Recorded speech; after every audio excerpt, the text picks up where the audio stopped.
Today is the first of Tatus, the 10th month of the year. So, what happened last time? No, we'll not do what happened last time. Actually, since we're waiting on a player, I'm going to ask you guys our weekly special question to get us in the mood. All right, this is a good one. What's your favorite smell?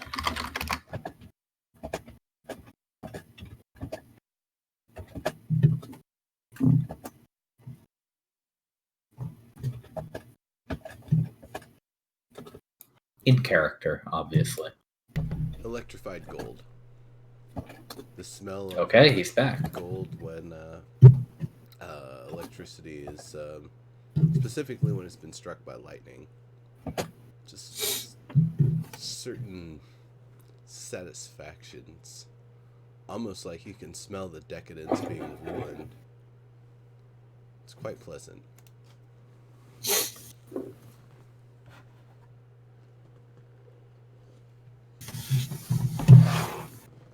Alvis Tavern, like... Sorry, go ahead. No. Okay. Sorry. Alvis Tavern likes the smell of the bathhouse. Warm water. He swears warm water has a smell to it. Especially if it's clean. So, like, steam, even? Yeah, exactly. Might even manifest in him liking hot drinks or, hot drinks. Maybe even warm alcohol. So, like evaporating minerals, perhaps even? If you wanted to go that far into it, Alvis Taver would definitely be amused by the conversation. But he really likes it because of his first bath. It always reminds him of his first bath. Anything hot or warm. It's kind of like chestnuts on the fire or whatever Bilbo Baggins talked about in the first half of his journey.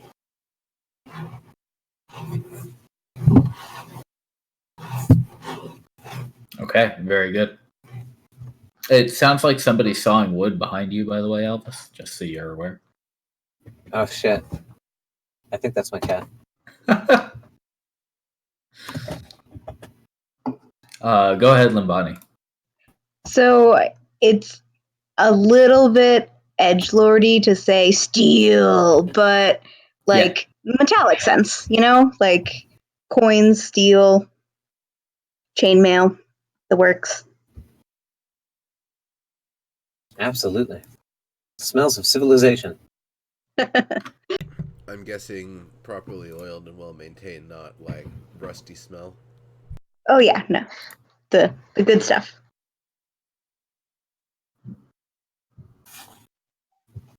So I'm trying to avoid the stereotypical nerd answer of book smell. I do love that smell IRL, though. It's a good smell, but I'm thinking that she's got a particular flower that she likes. They grew near her home when she was growing up, and it just reminds her of home, and that's why she likes it. I think that's where we're going. I like that. Very personal. Is that any better? We're kind of holding us in between. Better? Yeah, that's a little bit better. Yeah, I can imagine the distance is weird with whatever mic is happening. Yeah, it's just a laptop mic, and we're very close right now. Okay. Okay, but very good. So let me just get finished putting together Alvis Taver's small update. Sorry about that. No, that's okay. I just want to make sure I've got everything on hand. Let's see, +8. Also, was that I know one more level 1 spell? I still have 3 level 1 slots? Correct. Thank you. Yeah, you do. You do still have just the 3 slots. So you have choices to be made. I don't believe you prepare your spells, so you don't have to make those sorts of choices, fortunately. And in terms of your birthday question, Albus Taver's birthday is quite late in the year, so actually it's coming up. Again, this is the second time it'll be coming up. Wow. Yeah, we're almost well, let me tell you where we are. So, I mean, we started in 5th month of the first year. We are now in the 10th month of the second year. So, things are moving along. Obviously, this is a very long-paced campaign Most due to the definitely. Redshift. But yeah, we're coming up on the end of the year. Albus Taver's birthday is in about a month, so that may be a thing that happens. Now,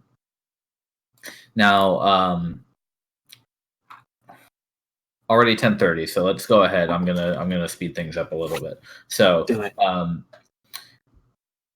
last time around, let me see, Ksenia and Lambani, when was the last time you joined us? That was the time that there was the weird hypnotic leopard and floating leopard bunny.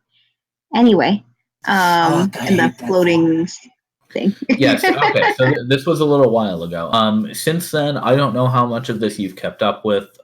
We've been logging this as usual. The commission has discovered to the east. Let me go ahead and get you guys the world map so that we can discuss this properly.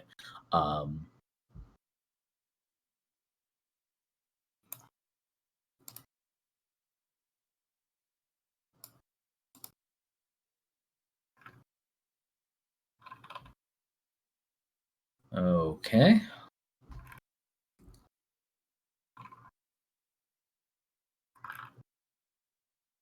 Now, our last token was over here. So I'll just move it aside so you guys can see the icon. The commission found the ruins of a city, and the parties who went to investigate it found that it had been lair to a beast which took some effort to dispatch, a very unique and magical creation of the Redshift that seems to have some possessiveness or territorialness over this place, and distinctly noted pretty much nothing, absolutely nothing else, not even a bug, lived in this place while that thing roamed its streets. But the city itself, on the west bank of the river, and in fact leading up over a bridge to a dais supported above the center of this wide river, was found to be very much intact, mostly due to what was discovered to be a powerful enchantment built into the foundations of the city that caused it to resist the ravages of time and decay. So this city was investigated by the commission once it was made safe from the monster, and the monster was destroyed. And the findings have been, so we're actually just 2 weeks or so after the commission descended upon this place to do their full investigation. Now that it's safer, and the findings have been interesting. There have been a couple of items found that are magical in nature. Nimbus discovered I think Nimbus discovered all of them because he was our radar. But there have been a trinket, magical trinket used by some smith that must have worked in the city in the past. A enchanted ever burning coal, which is not as far as magical items go. It's a pretty it's somewhat mundane of an item, but notable for the fact that it exists at all, suggesting that this place had access to that kind of casual wizardry.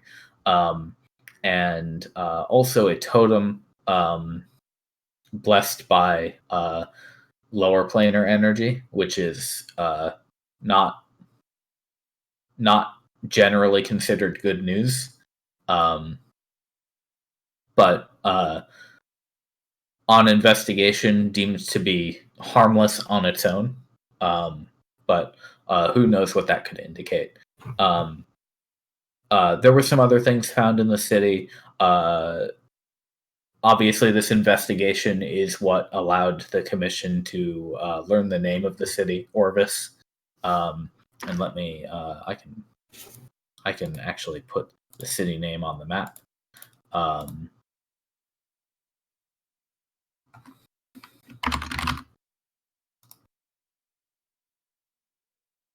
There we go. We can go a little bit smaller.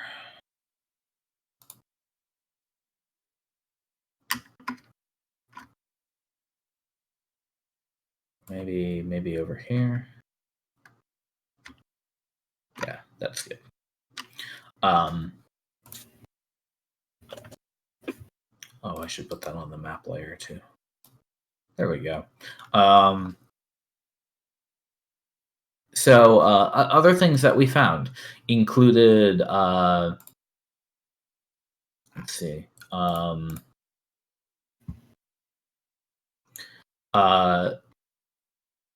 the name of the lord of this city at the time that it apparently fell, indications that this city fell somehow.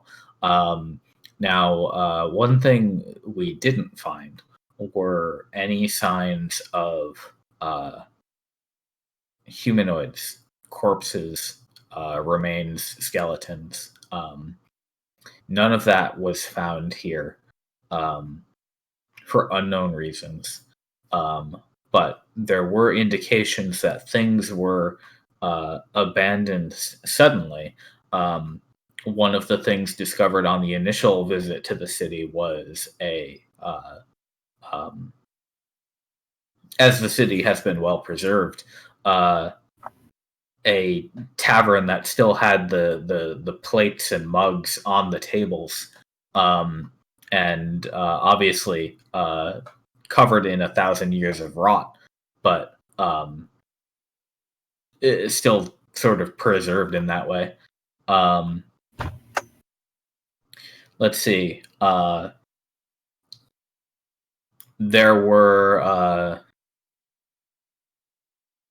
was a tannery where one of the cauldrons had been destroyed by some weapon or monster, and a wall, a brick wall, busted open by something.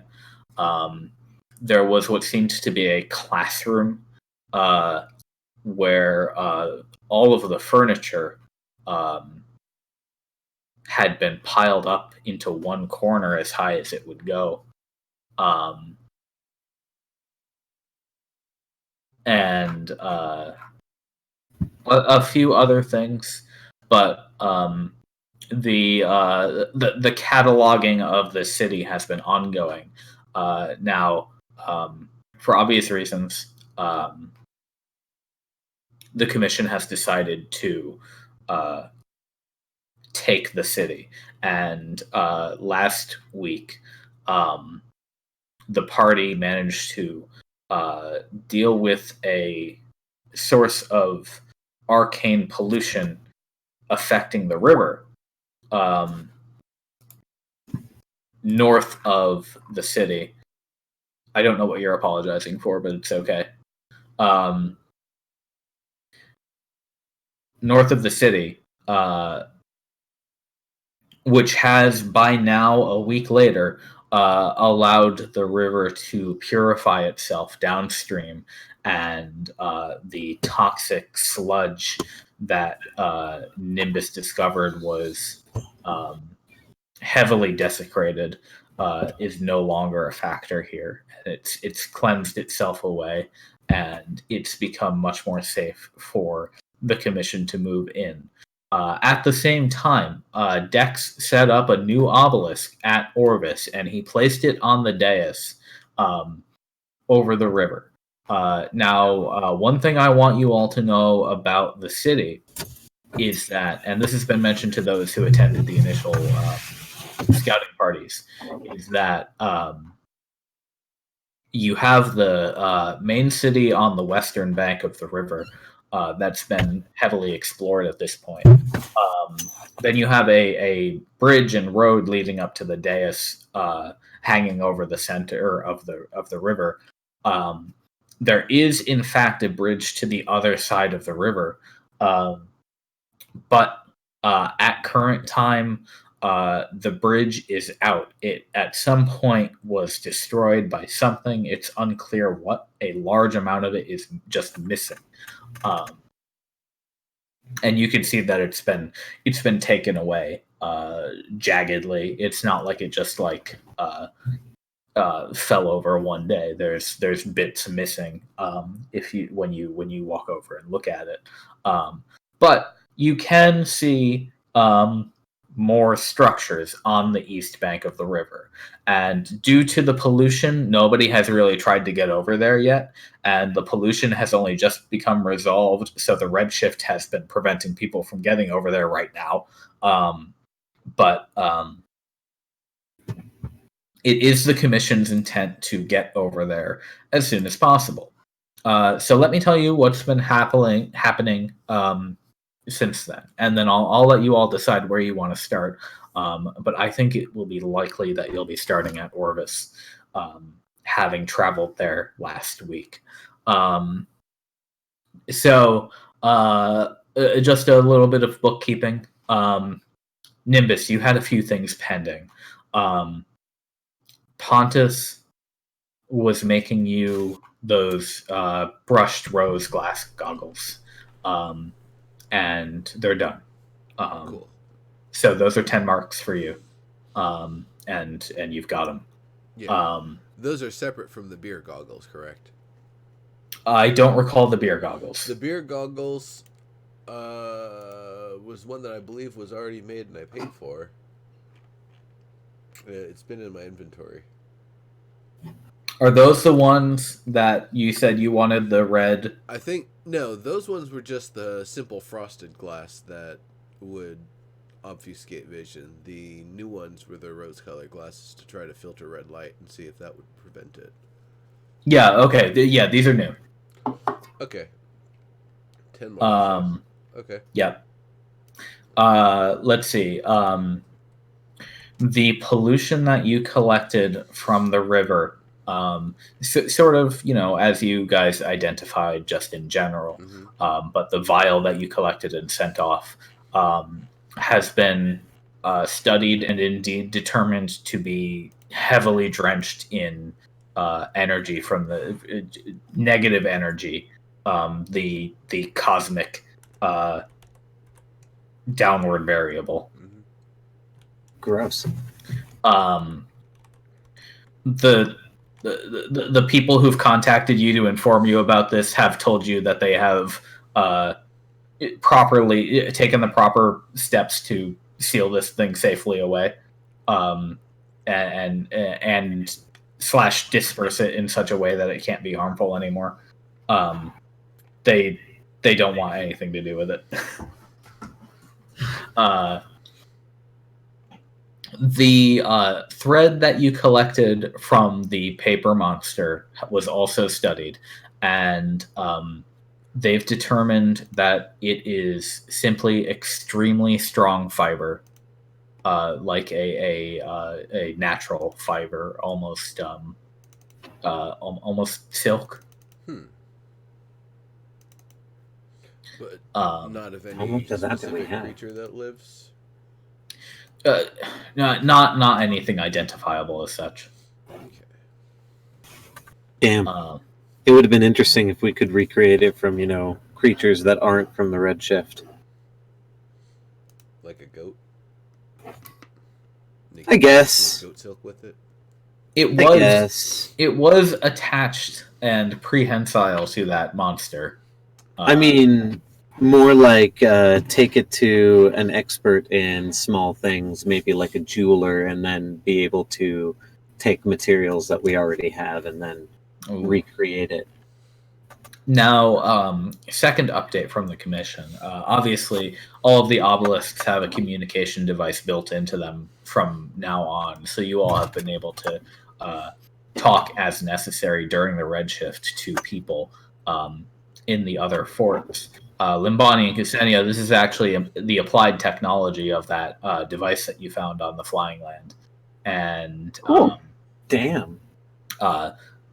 Dex essentially took that thing and found out that he found out he could basically just plug it into his obelisk, and because of the nature of the way the obelisk is enchanted, it cooperates extremely well with the magic behind how that communication device works. So it is the plug and play USB of a magical device, and the current plan, as you know it, is for the Brigadier, Nami, your local right, and Maisie, your local animal handler, to be traveling to Orvis this week alongside about a quarter of the usual group who stays at Fort Maricus. And they intend to meet Dex and anybody else who's there at Orvis just before this week's first wave.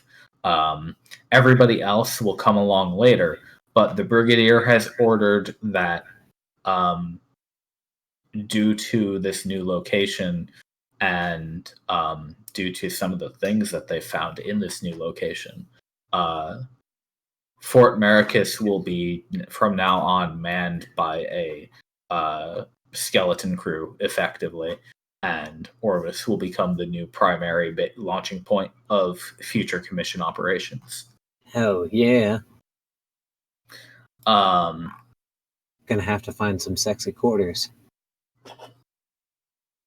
Oh, yes. The room's not the coin. Yes. D&D, man. So, and the final thing that you've been informed about is that at Orvis, so Dex has been here for the latest Redshift. He set up the obelisk and everything, and this week, this session, he has informed all of you, however it is you wish to appear in this location, that while he was working on the obelisk, some expeditionists were still going around charting out and like documenting the city of Orvis for general purposes. Overall, there's not a lot of stuff of value here. Rust and rot and time and tarnish has taken most everything. Obviously, any magical items that have been uncovered have been untouched by that sort of thing, as they are. But in terms of usable things, it's pretty much bits and scraps of information about the Kingdom Vesoth that's been found, and not really anything tangible. What has been found and has not yet been investigated, and the subject of this request from Dex is that allow me to go in character. Can we assume all four of you are at Orvis this week? That you came here last week before the first wave with Dex, possibly part of his escort to escort the obelisk?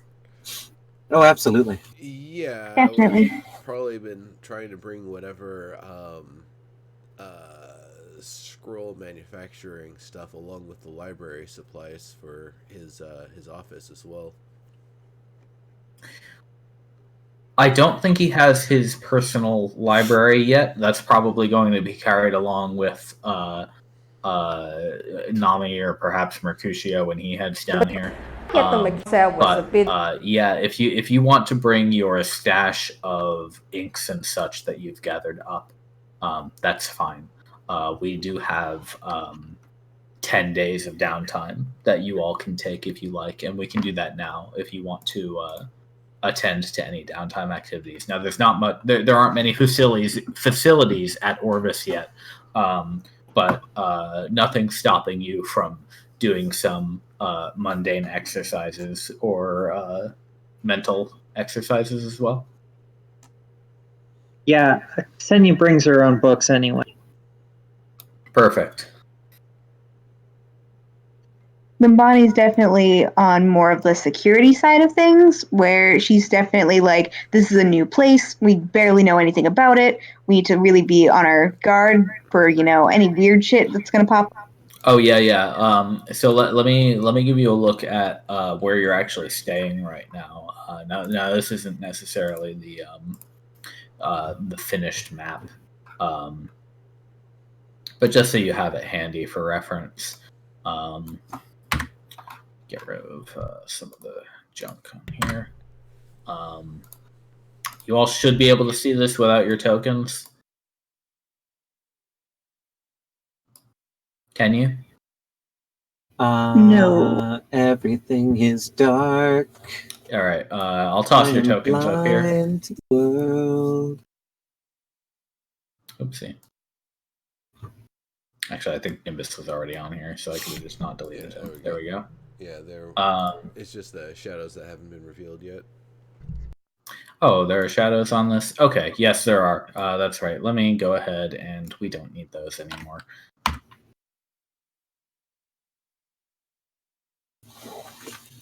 It's going to take a minute for Roll20 to delete that. A web page is slowing down my browser. What would you like to do? I deleted too many lines. So basically, you're currently living on a large dais that is about 40 feet up above this river. And the river is maybe 300 feet wide at this point. Oh boy, I completely killed this webpage. Huh? Oh, there we go. Yeah, actually, probably closer to 400 feet wide, or maybe 350. And as I said, the west of this is the whole city of Orvis. The area of effect of the obelisk that Dex has put up does primarily cover just this dais. So it's not, you're not going to get anything more than this. This area is, overall, it's going to cover about the same amount of manpower as Fort Maricus did. I would say in actuality, you'll probably be able to use most of the bridges and like a little bit of the shoreline on either side. But that's going to be it. So it's not like you'll be able to go out and about in the city during the Redshift. And the East Bridge is the one that is out. The West Bridge is where you came from. So makes sense. Yeah. Cool. So Limbani, we were describing what you were doing at this place. Yeah. So considering its location, it's fairly defensible, but probably the biggest concern is, I assume, that there's noise from the river, as well as the fact that it's above moving water, which is also a little bit of a concern in an older kind of structure like this. Yeah. So what I think both Nimbus, Dex, and probably Ksenia can all tell you is that in their analysis of this thing, they've found out that the core point of the enchantment on the city is actually this structure. So what you get out of that is it seems like whoever built this city probably knew that doing something like legendarily weird as putting town hall on top of a river was a limited time deal because of the nature of how a river works. And so they used magic to make it so that it would never be eroded or rusted away. So like it's like a disc on top of 4 legs that go into the water. Gotcha. So these are like thick metal pillars, and they are pristine. If you look at them from the shoreline, they don't even have like a bit of rust or anything on them. You can't really discern like what exactly metal they're made out of. They do look kind of like steel or maybe silver, but yeah. And then if you ask your more magically inclined friends, they can tell you that those legs are where the main points of the abjuration aura are located. Gotcha. And then to your comment about the noise, it is a rather sluggish river. Like if you've seen it's not rushing. Yeah.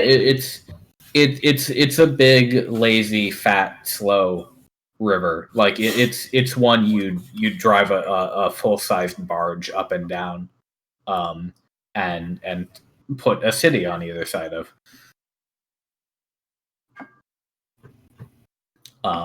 So it's nothing worse than living in a city that is riverside, basically. Okay. Yeah, probably still just mostly concerned about security in the sense of like stuff could come crawling like up the legs or off either bank or something like that. So a lot of like perimeter searching and keeping an eye on things. Yeah. Okay.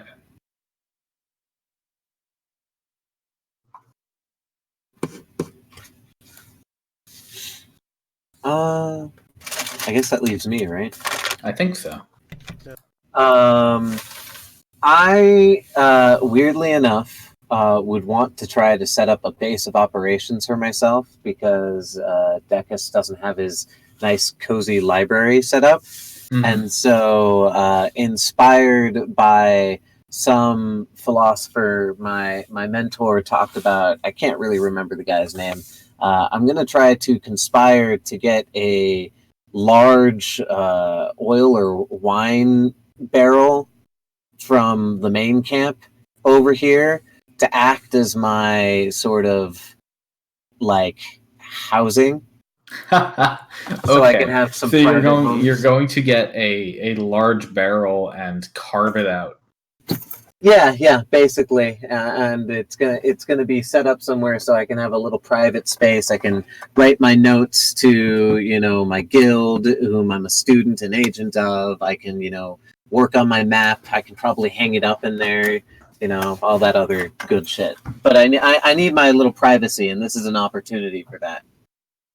Okay, and Dex will put in the request to Nami before they leave, and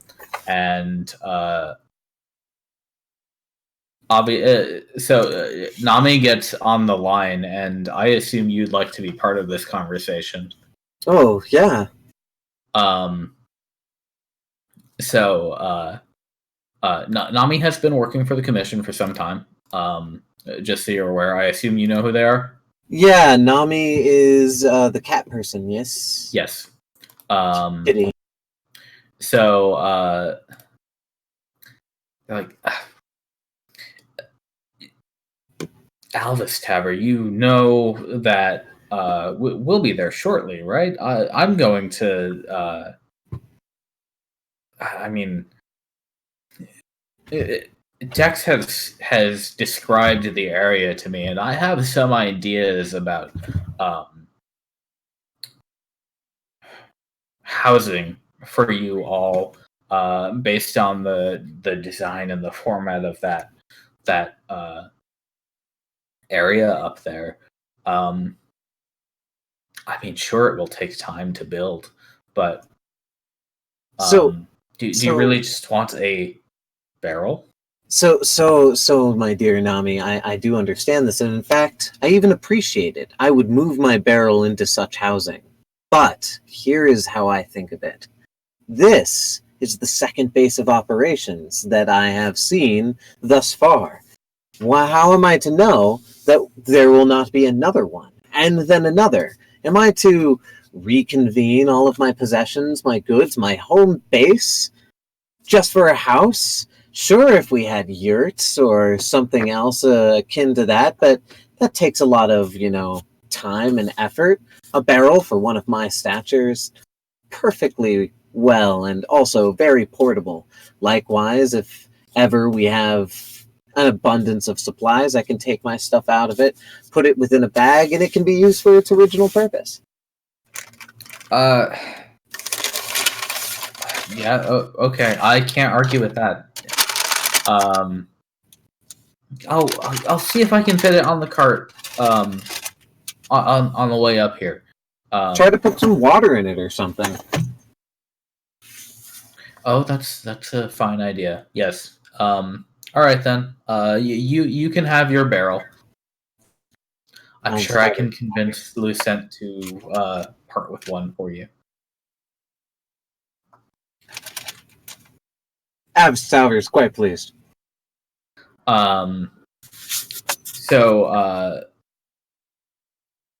Fast forward a couple days to the end of the Redshift. Ooh, you didn't get to me. Oh, sorry.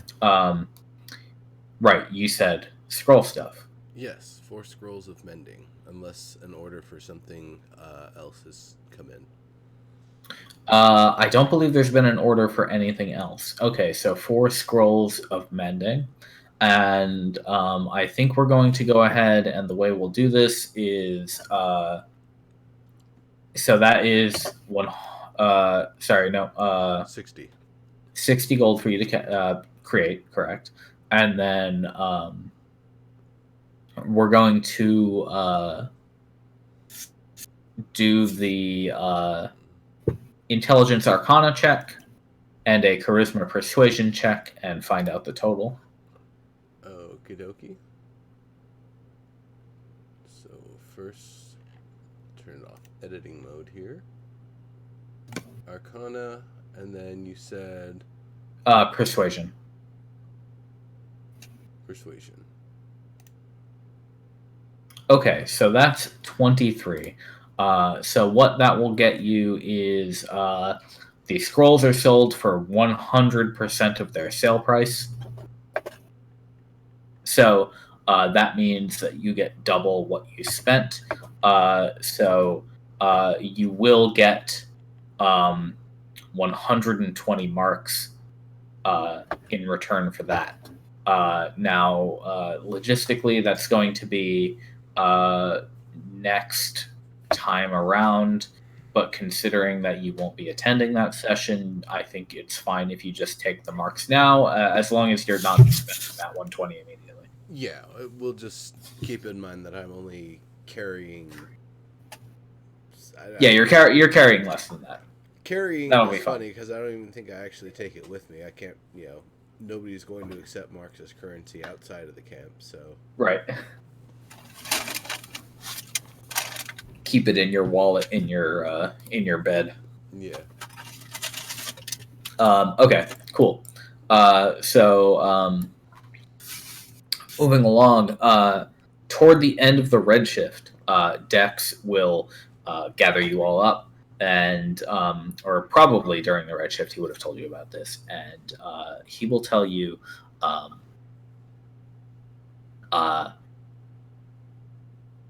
earlier. One of the people investigating the city, scouting out the lower streets,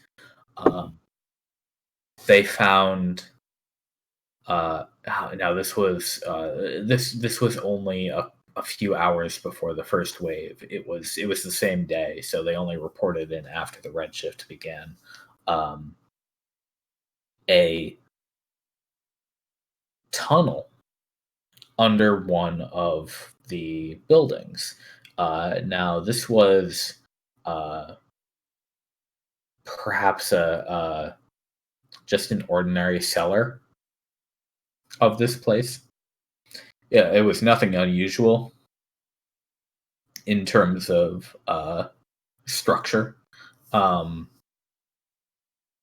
But they discovered a door that led down into the earth, and they reported a chill, like a frigid breeze from within. Not simply the sort of thing you'd feel coming out of a simple cave or anything like that. More like what they said opening the door on a winter day.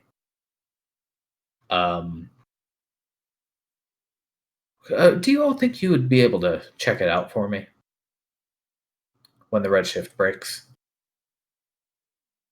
But of course. Yeah, if the person who reported it still, I'm sure they're still around actually. Cause Yeah, they'd be here. They can just lead us right to it, so we don't have to search around. They can even join us down there if they want, but that's up to them. Right. Well, that person is a halfling named Bev. And she is one of the local scouts. So quick on her feet, good with a pen and a map, but doesn't do much in the way of fighting or spelunking.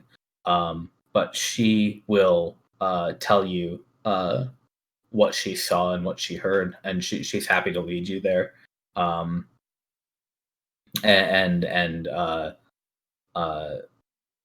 She joins up with you, and she says, "What?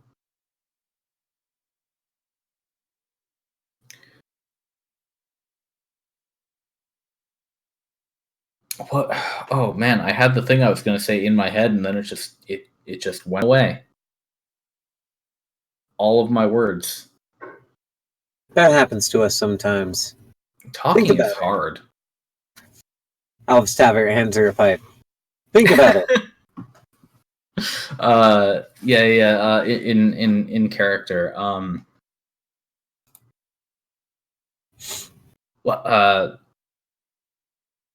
Hey, I'm happy to lead you. Lead you expeditionary folks down here. I know the full commission's coming in this week, and I'd hate for something weird to be going on down there. Can everybody roll me an insight check? Something weird happens everywhere? Question mark. It's the Redshift. Albus Taver. She every time she like mentions the actual basement trapdoor, like the thing itself, she like she has a moment where she shifts around just kind of like awkwardly, and you notice her clearing her throat about it a lot, like she's gulping down something she wants to say about it. So, what kind of specifics can you tell me about, like how, like why you're worried? Like you seem like a reasonable fella. You don't usually get worried about things unless there's like a reason to be worried about them. Yeah, you're right. Well, it's weird, you know. I'm sure there's lots of weird things out here. I've seen all sorts of weird things out here. I mean, my friend who's joined up with the commission with me, he went all the way home because it was too weird for him. But I guess I'm used to that sort of thing. But well, Something's got your tongue. You're a little nervous. Something's under our feet, you think? Taps a good boot on the cobblestone.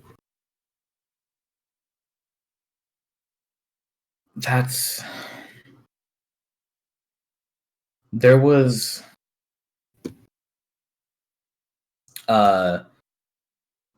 she says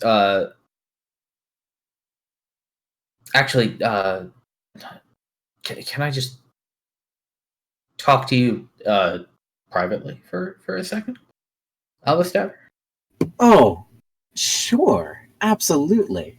I would never deny the company of any young lady. She so she steps with you aside a little ways up against one of the buildings where various team members have been making camp the past week, and she says, I am not sure why, but I almost didn't tell anyone what I found. And there's the thing that I want to say is because I don't want to suddenly make the commission not be able to come here anymore. But I know that doesn't make sense. And if I was wrong about that, it could be very bad. It could be. What exactly is making you think that we might not want to be here in the first place? Is this just a little profit? I understand that. There's something here you want to spend some time with before we go down and grab it? Something in particular you want old Albus Taver to keep an eye out for?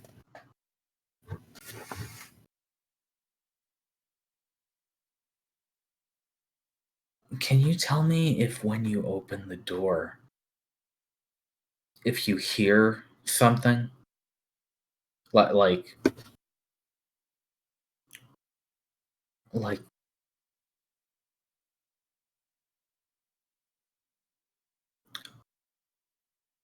your grandma calling you for supper, except down into a dank old basement. Like your bed after a long, days of work that you still know you're gonna have to keep on doing. I suppose that's one way to think of it. Interesting. I will definitely keep a note on that. Sure, there isn't anything else you want me to keep an eye out for? She seems a little more relaxed, having told you what she said. But there was definitely a struggle to get that out of her system for some reason. Interesting. Orvis Tavern definitely keeps a note of that. Place seems enchanted. Kind of. I don't know. And it is obviously in the West City, in a somewhat nondescript building that you would assume was used for public gatherings. And Bev will lead you there as the Redshift breaks, as soon as everybody's ready. Shall we? I'm ready. Sure. Okay. Yeah. Now I don't have a map of the upstairs, so I'll just tell you about it. As I said, it's a what appears to have been possibly a public place in the past. She leads you through the streets. It takes you about 15 minutes to get there from the dais, crisscrossing and there's a point or two where you have to kind of skirt around a collapsed part of the in-road aqueduct system that they've got built in a few places. But the people who have been exploring this place for a couple of weeks now have pretty readily found the occasional shortcut and intact bridge to get over. And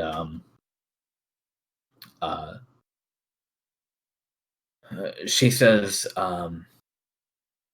I found this place, just next on the list, next thing down the road. Popped my head inside.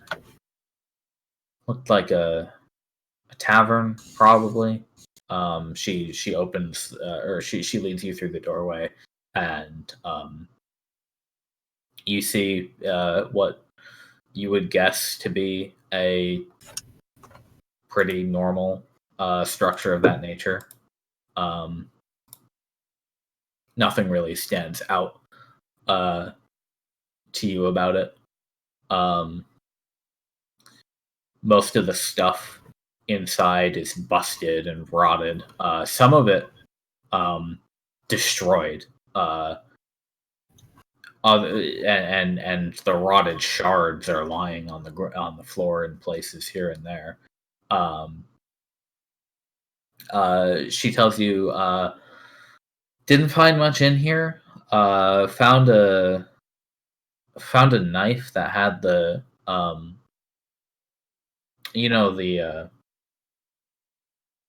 the trident looking thing. Oh, the talons, yeah. Mm-hmm. Most definitely. But that was it. I was getting ready to go when I thought to check under one of the tables in the back. one of the ones that's still up. And Any particular reason? I just sort of, scout's instinct. I hear you. I pushed aside the table. Saw like a I guess a ring in the floor. Worked it, pulled it a little bit. It was pretty heavy, but and took some doing. I had to get out my crowbar if I'm being honest, and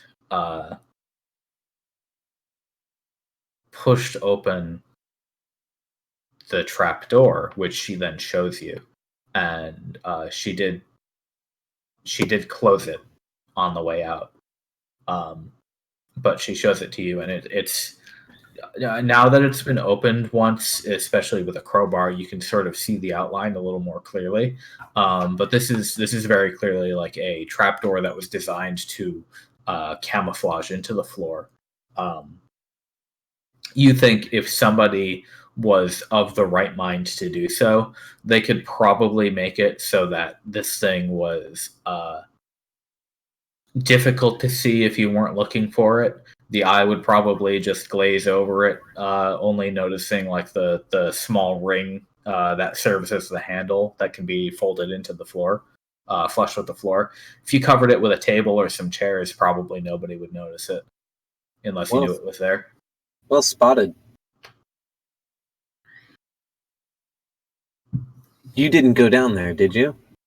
I took a look. I didn't want to. I mean, I popped my head down there, and do you all? I assume you're working on opening this now. It's pretty easy between the four of you to just yank it open. She's pretty small, so she had trouble with it. You didn't touch ground, though, yeah? Yeah, and of course. Or at least I am helping. Okay. Well, now I can bring you down there. No. I'm asking her if she did. I actually wanted to test something before going down there. Oh, okay. She says, well, I did go down there. There were some stairs leading down. And it's dark, by the way. You may want to light up a lantern if you've got it. I never needed those things. That's right. I forgot.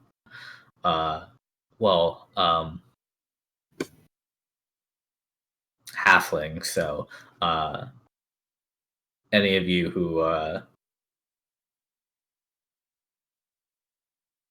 don't have dwarf powers might want to light up a lantern anyway. Thank you very much. Oh, I know, but I'm a dwarf gnome. Gramps told me the dwarves invented it, Yeah. Oh, so I get out my string and my crowbar. No, I don't want my crowbar. Does anybody have, like, a stick? A stick.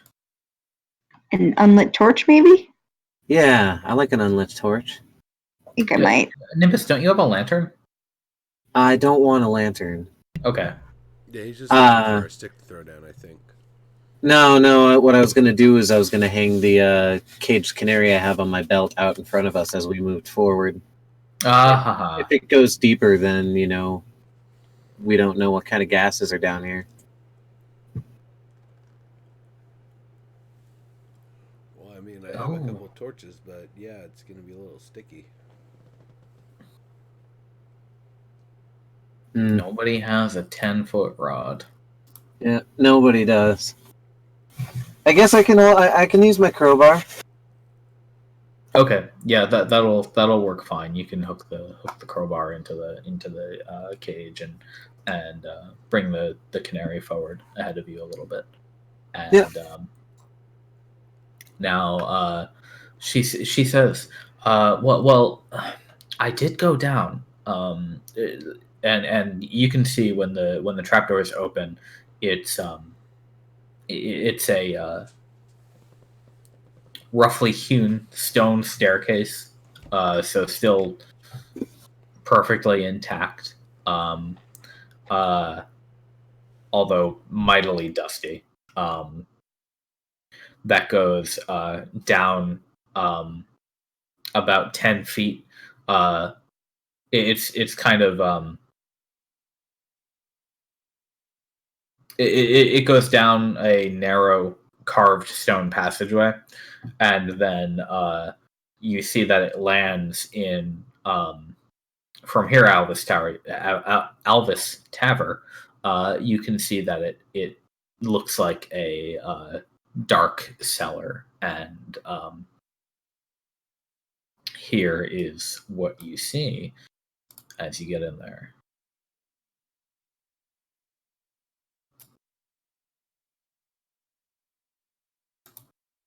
Now I'm gonna give you Keen, so she's in there.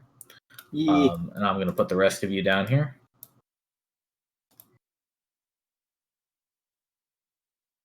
Nimbus, don't forget to long rest. Oh, I had not. I guess not. Might just be your HP. No, it's all my spells. Also, can we assume that Limbani has like a torch or two, just so that way she can see? 'Cause I don't think I have one specifically in my inventory. Torches are 1 copper each, so yeah, I'll give you one for free. The commission's not going to make you pay for a fucking torch. Yeah. Do you would you specifically like a torch, or again? I know Nimbus has an actual lantern. I'm going to use my actual lantern too. I'm going to go ahead for just a second. Well, I'll carry an unlit one with me, I guess. Okay, yeah. You've got a torch handy if you need it. Cool. I think honestly this can be assumed, and as long as you're not at like 1 or 2 pounds before encumbrance, you're actually encumbered by 8 right now. So yeah. It's cool. I've been encumbered since the very beginning of this game by like 5 or 7. Hey. I think I'm encumbered as well. Like this whole game. Like, no, are you, not experienced a level without being possibly not, but I also have no. You're only carrying 30 pounds of shit, and that's with your book. That's with both your books. You're fine. You're not wearing your chain shirt though. That might be why. I think if you wear your chain shirt, you go up to 50 pounds. That was it. No, you're in the 50 pound too. All right, but let me give Nimbus the lantern light so you all can see it. Let me just ping a lantern to see how far it goes. God, try to keep that behind my head, please. You're ruining my night vision. All right, so that's 60 feet of light with 30 feet of dim light. All players see the light. Bingo. There you go. Can everybody see that? Yep. All right. Is that lighting up for you guys okay? If you like move around, it's revealing the fog of war properly and letting you see where you've been. You can move around a little bit if you want to test it. Seems reasonable. Okay, good. Let me know if it acts weird, and if it like hides where you've already been, I can fix that.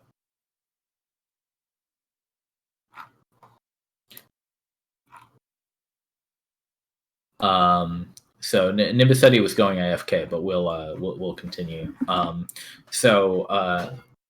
Bev calls down from the stairs. She's kind of like she's just sat at the top stair, and she calls down to Albus Tavern and the rest, and she says, "Yeah, I took a look down here. It looked like just a regular old cellar. Thought we might find something interesting down here." But did not expect a tunnel cut into the wall, and actually, and you can see that to the left of the tunnel, there's there's like a shelf that had been pushed aside at some point. And she says, I don't know why, but I just felt like I saw something behind that shelf, I guess. I took a look. And now that you're all down here, you do feel a breeze coming from inside down that tunnel. And so Albus, technically you can see down that with your token, but it actually dips down in such a way that you can't actually see through it. It goes down by like at an angle that gets it down by like 20 feet. I hear that. Yeah, so it's at a solid slope of 1. Yeah. I look back and I kind of like gesture down the tunnel, gauging everybody else's reactions.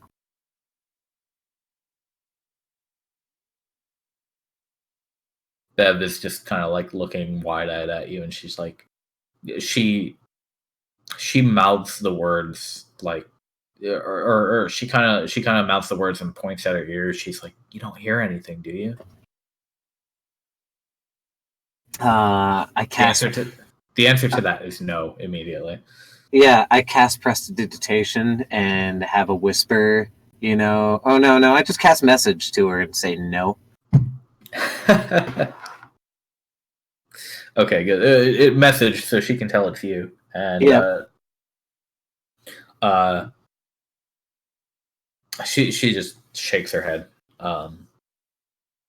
What's everybody else doing? I'll give her a light push on the back with my mage hand to get her down here. Playful, of course. She that like pops her up and she stumbles down a step.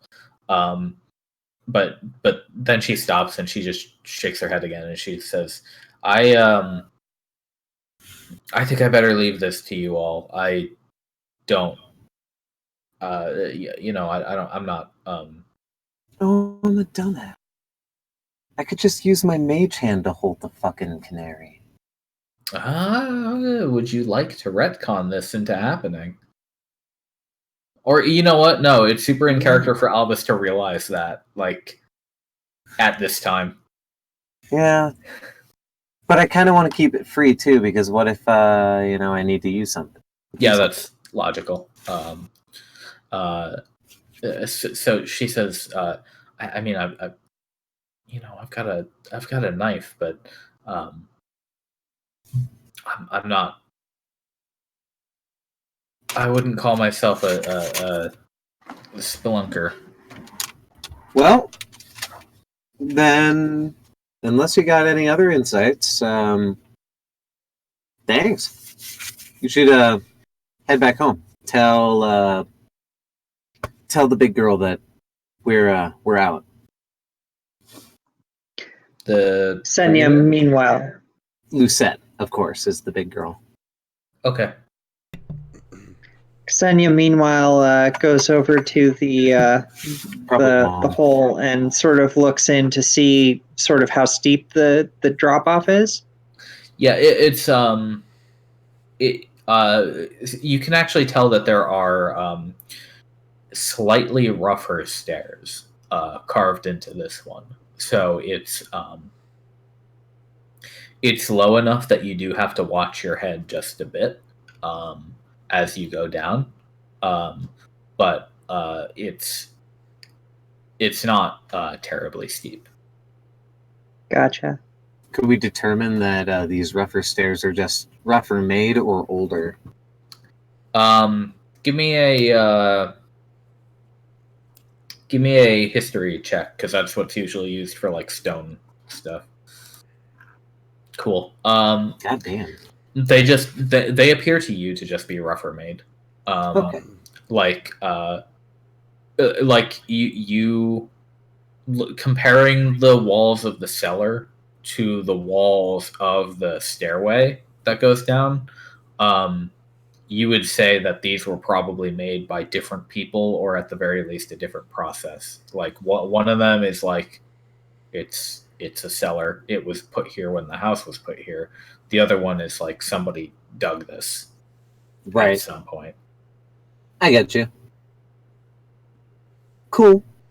All right. Well, Ksenia is going to step aside and sort of gesture at it and be like, "After you," in Elvish, which I imagine is sort of like saying "après-vous" to somebody who speaks. Alvis Taver grunts something in giant and moves forward. Despite being a gnome, he speaks big. But like a lot of people would like know that turn of phrase in Elvish, probably. Like anybody who has like a dabbling in Elvish or lives in a big city would probably have heard people say that. Yeah, no, that does sound like something like that would happen. All right, Albus Taver, you see two things. Anybody else can move as they desire into the next room. You can stop Keen there. Is the bird freaking out? The bird is fine, actually. It is chillier down here. Actually, you all can see your breath at this point.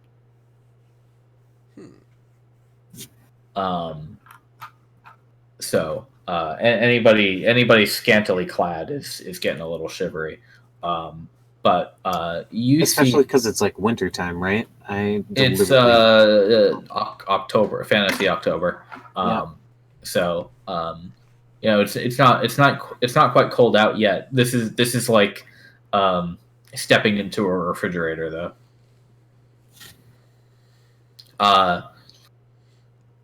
So this room, so obviously the brown bits crisscrossing here and there are like the support beams pressed into the stone and dirt walls. They look like they hold up.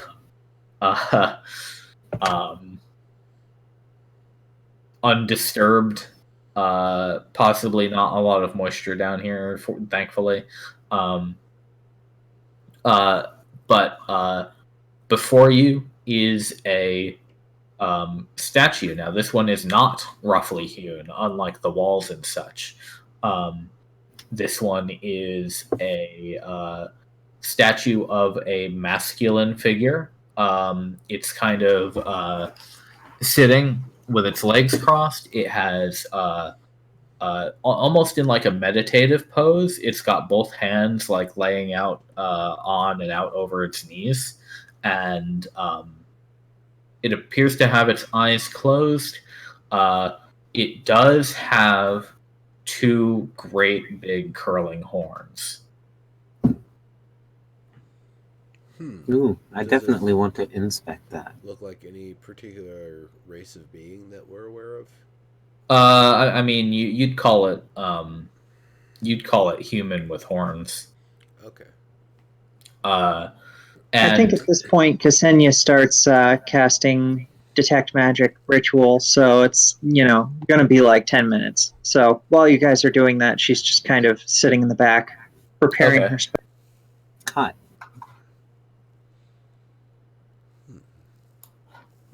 And I do want to note that next to that, which may also be of interest to the people here, is a skeleton that has human properties, but out of the the skeleton is in fact lying like as though they died face down. The head is facing upward, so the jolly skull smiles at you from below, and they're kind of splayed out on the ground. Out of its right leg sprouts a second right leg from like the thigh outward. Out of its left arm, near its elbow, sprouts another left arm, and then out of that left arm's elbow sprouts a third left arm. And these, well, you can investigate closer if you'd like.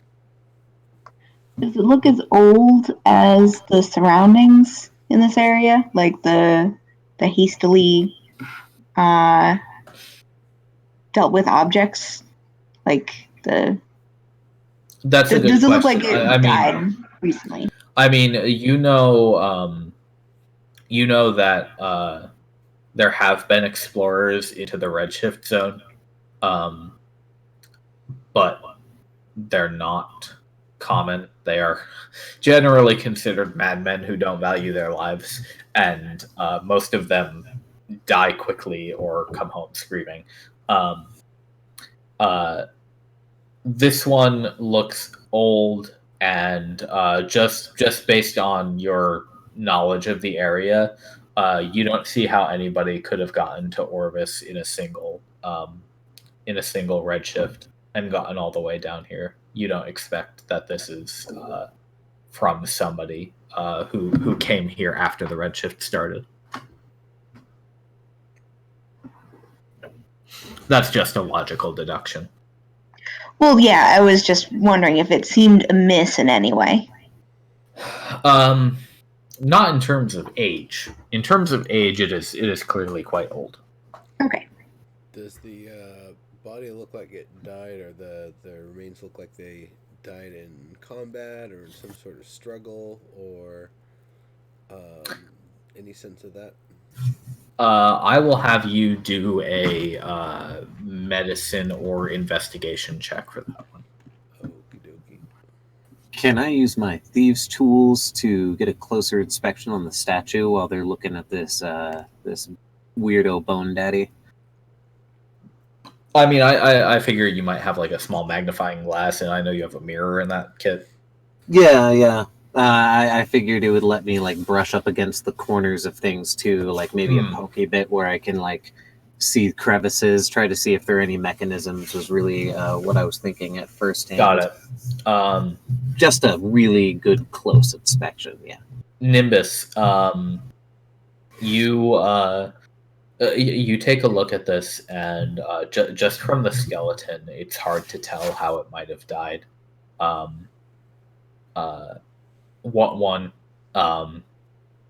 If you assume the skull has gone unchanged, this is a human skeleton.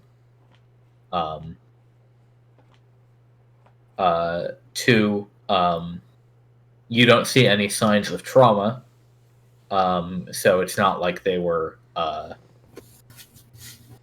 It's not like they had their chest cavity crushed or their head bashed in or anything like that. Right.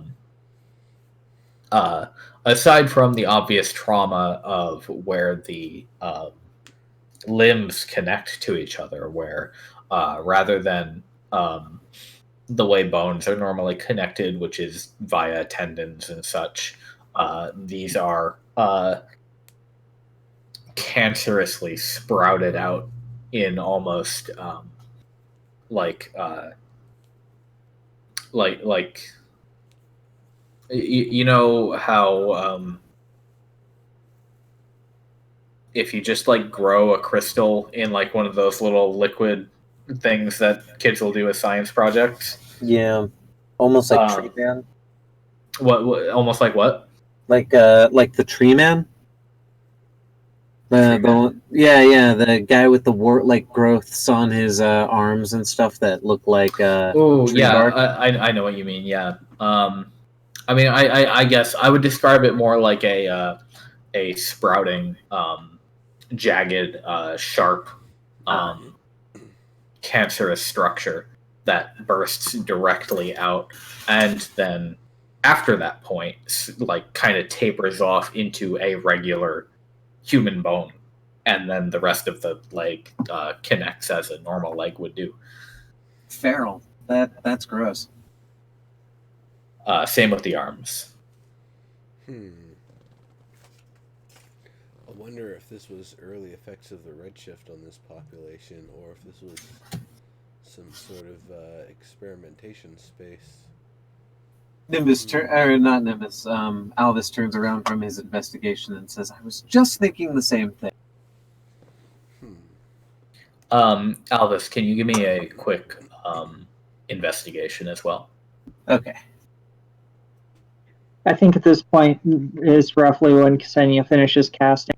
Yeah, that's fair. So Alvis Tower, you don't find any like open crevices around the edges of this thing or below it or anything like that. The backside of this statue is like a flat stone slab, and it's indented into the wall several inches, but it seems flush with it. Like a right angle flush with it. Yeah. Other than that, it seems like just a piece of fine art. I mean, you can think of it how you want, but yeah, it is certainly an art piece. Well, then the question I have is, how the hell did it get down here? This thing is gigantic. These tunnels are not. Could have been built here. Ksenia, there is a what would be the correct school for that?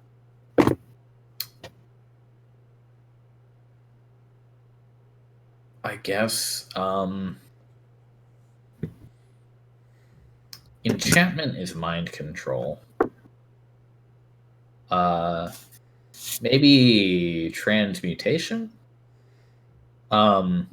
There's an aura on the statue. Oh. Okay. Ksenia, when she sees this, is going to say, you might want to keep some distance from the statue before we figure out what it is. It's emanating. Oh, that just interests me more. Can I... do I have an idea of what to poke at now with my... I suspect that it has something to do with whatever happened to this poor man over here. Oh. Just about to poke it again, he looks over there and he's like, too right. And puts away his tools. Turns around and goes about to check out what's over here, or looks like that. And really, he's peering into the mind of Keen, who stopped out over there. Okay, so you're taking a look down south. Mm-hmm. Okay. And yeah, just for reference, I would say the aura is transmutation for you, Ksenia. Okay. What Keen sees is a room where the support beams run up the walls and over the ceiling. Wow. And this room is strewn with more deformed skeletal remains. Additionally, there are what you would identify as beds. They appear to be built of frames of rusted metal. Mattress sheets worn down to almost nothing. What's the smell like in here? Stale. Nothing good for a rat? Not really. You also see a couple of rusty weapons on the ground, like a rusted, pitted out sword, right here.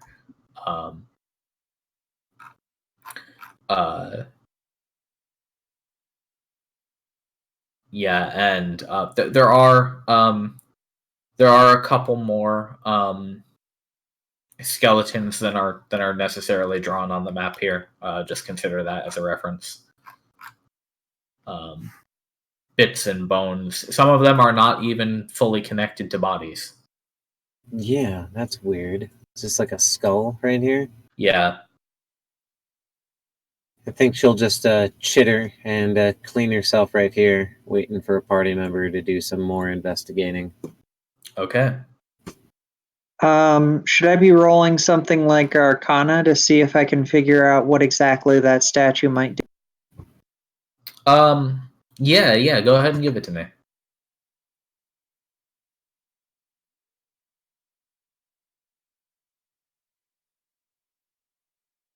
Now, if you want to figure out the actual spell, I know you do have Identify as well. I do, but that requires touching the object, and I want to at least figure out if it's safe before I do. Oh, I've already I already felt it up. Oh, okay. He did. Yeah, I can say that he did kind of like you would have had to kind of climb up on it even to like get really close into the cracks there. Yeah, that initial right. investigation roll that I made was just to investigate if there were any mechanisms about it. The second thing I was going to do is after that I was going to like try to jank with it a little bit, see if there's anything valuable or secret bits, but it would be best not to try to open any secret bits until the spell or whatever magic is emanating from it was dealt with. Alrighty then. So it's back to ritual casting. Okay. Nice. Up to you all how you want to wait for her for that. Alvis is definitely heading over this way, but I'll definitely give chance for somebody else to do something because I've had plenty to say. So I can see some like tools and implements in here. Yeah. Are they intact in any way? There is so just before you, you see a sword that's partially rusted away. I mean, mending is a thing that can be done, but it's a iron or steel sword that is would not be much use to anybody in its current state. Right. The way it's laying, you could imagine that the skeleton closest to it was perhaps holding it, or maybe somebody used it on the skeleton nearest to it.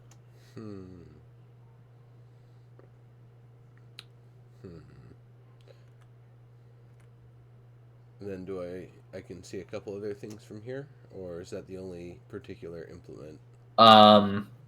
You actually see the only other real tools in here are a couple more rusted and pitted out swords, just here and there between the corpses. And I would just like to note that these things are pretty darn fucked up. This one right here has a like spine that it's a spine that's grown into sort of a hunched back, and both of its arms are, rather than humanoid arms, elongated into these mismatched, almost like crab claw shaped things. And the other one is not as deformed in the limbs, but the spine of this creature has become almost 10 feet long and just twists like a snake on the floor. Jeez. That's pretty messed up.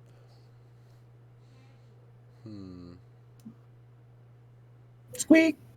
So I'll probably reach down and see what mending I can do to this sword here. Yeah, okay. You've got the upgraded Yes. mending, right? Yeah. Albus, can you do me a favor and leave a key in there? Sorry about that. Yeah, absolutely.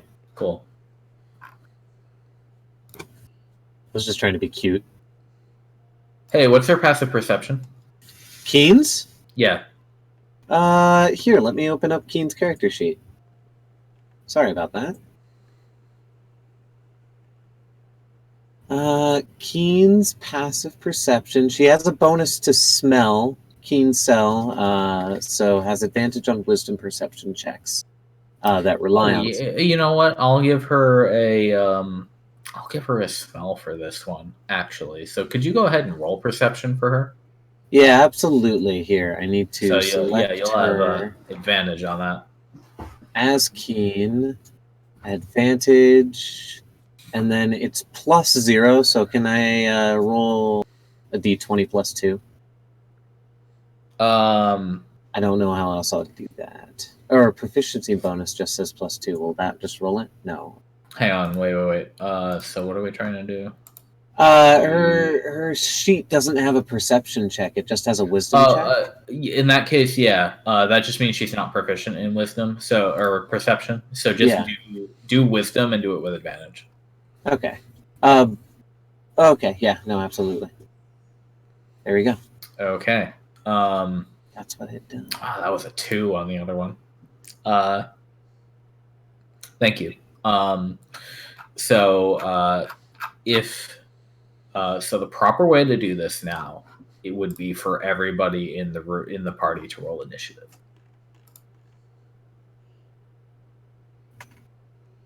If you would kindly do so. Make sure you click your token when you do so. Nice roll by Keen. That was by that was not by Keen. I think that got a +5. Yeah, no, that was Orvis Tavern.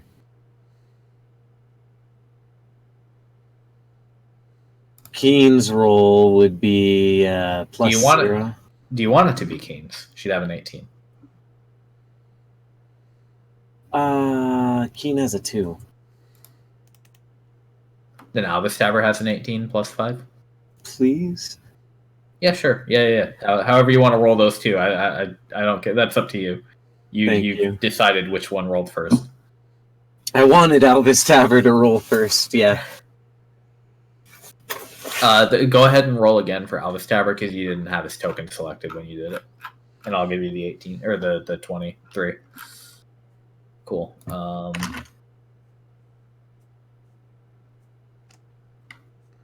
Holy shit! I can edit that number. Oh yeah, that's illegal. It's okay. It doesn't matter if you do it now because they're not going to change. Okay.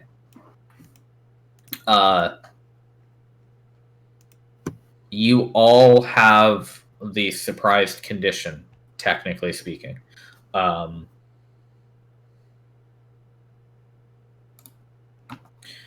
As Keen... How close is Ksenia to done casting? Let me see. I'm going to say she's still at least a minute out, so that would be 10 rounds. Okay. People have been walking around. We'll see how things go. She might try to continue concentrating on that. Okay. Yeah, because people have been like walking around and doing shit while as she started doing that, so it hasn't been all that long. Honestly, I feel like 9 minutes is even stretching it a little bit, but we'll do it that way. 9 minutes so far.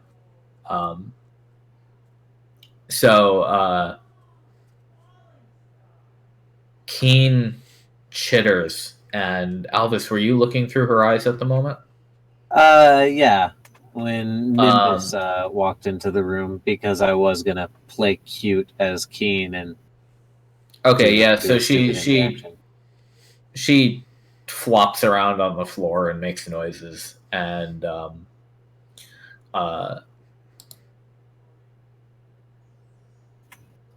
out of the corner of her eye,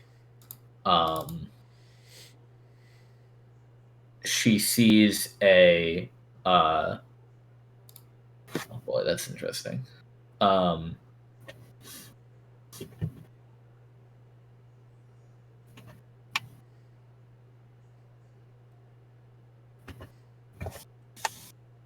Let's see.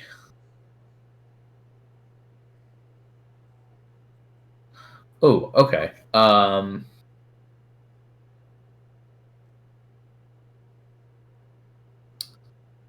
This might work out a little bit better for her.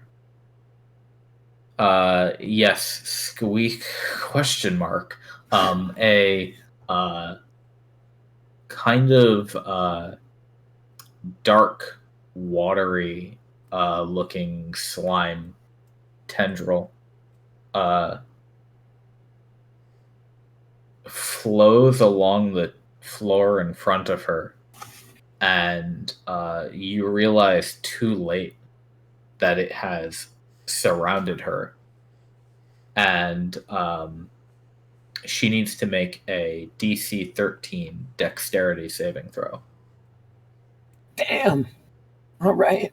So go ahead and I don't think she has saving throws, so go ahead and roll dex if she doesn't. I don't think so. Yep, I'm rolling dex. Pretty sure. Yep.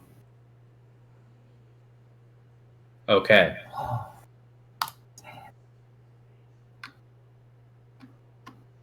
So this watery rope coils around her like a snake, and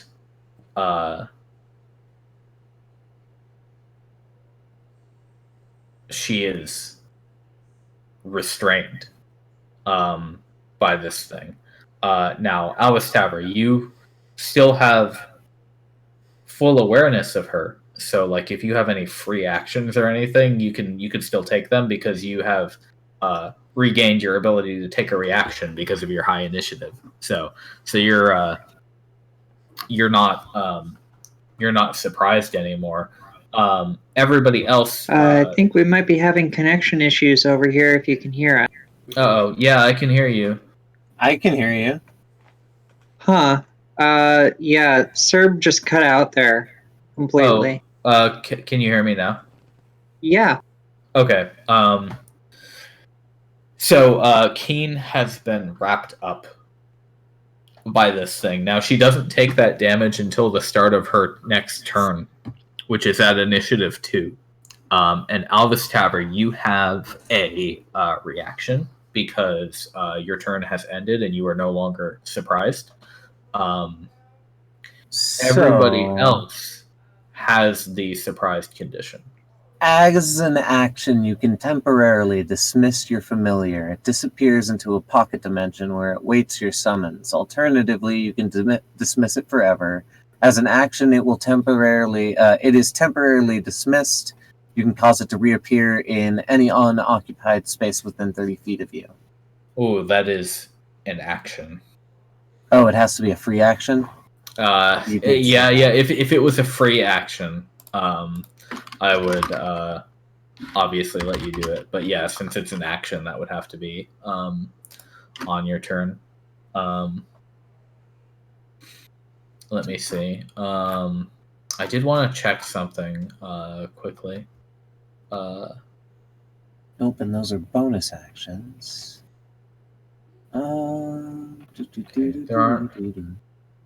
I just wanted to see if there were like any bonus like bonus rules for sizes for escaping grapples and stuff.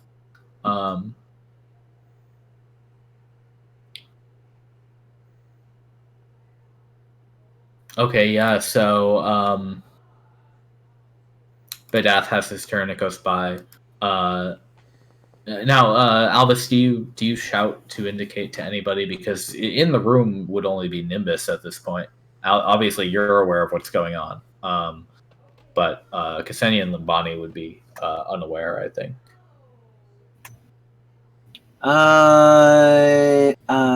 Which one's casting the spell again? Ksenia is, yeah. But she's just doing a ritual, so I mean, it's not like you saying things is going to interrupt her. Limbani, go back up Nimbus. My rat's having a problem. Okay. Can I move a certain amount? Unfortunately, no. You are in this. You do have the surprise condition, so it'll have to be on your next turn. Okay. So you are now no longer surprised. Ksenia, Okay. you are no longer surprised. Nimbus, you have seen this thing occur, so you are no longer surprised. Keen, unfortunately, at the start of her turn, takes 20 necrotic damage, and is subsumed by this thing. Oh, this is sad. So we'll do it like this. Completely dead. They only have She one goes HP. poof. They do Yep, have 1 that'll HP. do it. Yep, they poofed. Well, I was going to say something about having 2, 3 third level spell slots, and the only thing I can use it on is Cure Wounds, but that doesn't really. No, they poofed. And Albus Tabber, you quit your surprise last turn, so now you have your turn. So you've just taken that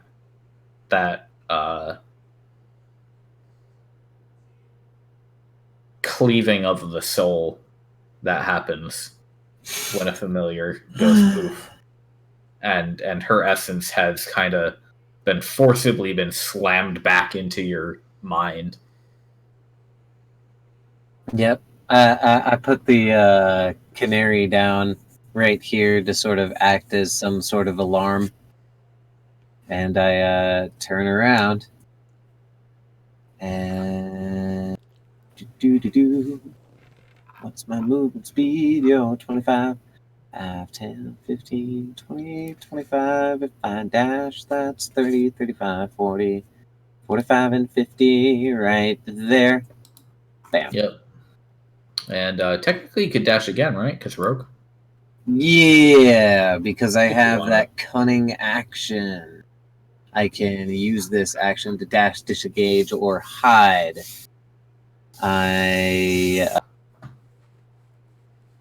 use a free action to say, Nimbus, it's to your... I'm staring in that room.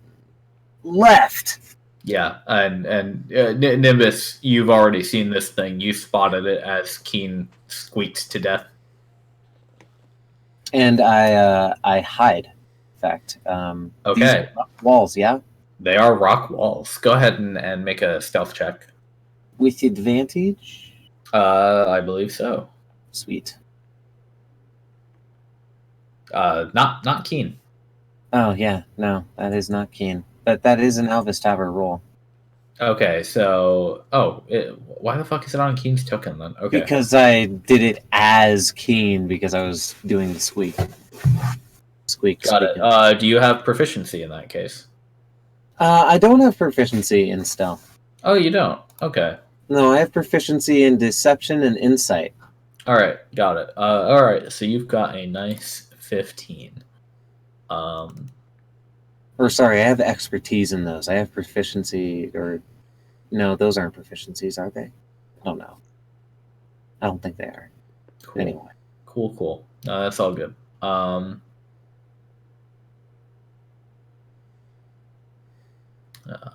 Okay. Now it's this thing's turn. So it kind of slithers up, and Nimbus, it sort of it's like an ooze in the sort of shape of a snake, but with like a distinct head at the top. And it seems to lock onto you and come slithering toward you. So it just goes across the floor. Whoopsie. With surprising agility. And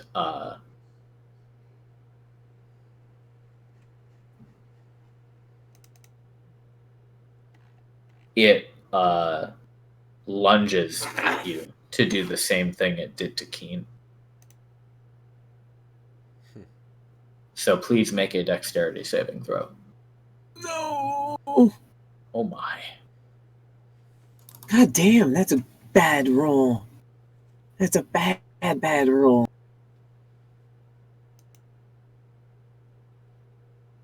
Ooh. Oh yeah, I didn't see the roll. Okay, that's a 6. All right then.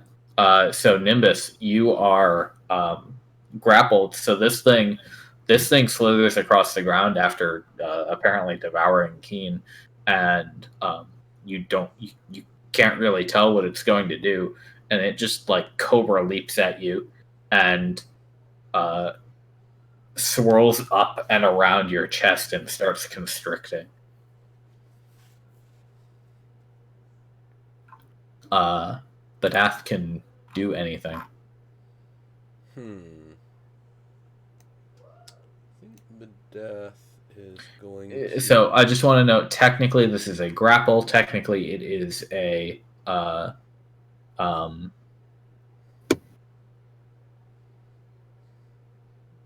in a different space. Also, Nimbus, you are restrained and currently unable to breathe. Breathing was never an issue. Yeah. I think for this one, you would have been able to clamp shut your mouth soon enough, so that you don't have to worry about not having airflow.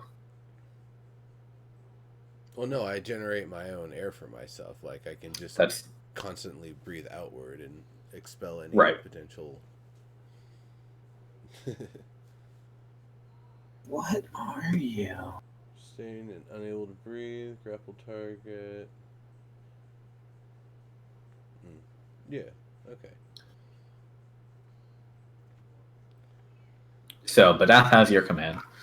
Badath is just staying back for now. Actually, okay. Wait, you said, Restrained is strength or dex to get out of? Is that right? Yeah. We'll look it up. Come on, Compendium.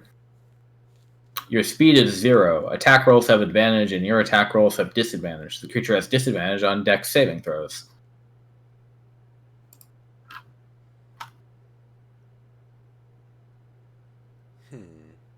But you're grappled, so it's not a saving throw to get out. So that's not super important. It's just a athletics or acrobatics to get out. Okay.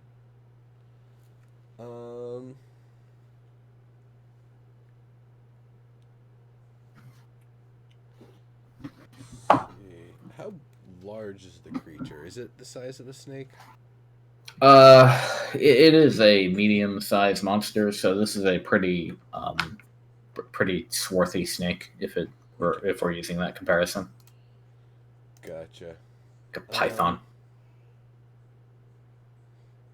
I think Badath will just stay back then. Okay. Limbani, you're up. Albus Never has bolted past you. He told you back up Nimbus. I don't know if you can see what's going on at this point. Shit. Yeah, that's pulling out my sufficient. whip.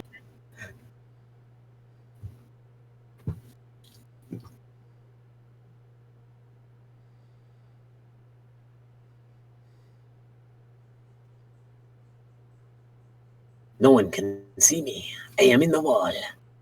Yeah, you see the gnome pressing himself up against the wall, whispering to himself. No one can see me. I am invisible. Oh, Albus, just for your reference, you imagine you might be able to like slip behind one of those bed structures, if you're sneaky enough. Maybe get behind this thing. This is what's going to happen. All right, I think that's 20. Or no, 1 forward, I think is, right? You were here, right? Yeah. Yeah, okay. So that's 5, 10, 15. Okay.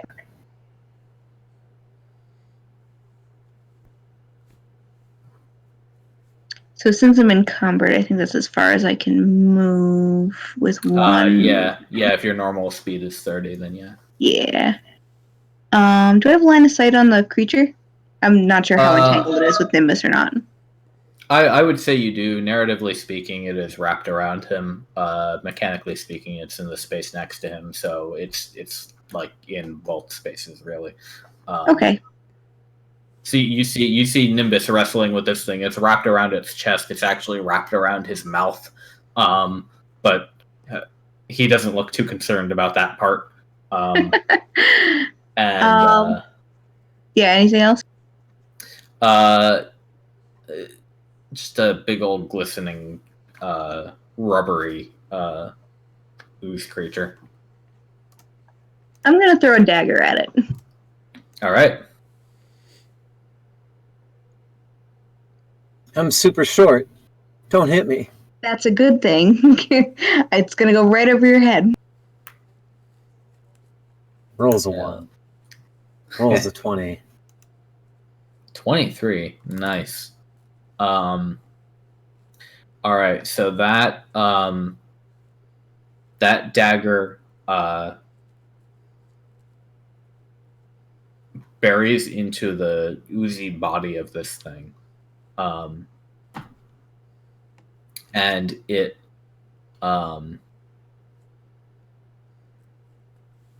Oh, I'm sorry. I just noticed something. There is something on this sheet that says it can enter an enemy space, but the attack is only within 5 feet of it, so it doesn't have to. Okay. Anyway, the dagger plops into the body of this thing, and it like sticks a couple inches deep into it, and the sort of like head of this thing that is wrapped around Nimbus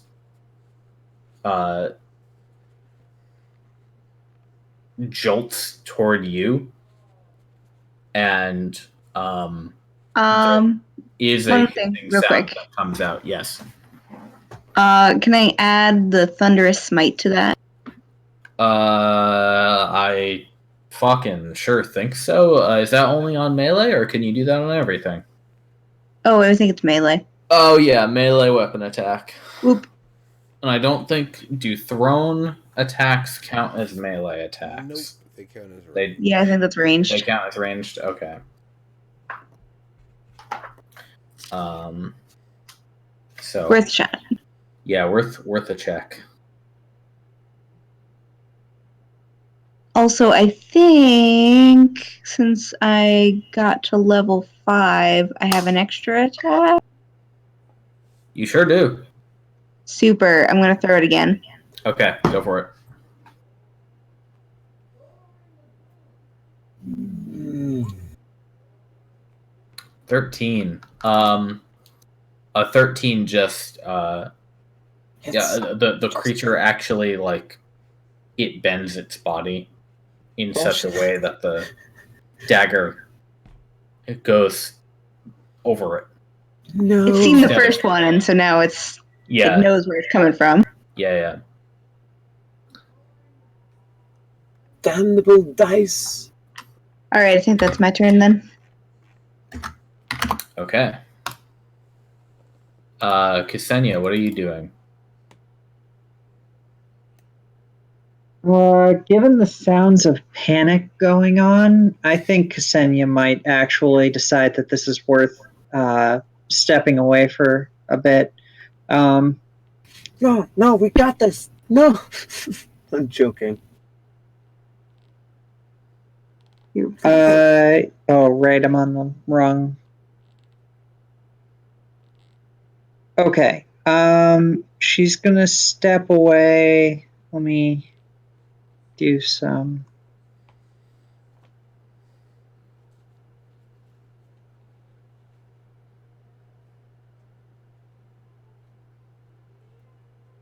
I think that's close enough to do a hold a. Yeah. I'll give you a line of sight on this too. Okay. Yeah, you're 30 feet away. Oh, that's Pew pew. big damage. Toll the Dead is a ridiculously good spell. I don't understand why they allow it to. Because necrotic damage doesn't affect like a third of the fucking enemies. That's Okay, true. fair. Much undead. And this might be one of those. Wisdom saving throw. Let's see what happens. Of course, no damage on save success as well. So that's always a thing. Oh yeah. Oop. Aw. Curses.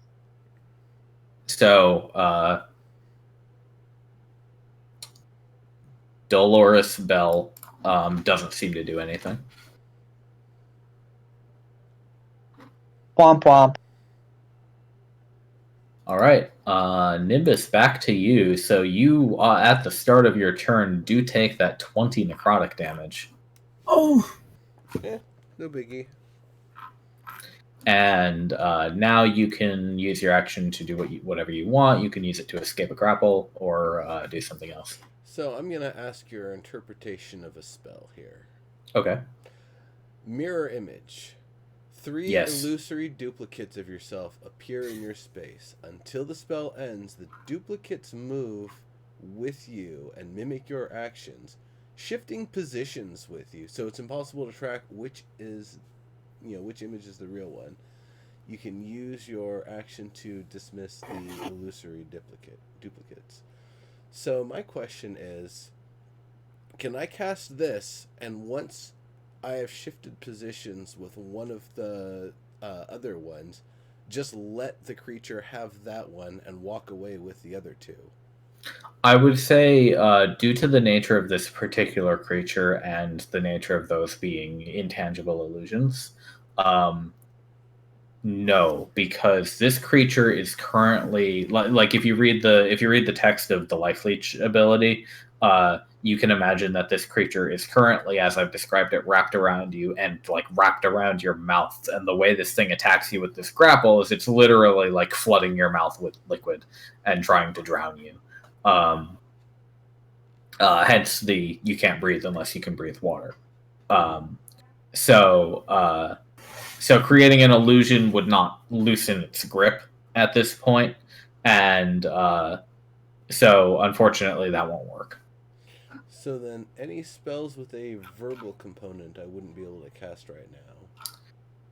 Oh, that is a great point because yeah, you're I can say so it inside my mouth, and I have breath to do that because I have infinite breath. But does that technically speaking, you can hold your breath indefinitely. Not which is a different. It's a different verbalization than right. You don't need to breathe. That's true. Yeah, I think unable to breathe would indeed make it so you can't do verbal. I didn't even think about that. Okay. Then let's see.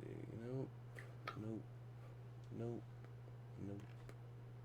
Yeah, because for you getting stuck underwater is a situation where you have to just like clamp shut as soon as you can, as soon as you realize something's happening, and then you're good. But it's not. You can't you can't. Okay. Well, then I'll just do it the old-fashioned way. Yeah. Okay. I believe that. Let's see. Do we have to do a contest at that point to escape? Well, let's see what it says.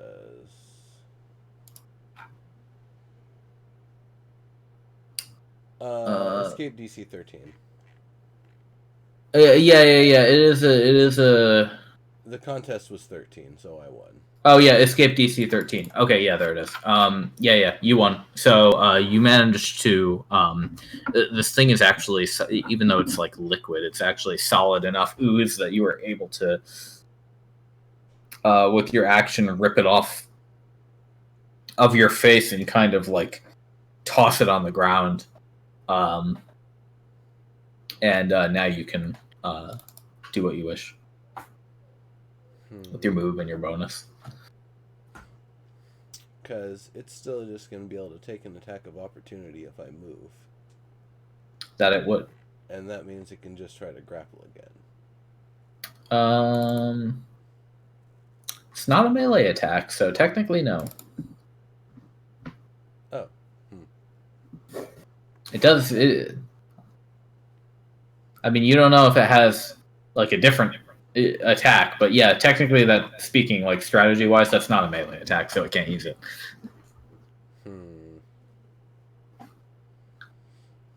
I think then I'm gonna move to here. Okay. And that's really about all I can do. Would be worthwhile this moment. Okay, sure, but yeah, you're free of the grapple now, and now it's Albus Taver's turn. So, you rolled decently on your stealth, and you're kind of around a corner. Mm-hmm. In that way, you're kind of like nestled up into the crevice of the rocks. So you think you might be, as long as you don't go in this thing's field of view, which is currently pointed at Nimbus, you might be able to sneak up on it. Oh, it's looking at Nimbus right now? Yeah. It's like he tossed it on the ground and then moved around it, so it twisted around to follow him. Lovely. Fucking brilliant.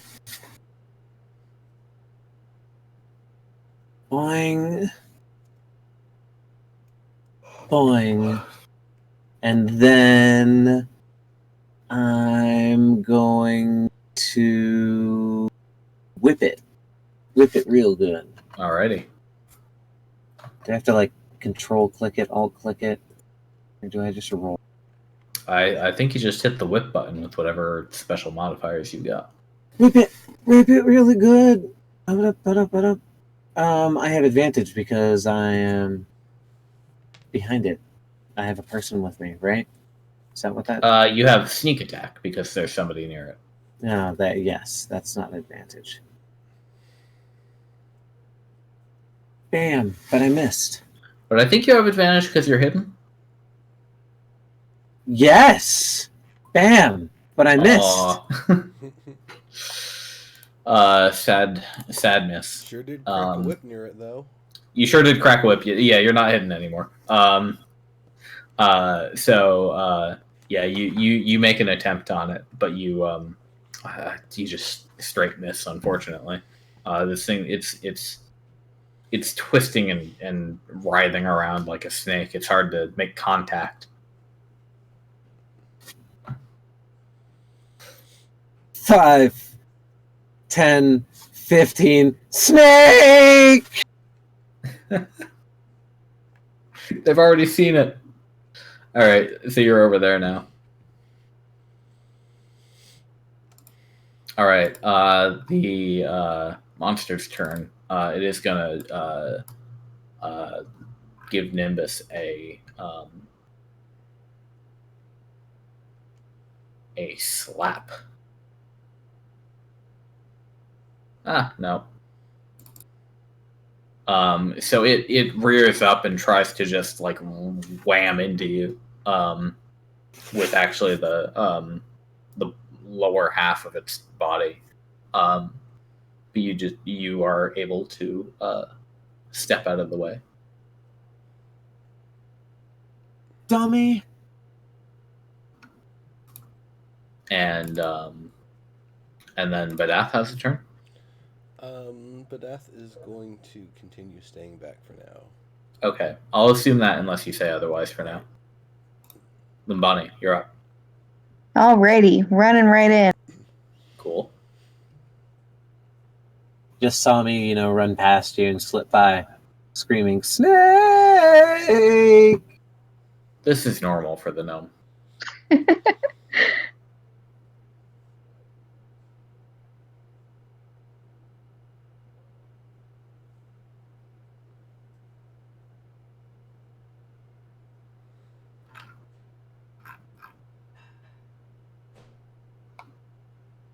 Just double checking that I don't want to do any spell shit or anything fun and exciting.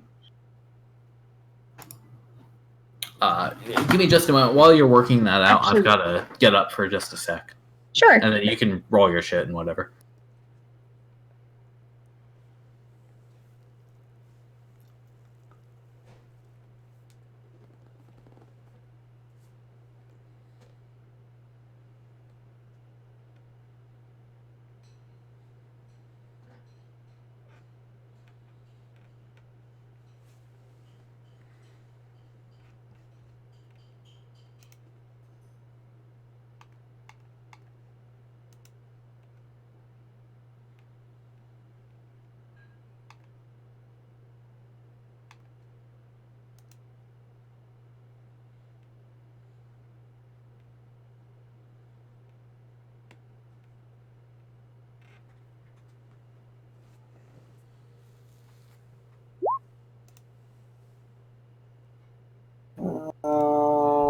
Womp womp.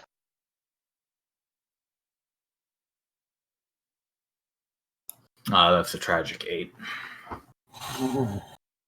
But I can attack again. Sure can. So I'm gonna do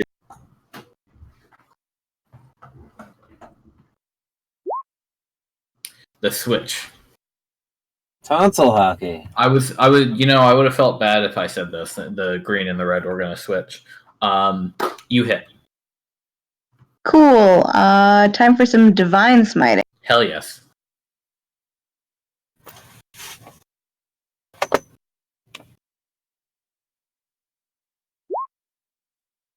Oh, that's Level 2. All right. Burn it all down. What does Limbani's divine smite look like? Or sound like? Probably like a whitish light. Might be some sort of like almost like a bird like. Some like feathers kinda deal.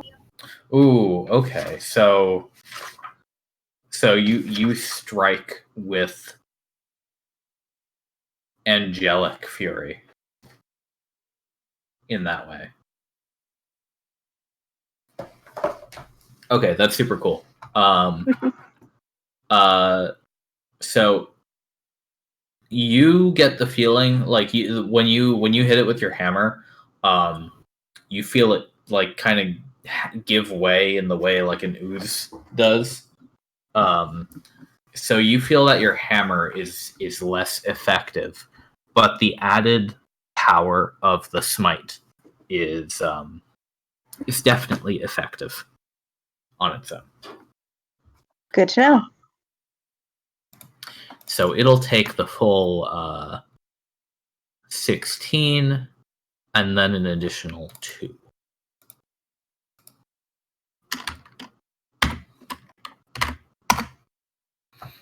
And this creature has you've caused, so again, this is an ooze creature. So you've caused a large percentage of its body mass to now splatter across the 5 feet radius around behind you or behind it, and the bits of it that it's still attached to by little ropes and strings of goop sort of try to form back together and coalesce before it rears up to face you now instead of Nimbus. Yeah, I just hit it really hard, so that makes sense. Mm-hmm. All right, that's my turn. All right, Xenia.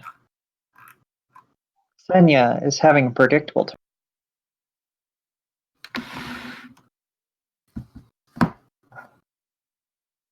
I like easy turns. Just saw me screaming right past you. Oh yeah. Let's try this again. All right. I hope it rolls below a 12 this time. Whoop. Balls! Look at that! Beautiful. All right. No necrotic resistances, right? Yeah. No necrotic resistances. Okay. Yes. Yeah, it hears the bell toll and just sort of shrivel. That it does. Yeah,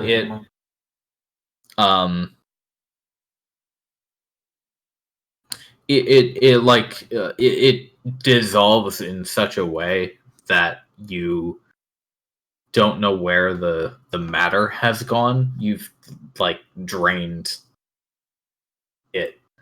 I suppose if it was made of moisture, you've evaporated it. And it is gone. It's destroyed.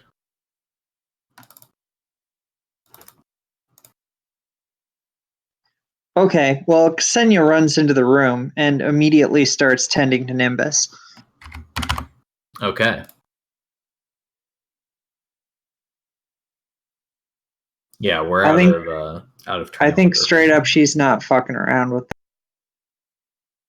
I peer into the thing where the thing came from. Yeah, Albus Taver on inspection, you think it must have just been like there's a notable like damp gooey spot. You think it must have been lurking inside one of these rotted out bed sheets.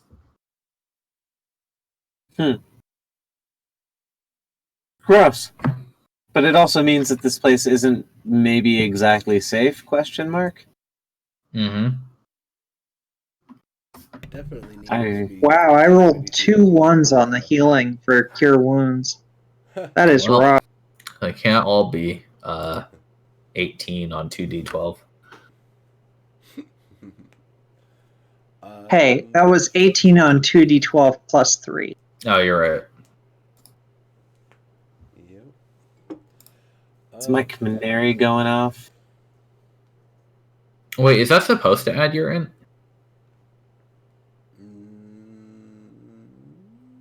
Cure Wounds? Told the Dead.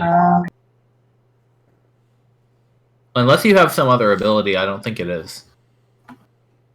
It would have it would have perhaps. destroyed the creature anyway, so it doesn't matter. But for Okay. future, yeah, cantrips and stuff aren't supposed to normally add your ability score. So Okay. unless they say they I don't know why that. Yeah, I don't know why that. I will go edit my character sheet. Yeah, okay, cool. That's totally fine.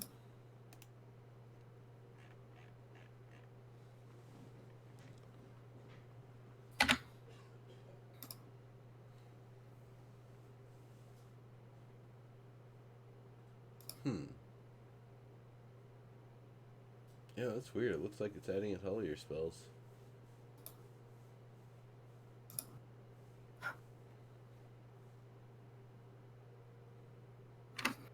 Oh wait, yeah, it's adding it to Cure Wounds as well. What the hell?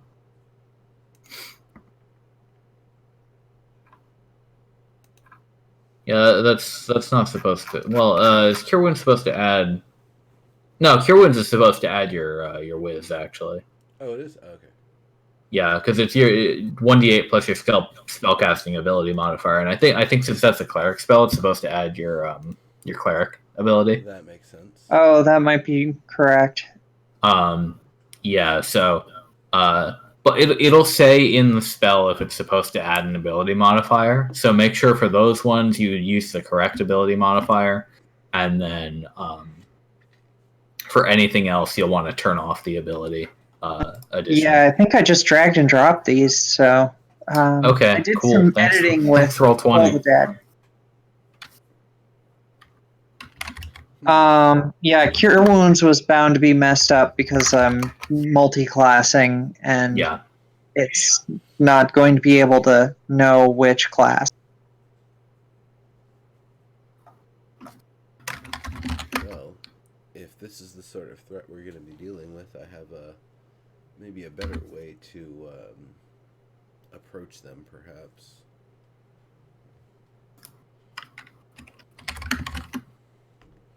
In that, if Badath can activate the creatures, as it were, but not get caught up by them. then we'll be able to take a couple quick shots at whatever creatures come out before they even get to us.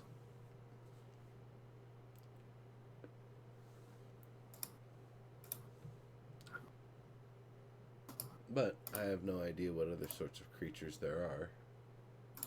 Nor do I have any idea if that creature has anything to do with these bodies. Or anything else here. Or if it's just an aberration of the redshift over time.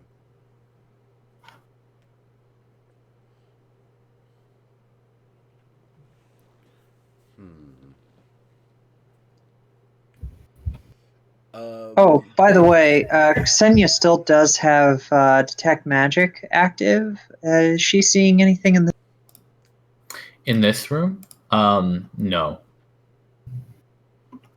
Okay. Aside from, however, there is in Orvis like a you get like ambient whiffs of that preservation spell here and there. It's just like kind of like through the veins of the city, basically.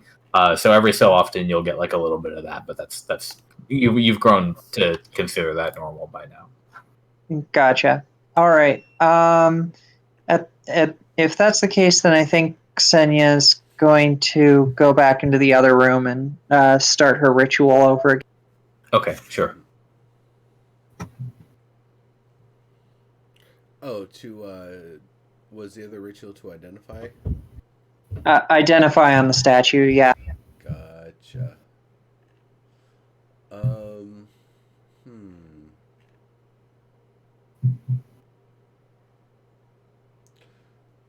And you're okay with touching the statue? I'm not sure what its properties are. Yeah, we talked about that. Apparently somebody had already touched it. So it was clear that it wasn't activated by touch. So I see. Fair enough.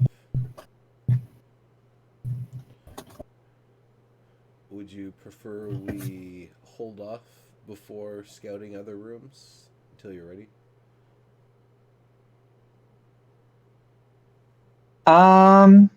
Yeah, that's up to I you. mean, that I do think that is up to the rest of you because, I mean, as much damage as she does, she's very, very fragile, so she's probably not eager to get into combat.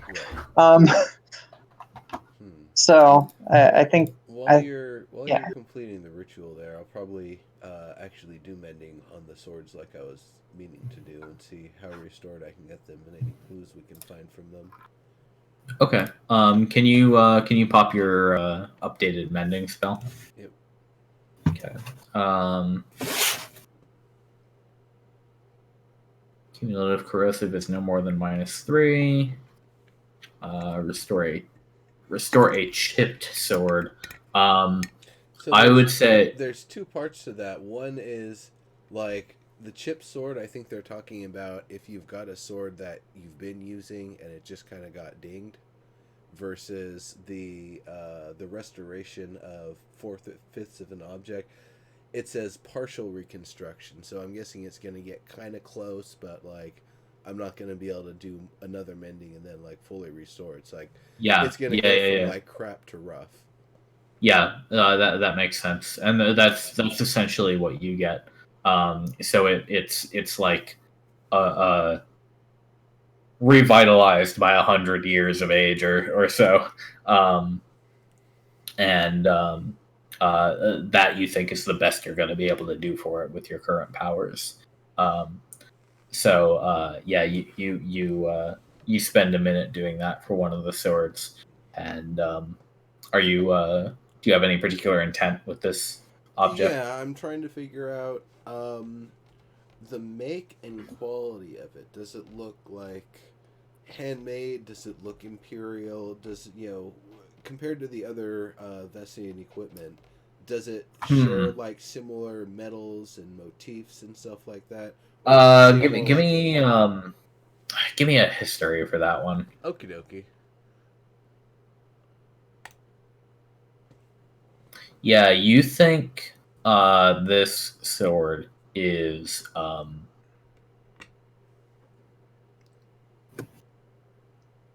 It's like the kind of iron sword you'd get at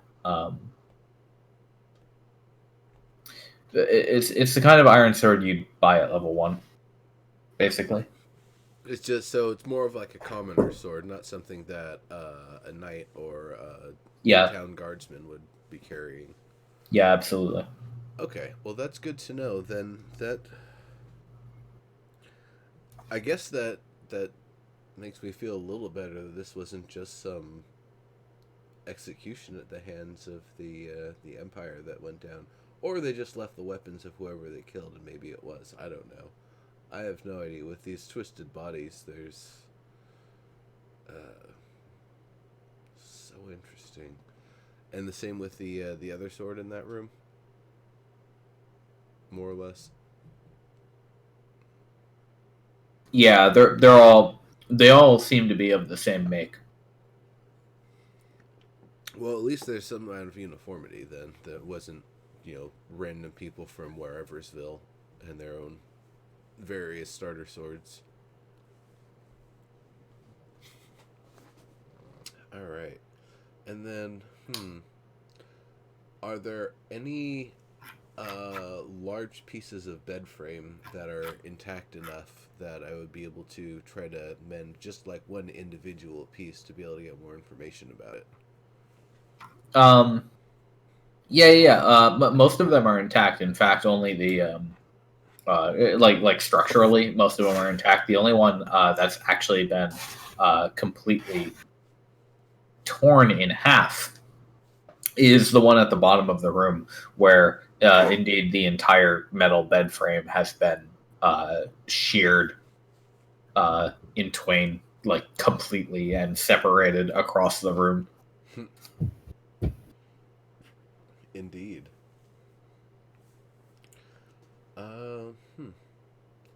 And they just looks like kind of common, simple sort of metal, not much in the way of furnishing to it. Yeah, like a hospital bed, basically. That kind of like it's like utilitarian is what I want to say. That was kind of my first thought when I came down here, was maybe some sort of infirmary where people were being treated for these oddities. Of course, something like that I could see being disturbing, and that they wouldn't want to do up on the surface where everyone can see.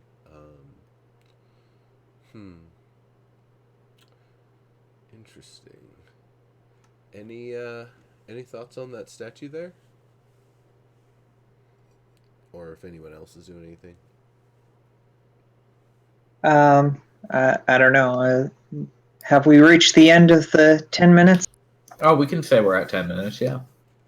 Just for one thing, Limbani retrieved her daggers that she threw and cleaned the gook off of them in those 10 minutes. Oh, perfect. Good idea.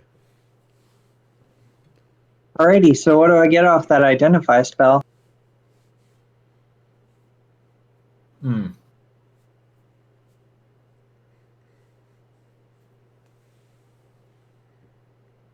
Bad food timing. I'll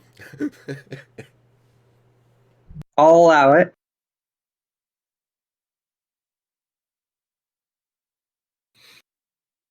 This statue is enchanted to go away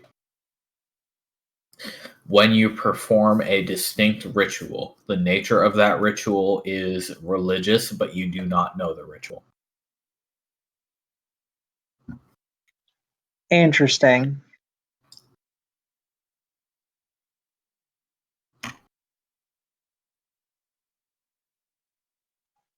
Hallie just said, well, we know 2 rituals that it's not.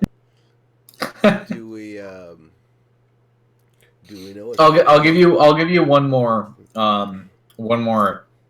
piece of information about that.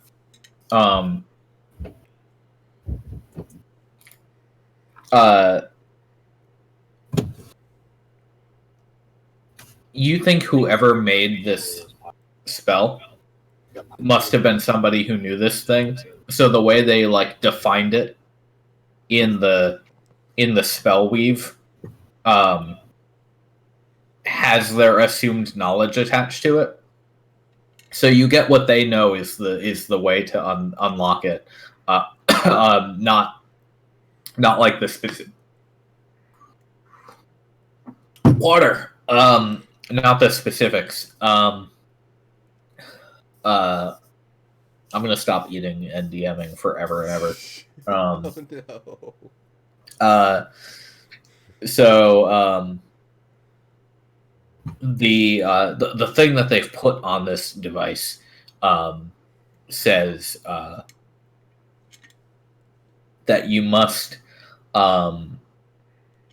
perform the awakening ritual to the sleeping king. Okay. I think I might do a religion check for obscure religions. Okie dokie, go right ahead. I will help with that. That's not something you'd be able to help with, but you can roll your own. Oh, okay.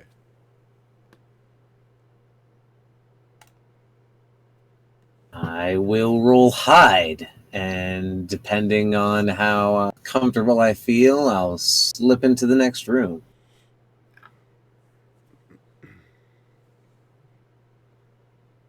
I'm feeling comfy. I'm going to assume I don't recognize good. that religion. Good roll stealing, Alvis Taver.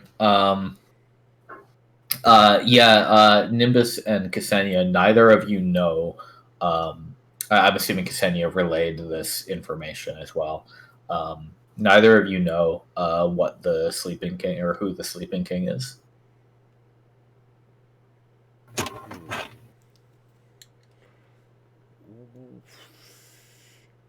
So only like Ksenia, from your research, like from your studies, there are probably like 10 different gods that are considered asleep in some way.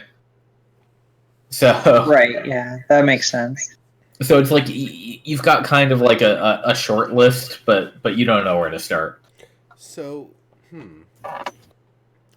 how resilient is the stone or dirt or whatever down here?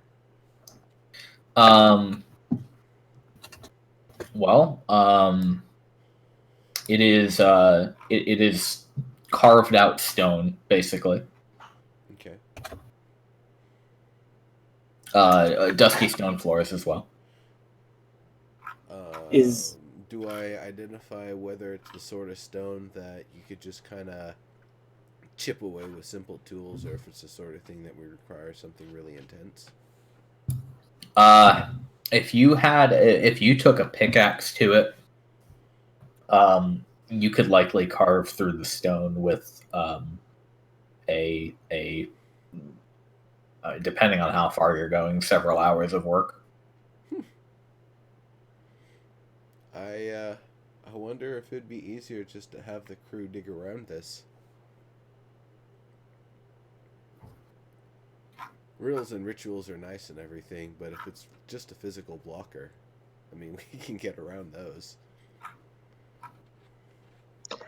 Ksenia starts just trying combinations of words like arise, O ye sleeping king, or something like that, just all kinds of combinations of Open says me. Reach deep into the blasphemy and just say all of it. Maybe one of them will work. Limpani is rolling her eyes so hard. What do I see in this room? Is there water in here? There's not water. You see a closed grate on the north wall, and for context, the north wall is kind of like a round stone tube going along like the top corner of the ceiling, and then below that the wall is flat, and there's a grate visible, and it's like you can see that it's like closed by some kind of like wooden or maybe not, maybe like metal gate. And before you, is a sheer drop off. And this room is actually like the floors around the edges are kind of like cobbled stone rather than just like plain dirt, and clearly like structured in this way, such that there's clearly like a level below where you are right now. Neat. Yeah, and the wall under the tube goes down all the way. Is there something over here on this wall? There is something on that wall. I'm gonna sneakily make my way over there. It appears to be a lever made of stone. Ah. Give me 1 second. Do.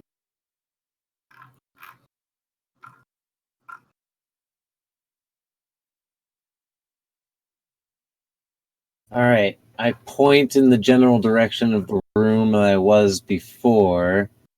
And to Nimbus, I say, with my keen student's eyes, I have found what I think is a lever. I'm going to use all of my intuition to see what it does. And I pull it. Okay. Can you actually make me a strength check to do that, or athletics? Can I use my crowbar if it seems to be giving me trouble? Let's see. Yeah, let's see what you get on athletics raw, and then we could maybe apply advantage if necessary. Oh. You need some help. So you reach up and you grab it and you attempt to swing it to the side, and it sticks. You give it a good pull, and you're just like. I put my mage hand behind this one. 10 pounds of force. Yeah.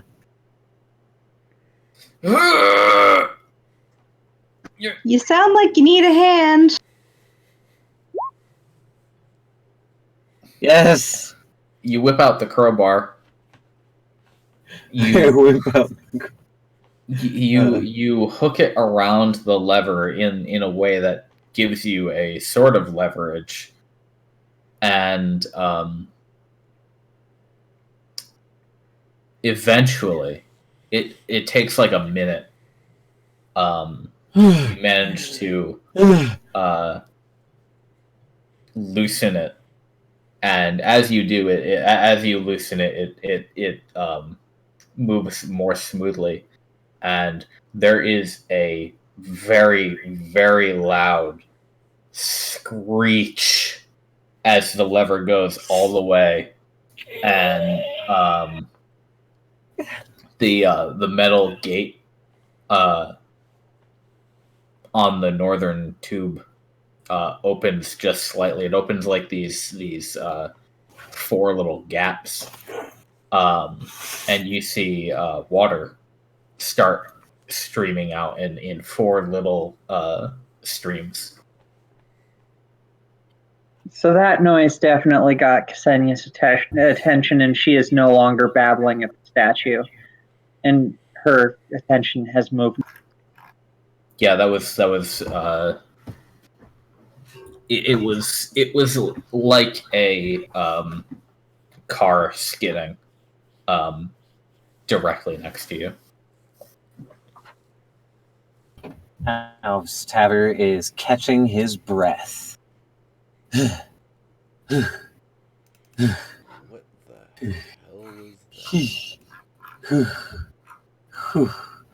that?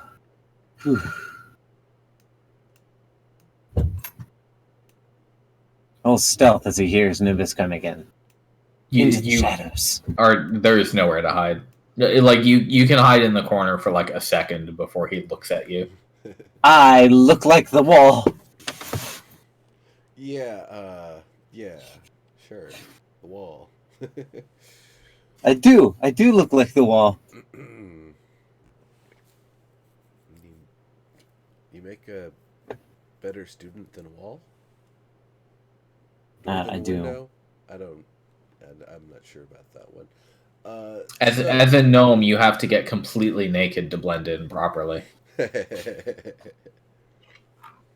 Oh shit! Especially with my brightly colored clothes too, right? Yeah, aren't you wearing golden Morio robes?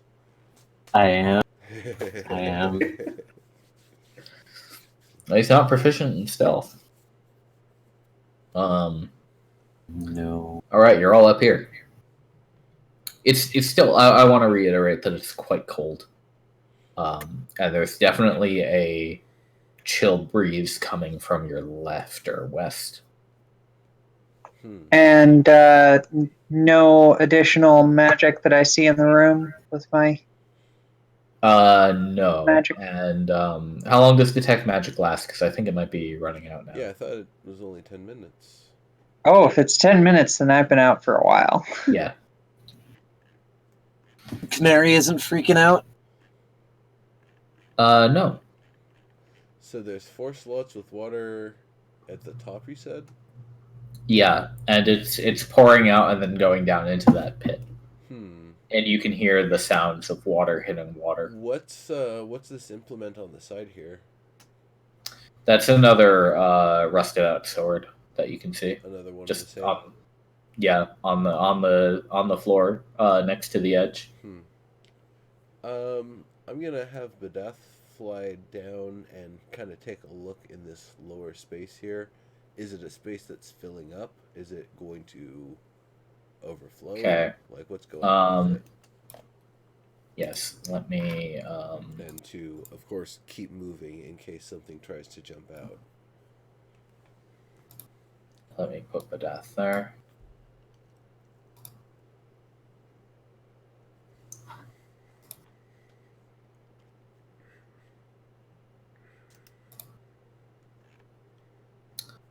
Okay. What kind of dark vision does Badath have? 120 feet. Damn, son. Can I open the token? Nope. All right, got to refresh roll 20. Hang on, it won't let me open my tokens. No.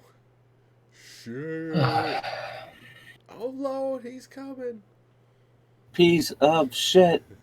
Piece of shit. It's just an extreme lack of optimization on a browser that doesn't want to be optimized. It's just storm. the most popular virtual tabletop in the world. Well, I don't know. FG Unity, I have got my eyes on that. Fantasy Grounds Unity Edition. Yep. Dude, backed it at fucking $300 for all those books. Oh, by the way, y'all saw the Wendy's game, right? The Feast of Legends? Yeah, woke advertising is cancer. Oh. I liked it. I've stopped going to that location. Their food sucks anyway. I haven't gone to one of those in over a decade. Yeah. I think the only thing I'd ever get is I used to like it a lot, but now they're unholy square burgers. Who the fuck cuts your meat? Anyway. Squares? Badath is in this room, and there is a pool of water down here. It's fairly deep. The stream that's coming out doesn't seem to be filling it very fast. You don't see an outlet immediately. You're not sure if perhaps the water is murky, so you're not sure if perhaps there's one like on the bottom as a drainage system or something. As you go down, the walls turn from rough-hewn stone to distinctly clean carved stone. Same with the floors; they turn from dirt to tile. I see. And I see there's a passage over here. Yeah.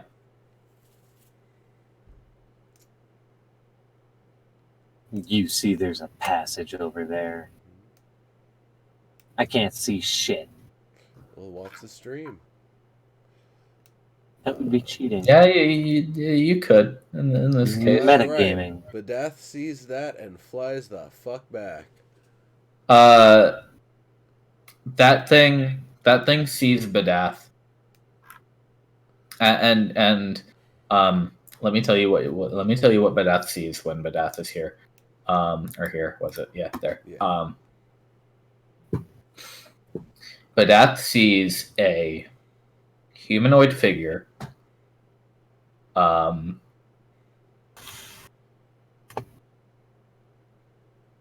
kind of sitting in the center of a glowing spell circle. And this figure is it's like a formless, naked green body. And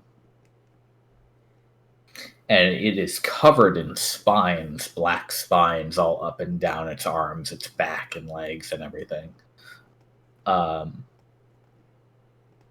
And many of these spines are extremely long. They are so long that both of this creature's legs and one of its arms have become pinned by these spines that have grown out and into the stone walls and ceiling and floor all around it. It's effectively crucified right here. But you see it can move its head, and it can move one of its arms, and it does turn and looks at Badath. And you hear it say, oh, there you are. And then when Badath starts to immediately flee, as you said, it goes, no, wait. All right. I'll have Badath kind of fly down, come around to somewhere here that's far from where he's got the pokey parts. Okay. Yeah. That's they cover. Here, let me do something here. The pokey parts would be like this, basically.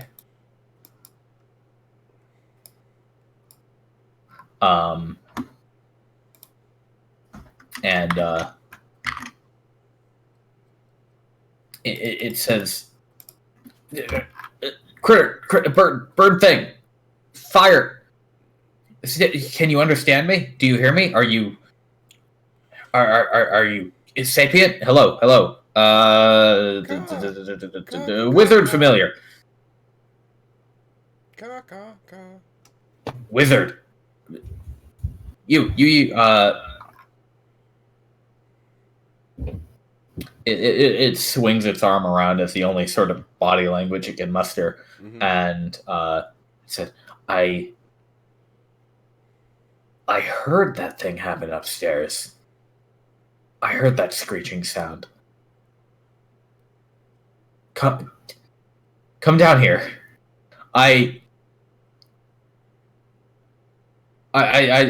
can talk. Okay. As Badath, I do my best to say okay, but obviously it's an owl, not a crow or something with mimicry. So, Wizard, tell your creature to hoot thrice if you agree. 3 hoots. And then Badath flies back up, and Thank the Sleeping King. I I knew he wouldn't abandon me. Upon returning, I tell everybody about, well, okay. Good news is, we might be able to find an answer to that riddle. The odd version of it is that there's a fella down there who seems to be kind of pinned in place, but seems to be pleading for help. Said something about knowing that the king wouldn't forget him, so he's. How long has he been down there? I don't know. He looks like he's in some sort of circle that's kept him trapped there or something. Do we have rope handy? I mean, I can get down there, but it'd be. I got a rope. Okay. I got a rope too. How far is it, by the way, to get down there? A 50-foot rope will make it. Okay. Is there something good and secure to tie it on? I have a piton. Yeah, you have pittons. Good. Because I don't know if you guys would want to trust those.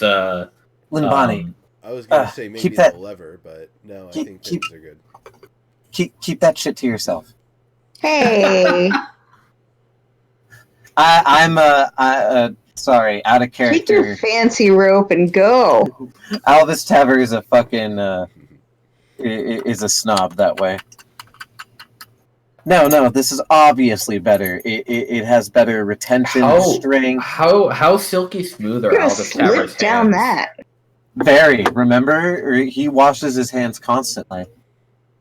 Like I like to think of the situation where like he did do hard labor in the mines in his youth, but like ever since then he was like he takes very good care of his hands. Oh, most definitely, yeah. He takes care of his hands and his entire body after he got out of the mines. It was a elevation thing. Even his mentor kind of encouraged it too. In order to be a good student, a good representative of the guild, right? A good potential agent, I need to look my absolute best at all times.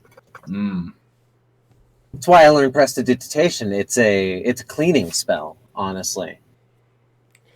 So the entrance was down over here, and it looked like there was more to it down there too. Okay. Yeah, you guys can hook up that rope to a piton without too much trouble. I assume one of you has a hammer. Limbadi's got a warhammer, so. Shall we? Yep. All right, I'm going to stack you all up so we can copy. I think Bedath's already down there, so that's fine. I'm going to go last. Okay. And peek into that other room before I go down. And Ooh.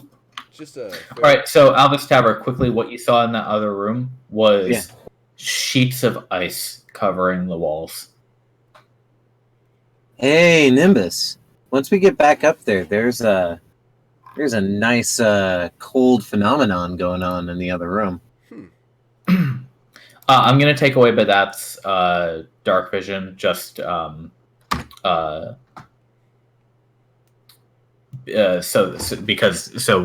Nimbus, in case you're not looking through his eyes at whatever point. Right.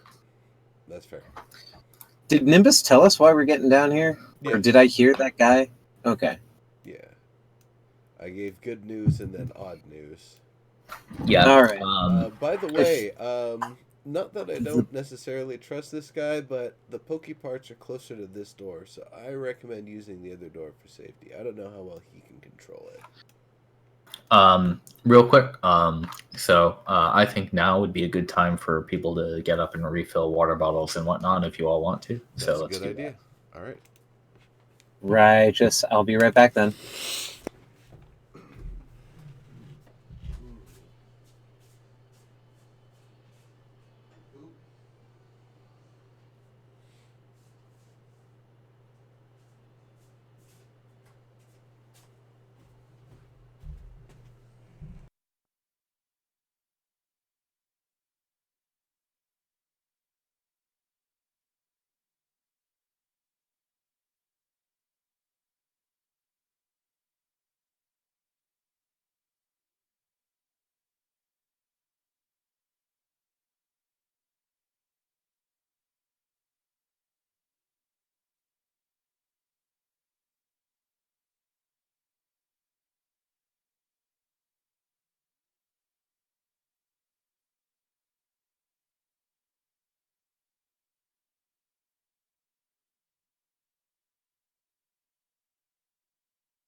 Okay, I'm back. No, I'm not. I forgot my water bottle at the sink.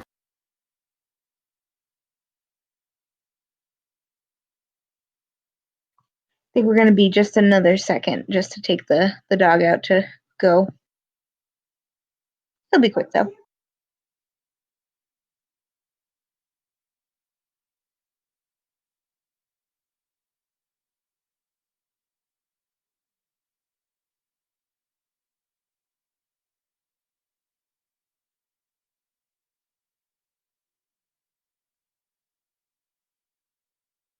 Okay, now I'm back.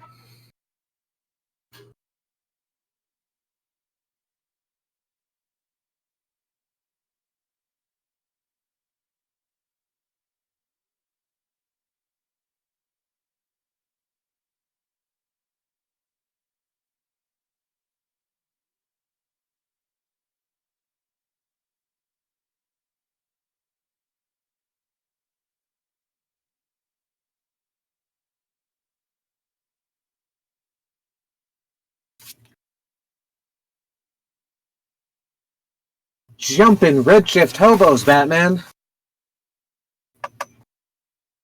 Yeah, well, I don't think homeless people can do very well out here. Actually, they'd have a hard time.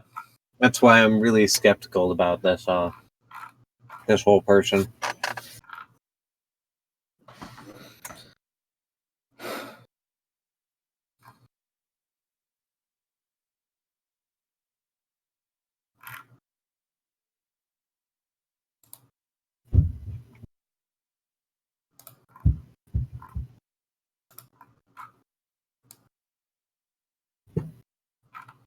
No long strider, no jump.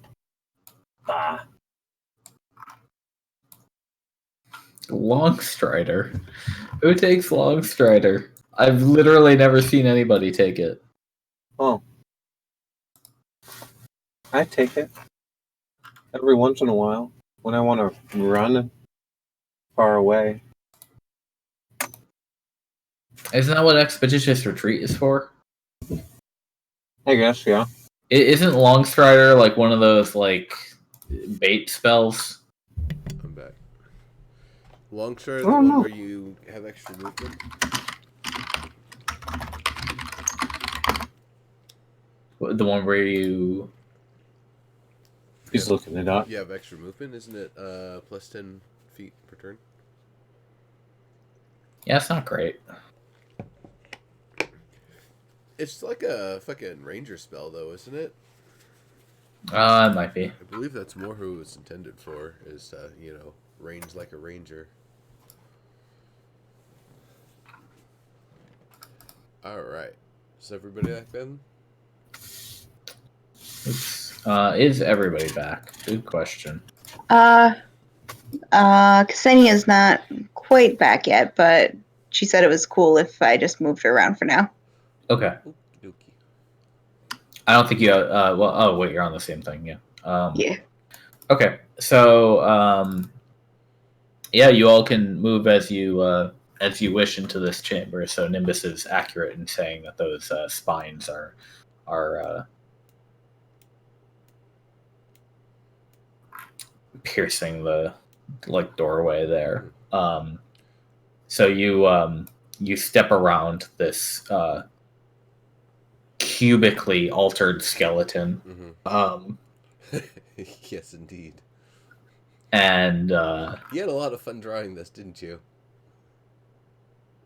it gives me opportunities to create new horror. Yes. And when you step into the room and come through the doorway, the creature says, "Oh, not just a wizard, but a gathering. Oh, this is perfect. Hello. Hi there. You all speak the common language of men and mortals. Yes, it hasn't changed much in 1,000 years. Doesn't seem like it has. That's good. So, geez, we have so many questions for you, and gosh, it looks like you're in a real unfortunate situation. How did this happen? Oh, one thing I want to note. This creature is actually speaking to you in your minds telepathically. Did I hear it then?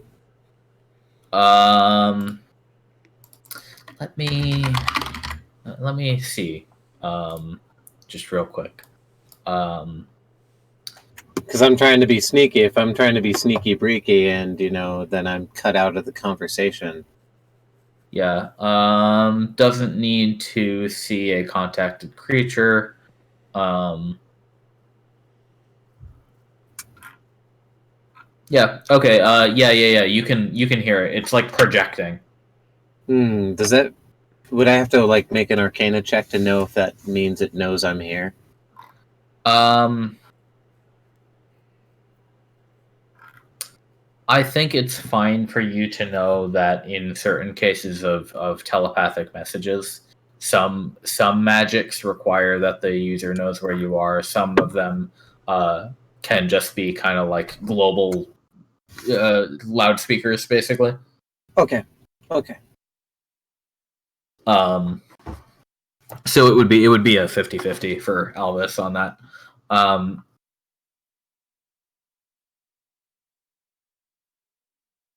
Yes, he says there is plenty of time to talk. I do have all the time in the world. But before that, can I ask if you would help a poor soul out of this horrific predicament?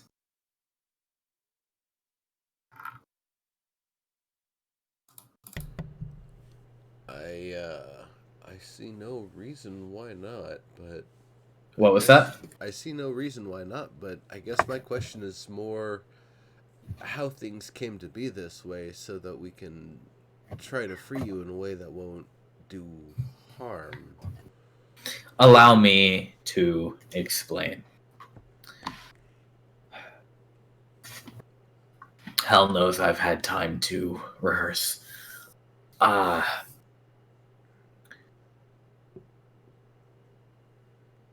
Some aeon ago, I was brought to this plane by a group of mortals calling my name. It was an ordinary summoning. They requested favors. They prostrated themselves before me. They invoked the Sleeping King at completely normal. Average talent, I would say. A little simpering for my tastes, to be honest. I was likely going to offer them some simple powers and magics and be on my way.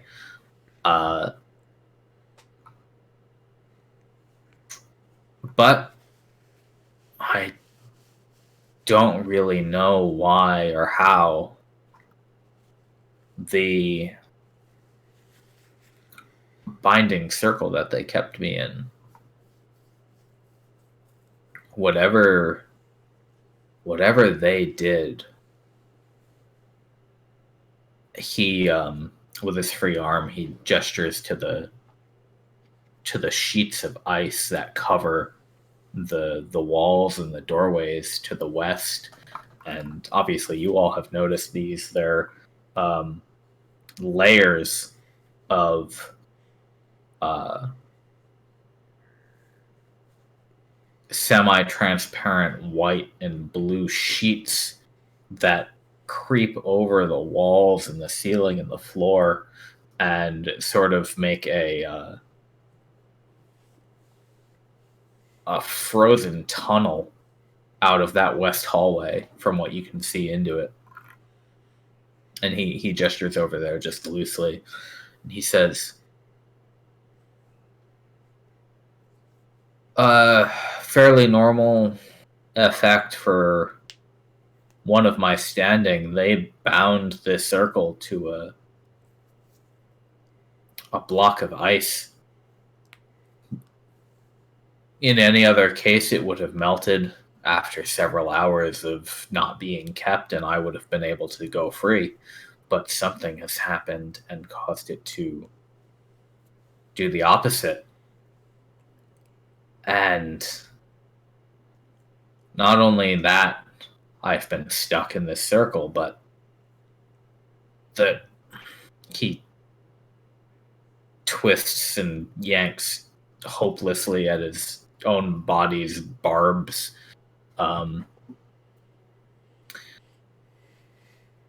Every time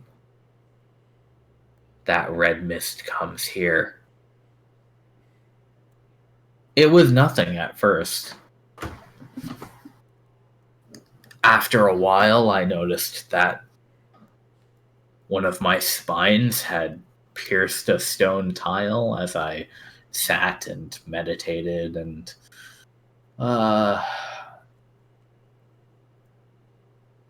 I've been alive longer than I've been here, but there's no stimulation here. Nothing to do. They didn't even leave me with something to read. I noticed that one of my spines had struck the stone. I pulled it free, but over time, more and more of them grew out of my control, and there was nothing I could do but sit and watch and wait as they became this mess. Now I can't even pace. And you're trapped, stuck until the ice is thawed? Yes, there should be well, there would have been a core piece, a single block or shard of ice that was used as the focus to summon me. If that were melted, I would be able to go home immediately. The spell would wear off. I'd be free. I didn't quite catch what manner of being are you? From where were you summoned? Hell, of course. But Which one? That would be the plane of the Sleeping King. Surely you know it. I'm not actually familiar. Care to enlighten me?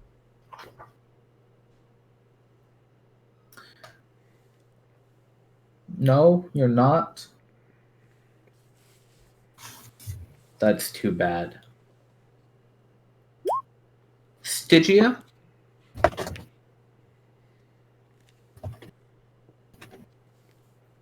I mean, that sounds familiar to me, but should I roll for Plane that? of Eternal Ice? Yeah, you can all roll religion if you want.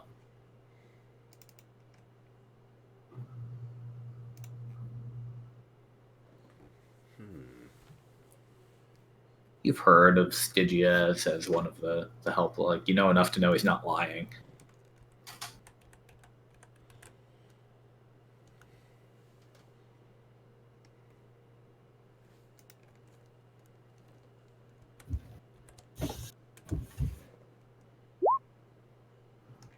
Alrighty. Sorry, I'm slow.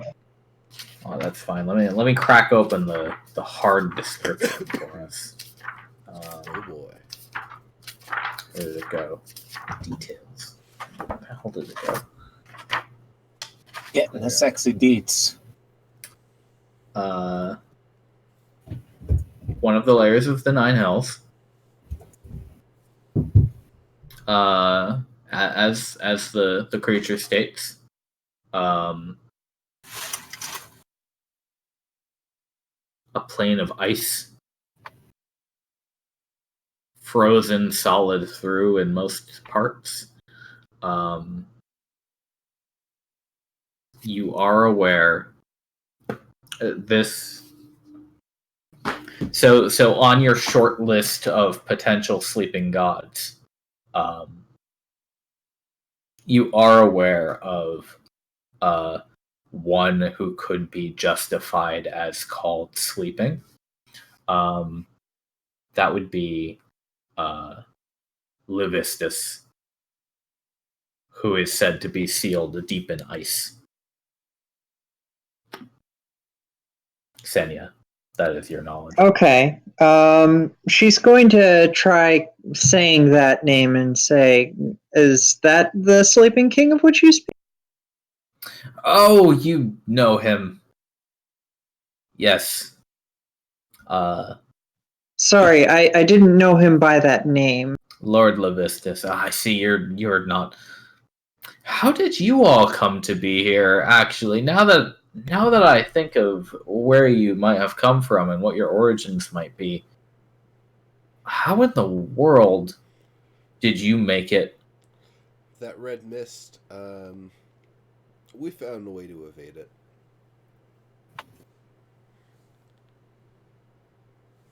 Fascinating. Because it destroyed those mortals, and I'm sure you can see the evidence of that. How long ago was that? I'm afraid I've lost track of time quite handily, but I can tell it's been many centuries. I see. Well, when he says that, I am interested. Sorry, you go. Was it long after you were imprisoned here? No, in fact, my imprisonment was to be, my servitude was to be perhaps a day of effort. These things usually go quickly. Oh, great one, give us your power. Yes, here's a small cantrip and a bag of gold, what have you. And all you need do is sign over a piece of yourself, and they're always willing to hand it over readily. They don't mind in the moment, of course. And then heaps of praise. Occasionally one is asked to do some combat or some assassination, and these things get more pricey. But this one was to be simple. Like I said, I was going to give them a small dose of magic power and be on my merry way. I had hardly been here an hour when the first red mist appeared. And the first you experienced, or the first that ever occurred? Well, truth be told, based on what happened next, I've always assumed it must have been the first one. Because the man who stood next to me at the time and who was currently negotiating with me and who sits below your feet right now, as soon as that mist enveloped him, he became quite horrific indeed to behold. He screamed. He appeared to be in agony. Yes, we're aware of the effects of the red. And he expired in a few moments. It's a shame too. I almost had that soul of his. It was very close. While he's describing the person who I can't see, I do take a moment to look back in this room to see this guy. That one is sitting in a circle of long since melted and gone out candles. And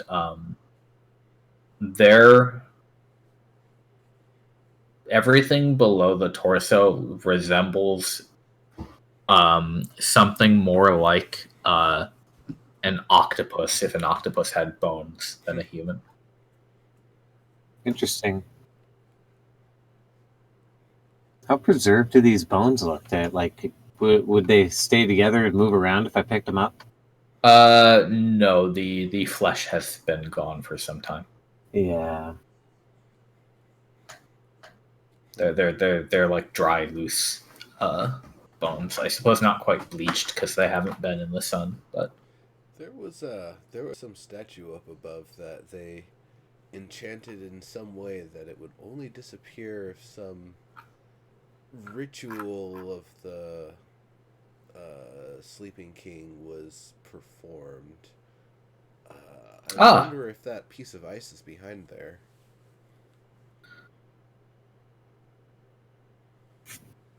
Well, no, I can tell you where it is. In fact, but tell you what, should you agree to break this damn spell, I will tell you how to perform the ritual. And never fear, it's a very simple ordeal. And so long as you don't repeat it on a daily basis, your metaphysical self is perfectly safe. It would only strengthen the Sleeping King by an iota if you were to do it just once. Understandable. I realize what sort of position I'm in. I'm willing to make this a profitable deal for you because I'm well aware that these mortals kept their wealth behind that location. I think that you can understand that we don't know your full power. So if we are to release you, we would also need a commitment from you that you would depart back to your home. Absolutely. 100%. You have my utter word. I want nothing more than to go home. I 100% understand. I'm so glad the first mortal I met in centuries was reasonable. There's nothing else in this room, is there? No. Okay. I am not sure I can accept on behalf of the entire expedition, but personally for myself, I see no reason to leave you trapped here. I might be tempted to see if we could get some extra information about the events that happened with that first red mist before we let you go, but that's about it. I wouldn't keep you for long if we were to do that. I've waited an eon. I can spare a few more minutes to talk. Oh, it has been long since I've had a conversation. I don't mind. Senya laughs knowingly. I wonder.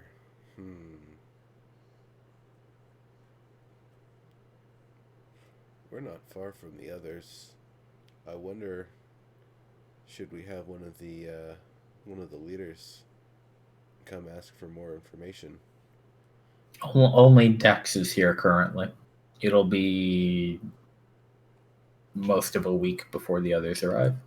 Right. Well, I mean, Dex is the one that's really about knowledge of the Redshift, right? Yeah. So, I mean, that might be the best person to bring in. All right.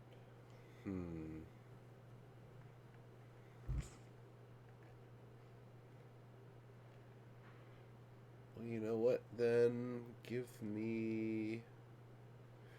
Oh.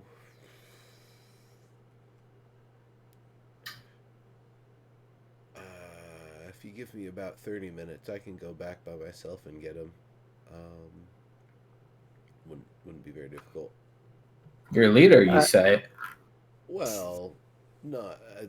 There's layers of leadership, of course, bureaucracies and such. I'm sure with your experience in Hell, you have similar structures you deal with. Oh, of course. Think like a commanding officer almost? Delightful. I'd be thrilled to meet them. Well, while he's off getting said commanding officer, I might have a few questions for you about what the experience of being in the mist is like, because as we said, we've avoided it so far, and we'd like to keep it that way, but as the only thing that has lived through it and been sentient enough to talk about it that we know of, it might give us some really interesting insights into the effects of it, and just generally that kind of thing. Oh, certainly. Now, Ksenia, just before I go into what this character is going to tell you,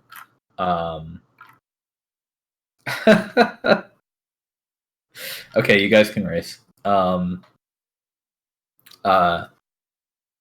I want you to.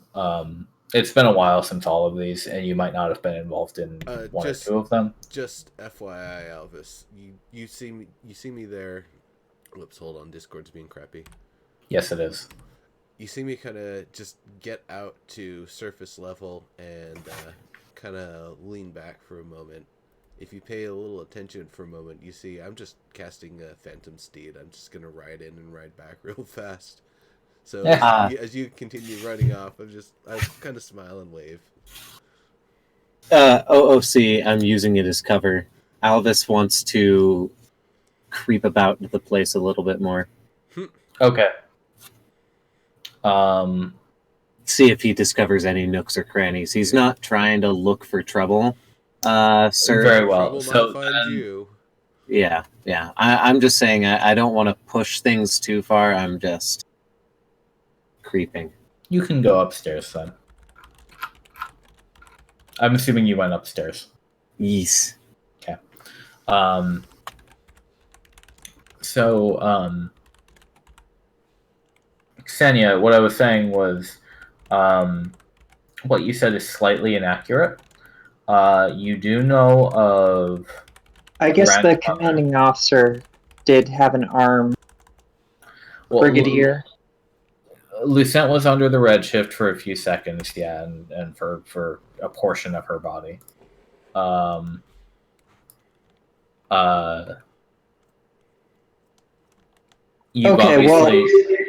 Still there is some insight because repeated exposures. Yes. But on that, I also wanted to note, you know of Grandmother, who's lived through it for 1,000 years. Oh, I guess that is true. She has an obelisk now that the Commission has built for her, but previously, and as a powerful dryad, she was actually able to defy the effects herself within her own tree. But she was afflicted by drawing the corruption out of other creatures and healing them and taking it herself instead. Okay. That's why she has grown old and thorny, and her tree has become unhealthy as well. She's been assisted and made stable now, but that was a situation for a very long time. There's also the worker. that creature that lives in the cave above Keep Silex. Right. That Okay. creature Yeah, I missed is a lot known- of this. Yeah. The grandmother thing I was aware of, but I missed a lot of That creature is known to have lived here for a long time. And of course, the goblins live here unaffected by the Redshift. Okay, well, still more data is more data. Still, yeah. I get your whole point. I just want to make sure you have full information because this is stuff Ksenia would very definitely know. Okay, yeah, that is fair. All right. So he says, well, my guess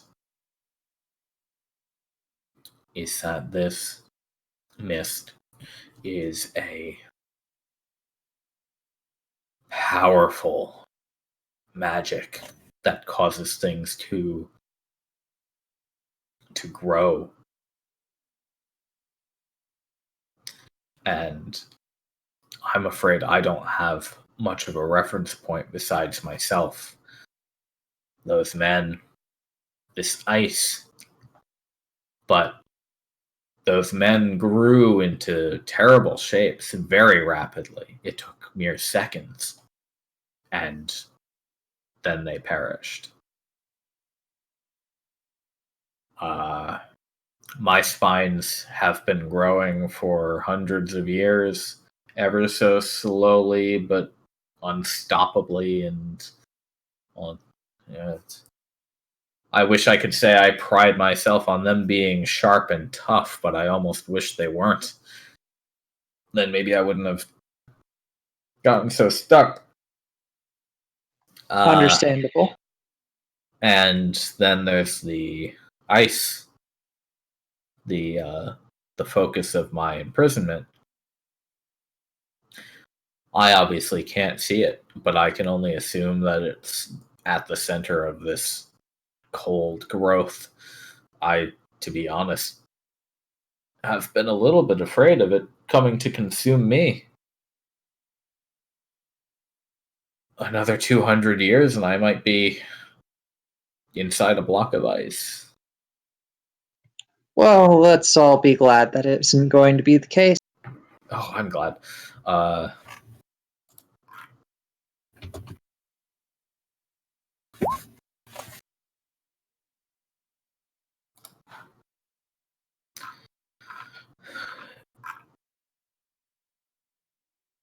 Was there anything else that you wanted to ask in the intervening half hour?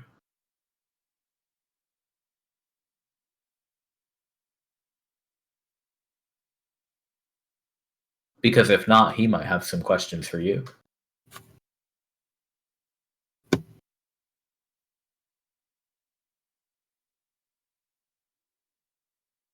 Ksenia?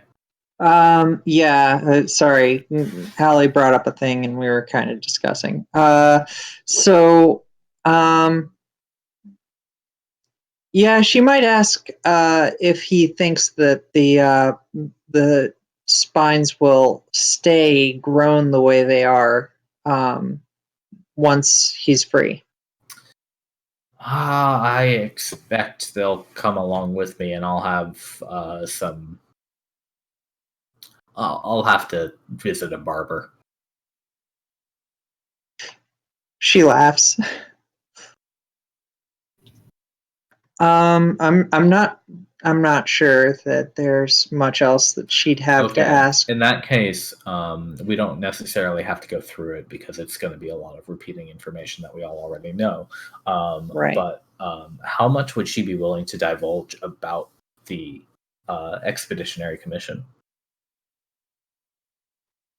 Because he will ask. He'll be like, "You have leaders. What do they do? Who are you? What are you doing in this place? What brings you here?"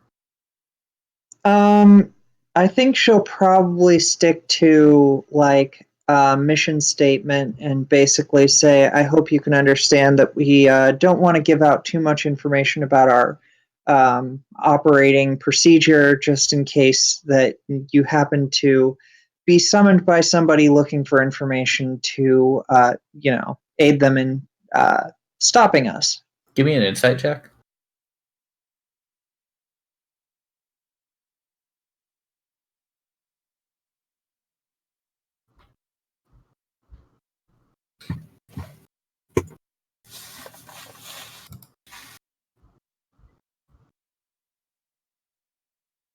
He's very polite.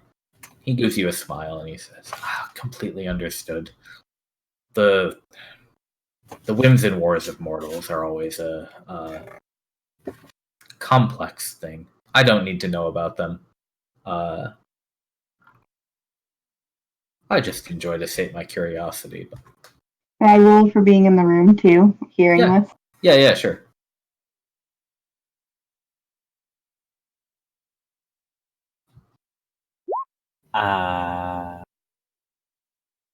You don't get much else All right. out of that. Worth a shot. Bonnie is very suspicious of all of this, but kind of pities him. And there's definitely like a read on that, and he's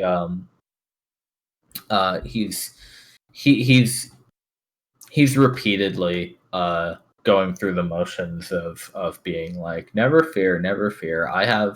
I have no immediate interest in your souls. It's not a priority right now. Just want to get home, report in to my boss if he's still alive after all this time.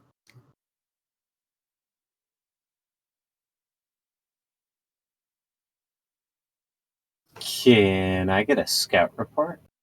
I'm probably well and truly out of vacation days, aren't I? That sucks.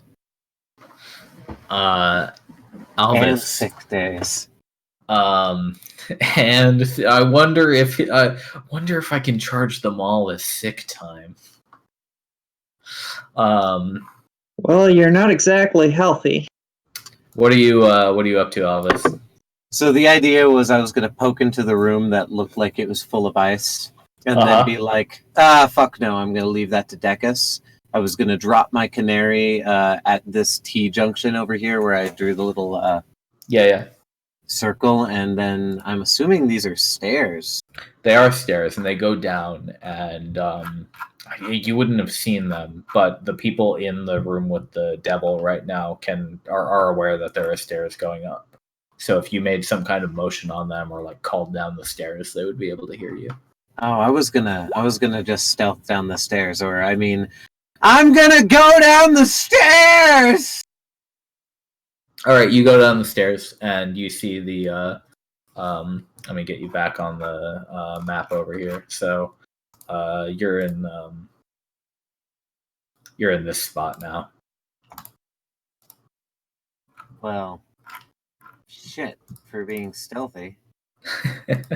I poke my head out of this room, and I'm like, and that's exactly what I say. Well, shit. This place circles in on itself. Welcome back. I saw you pass by the door, but I thought it polite to not say anything. That's a little bit more disconcerting. I hear you're in the business of souls, though, while we're waiting for my boss. Yes. The name is Selmus. He holds out his hand to shake. See, I've been taught. I'm not supposed to put my hands across this barrier, am I? I'll hand you some pipe. Astute. And I load a pipe and I poke it across the thing. Oh my, very kind of you. He will absolutely take it, and he gives it a sniff first, a waft.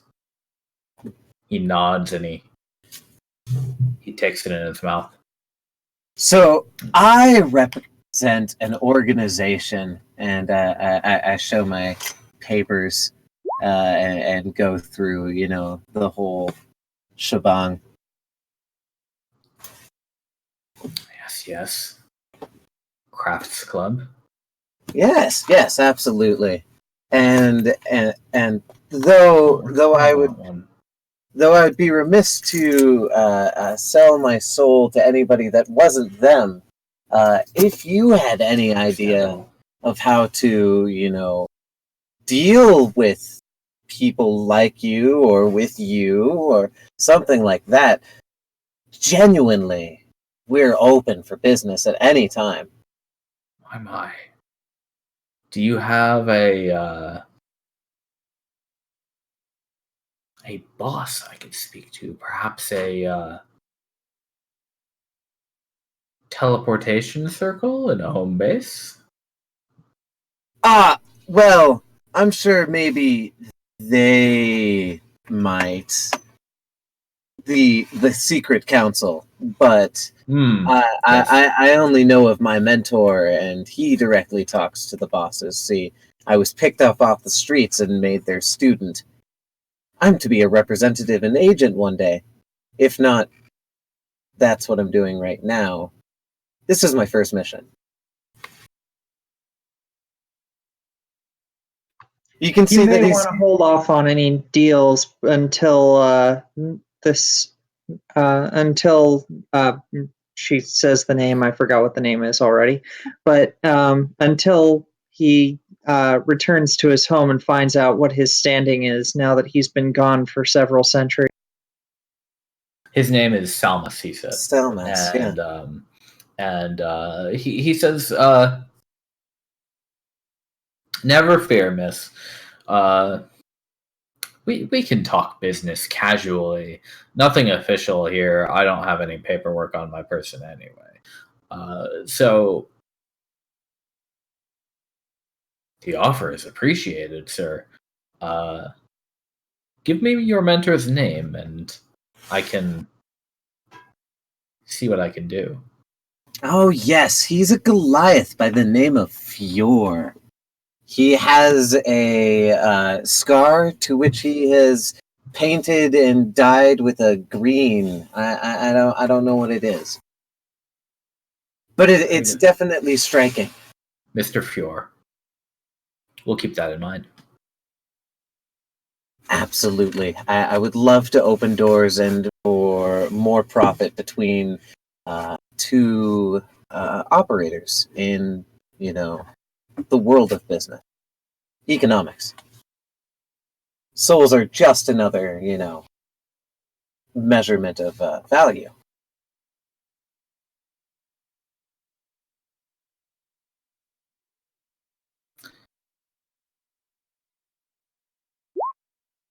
I like you. I like all of you. You're quite clever and all very polite. I think it's around now that the two have returned. We've got triple wizard action right now. I know, that's pretty fun. Quadruple. I'm technically a wizard too. Yeah.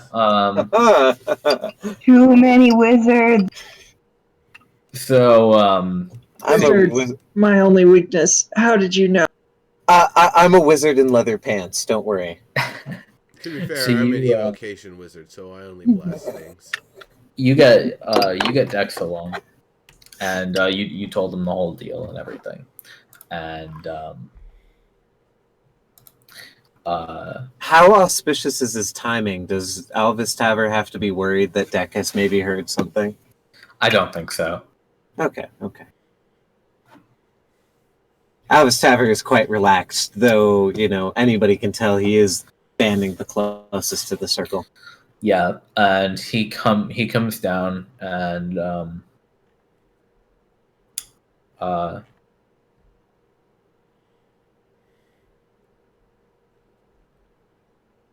what was your mentor's name? Fior Sure. has that green mark. Got it. It's on the back of his hand.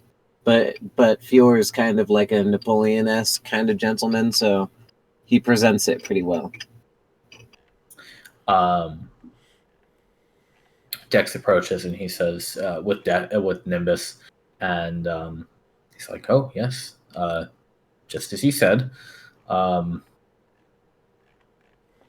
Hello there. So I feel kind of dumb. I completely forgot about my portents ability. So yeah, that might have been useful earlier, but mind if I roll that right? Hey, you want to roll them? Go ahead.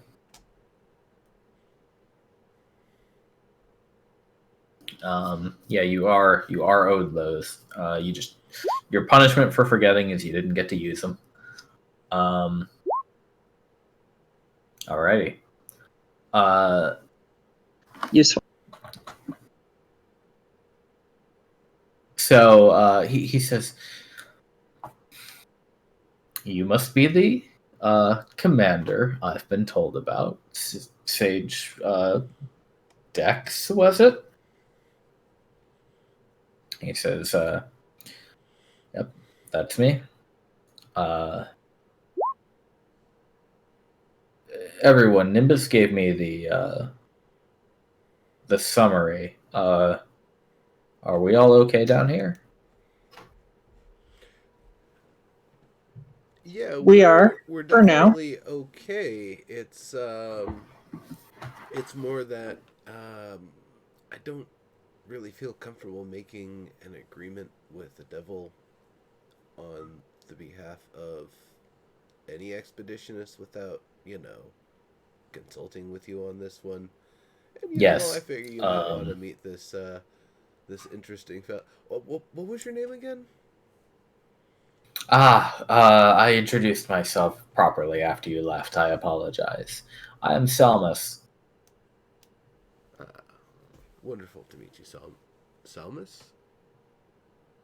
Yes. Salmus. Nice to meet you. Now, I understand your trepidation. You are all, I can tell, quite nice people.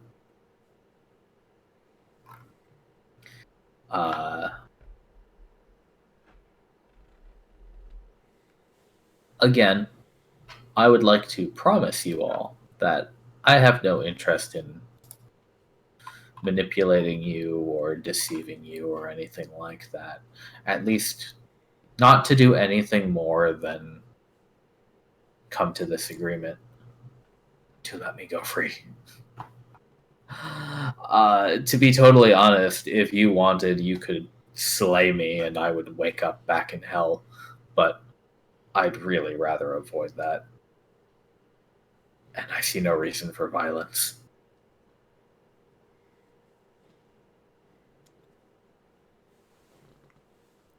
That's completely understandable.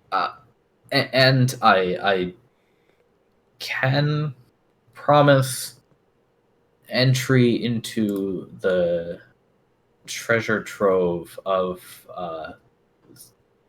belonging to this cult. I might remind you, I I understand that you have an organization, and I understand every organization needs funding. I'm sure you could make use of a pile of gold. Oh, is that what it is? Senny has this most disappointed look on her face right. The mortals gave me a few offerings, but I had no interest in them. Gold is not terribly important to us. We have plenty of it. Although there were a couple of relics that piqued my interest, but again, bargaining. I'm willing to let these go and let you have them in exchange for my long-awaited freedom. What do you say, Sir Dex? I defer to you as these people's leader. Dex, I do have a personal request that I'd like to add on top of this offer. Uh-huh. I have a certain issue. There is I haven't talked about it much. There's a certain earthen genie. Quite a unique one, a bard, in fact. He's both as majestic as he is mysterious, as he is truly a raging asshole. Such that he got cursed. Centuries, millennia ago, even. A curse that makes him very, very cruel and very jealous. Unfortunately, it makes it that he can never have a full-blooded genie offspring, that he can only have a half-blood, but his offspring will only produce full-blooded genies that will have no loyalty to him. Oh, he is furious.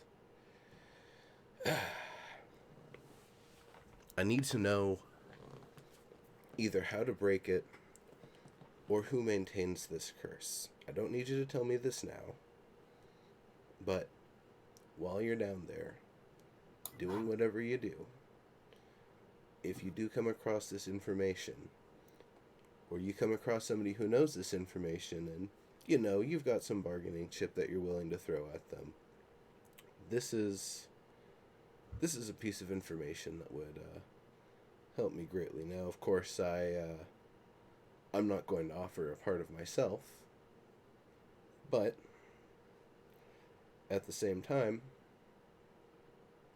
you, my friend, are stuck.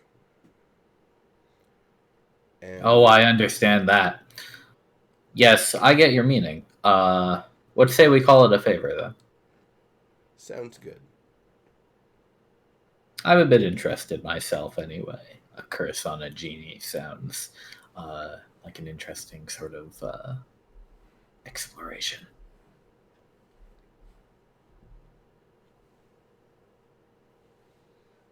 And of course,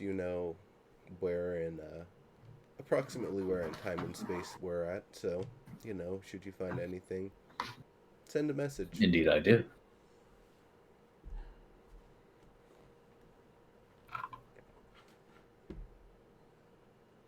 Very much appreciated. Well then, Dex, is this agreement to your liking? I don't.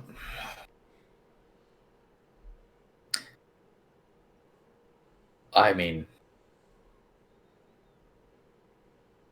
the only alternative to sending him home is to leave him here, and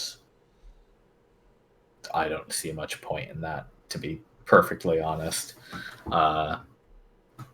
And no offense with you in the room, but I'd rather not live on top of an angry devil.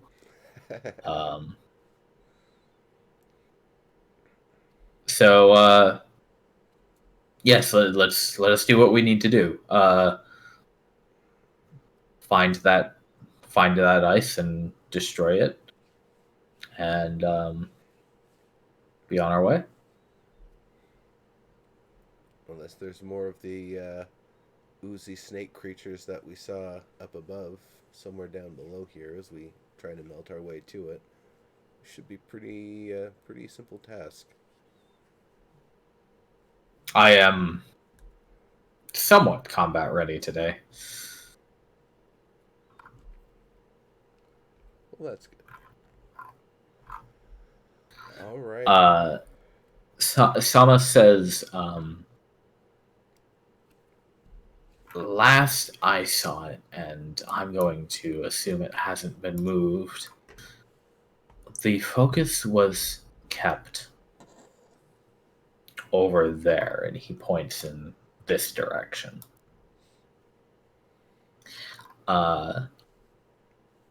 Should you destroy the main focus, it should immediately break my bindings and send me home.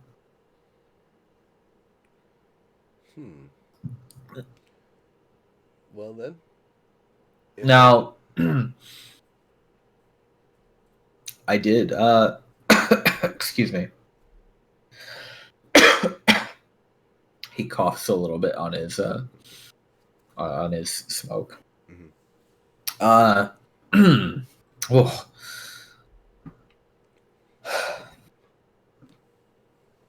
I did make you a promise, so allow me to fulfill it before you send me off on my way. To open the gate, one must place a candle each in one of the hands of the sleeping king. And once lit, one must recite the invocation to wake him. And he repeats a few words that are in the infernal tongue. I don't know if any of you here know that. I do. Oh yeah, you do. It kind of translates to like a mundane sort of like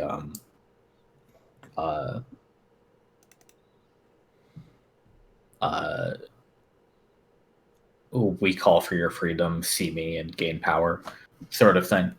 But obviously in infernal it has a level of Gravitas. yeah, like there's like he said, this is the sort of thing where if you do the ritual every day, and maybe a devil will pop into your house one morning. And he says, and as a thank you to Sir Genie for that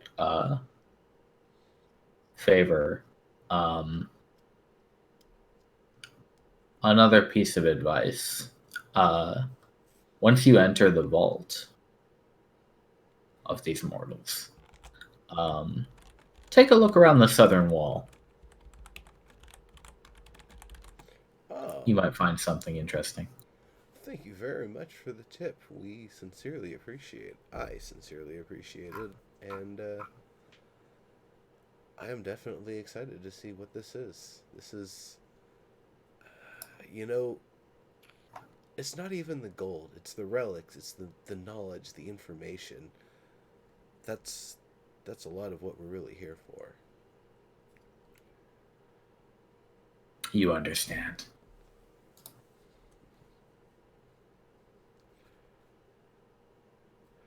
All right. So, do you believe that it was on this floor or was it on the floor above? Because we see the ice is kind of connected. Oh, yes, they did. They did store it nearby, so it should be on this floor. All right. The man who held it walked down this hall and then came back without it a few minutes later. So I did not see anybody else go in that direction. Of course, I haven't been in that area myself, but one would guess that it's stayed there all this time. How Can I? how thick is the ice down here? Is it just sheets on the ground? Sheets on the ground, walls and ceiling. Around here, you might have to like kind of punch through a few icicles to get through the doorway, but otherwise, you can walk along it. What I'm going to do is take a moment to start filling up a not a full 5x5x5, but get maybe what is it 25 of 125 gallons or whatever it is. A substantial amount of it, and bring it to a boil and just start using that to melt the ice away. Like just get it right out of our way.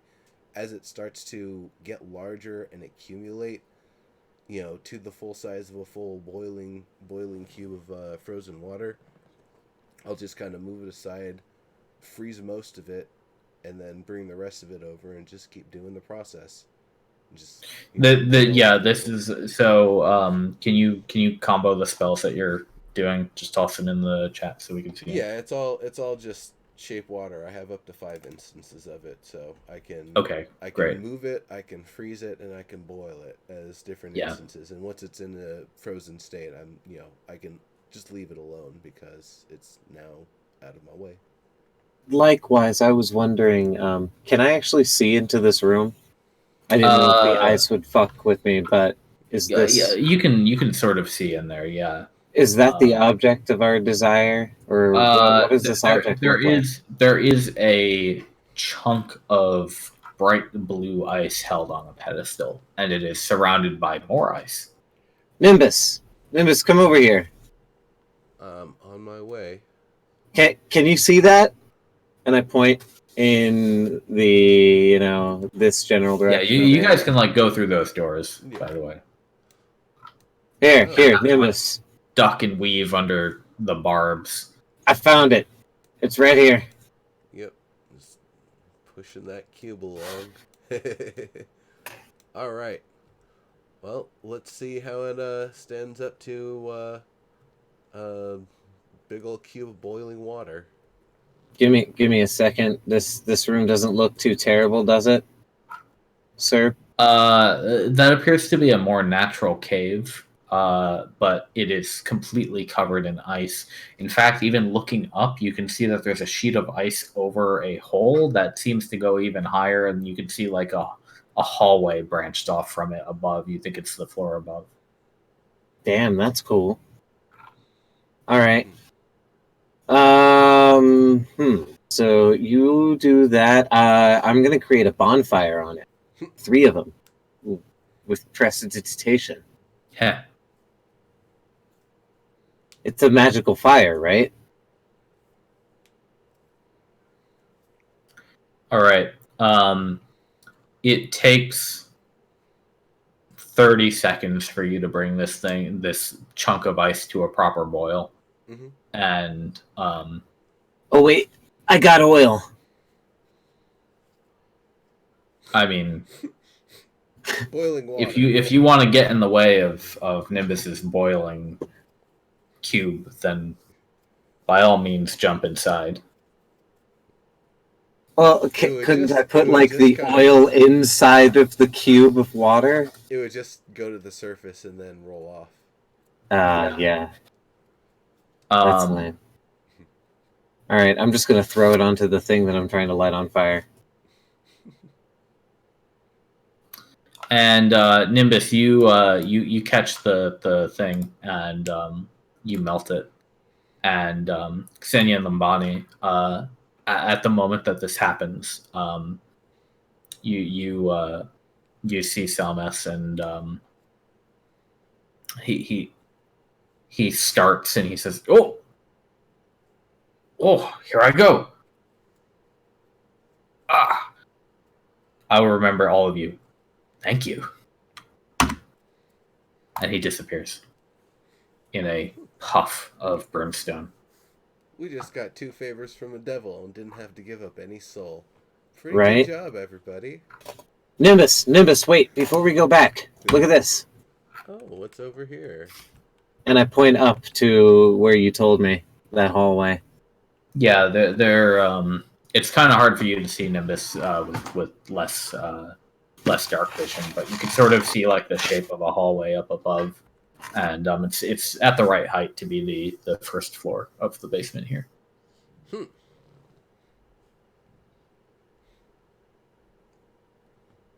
Interesting. Right? I've been around this whole place. And the room above here is also frozen. Yeah, well, I figure we can always boil through it. Give me just a sec. I'm going to go AFK. Okay. We're going to continue on in the interest of time. Lambani, Ksenia, anything you guys wanted to do in the meantime? Is there any Okay. horn left? Any what? Is there any of that horn left? He took it with him. Yeah, I suspected so. I just didn't know how that would go with the walls. But I mean, in classic D&D, you can teleport your hand in a wall. You can teleport your thing out of it too. Mm-hmm.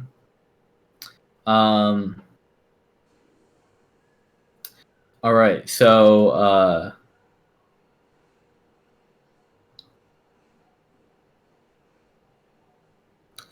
You guys know where that statue is. Yeah, I want to do Yes, that. we do. I'm going to All do right. that. He Okay. skips off in glee. Come on, guys. You guys have Senya's you gonna guys follow. have stairs now, you know. Oh, yeah, we do. Oh, yeah, look. Guys, look, we have stairs. I pick up my canary. I don't know how to delete that little thing. There you go. Got it. Canary is picked. Nice. Guys, look. There are stairs.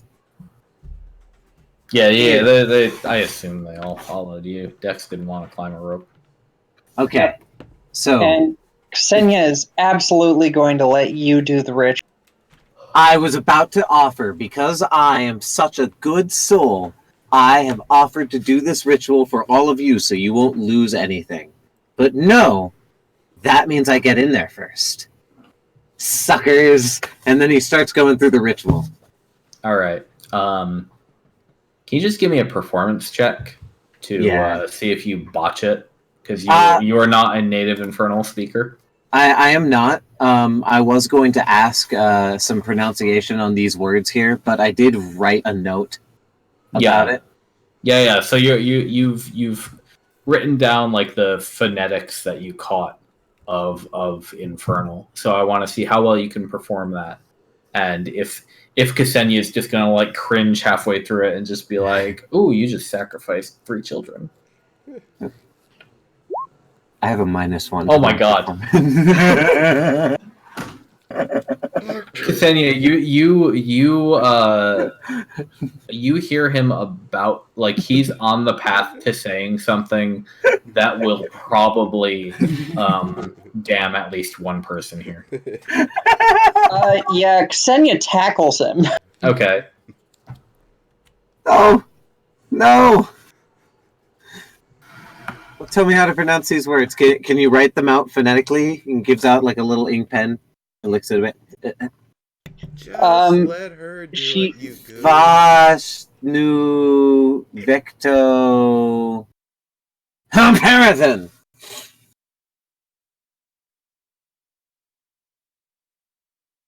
Yeah, she's gonna stand up, shake her head, and then go do the ritual herself.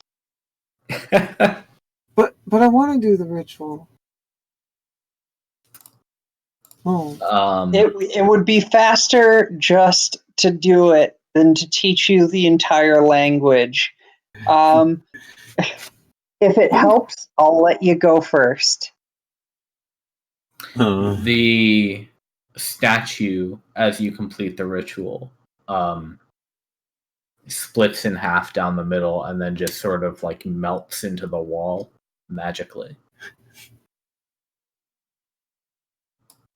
Ksenia allows Alvis to go first. Yeah, let me get rid of that dynamic lighting. There we go. Ooh. What is this? As a representation of what's in here, there are piles of coins, and Alvis, you quickly spot a hefty green stone statue. Is it anything? Is it anything like my snake twin statue? Nothing like it, really. I think it might be jade. Oh, somebody else got a jade thing, didn't they? That was not that I recall. Gorkas got one from that first goblin cave, the Cragmaw Cavern. Ah, A jade statuette. That was the one you're thinking of. Oh, okay. Wrong game. Yep. Orton isn't even in this world. oh, Dex says, quite the find. Wonder if it has any significance. I'm not going to pick it up. Somebody wants to look at this thing with magic. That's a good idea. I poke it with can I poke it with my crowbar? That's not picking it up, right? Yeah, you can poke it. I poke it Nothing with my happens crowbar. when you do. Dink. I don't think it's trapped, guys, but we should still look at the magic. So aside Yeah, from the, I think Ksenia's just going to skip straight to the identify spell on this one. Okay. And I'm going to investigate the room, give it a good long hard look. Same here.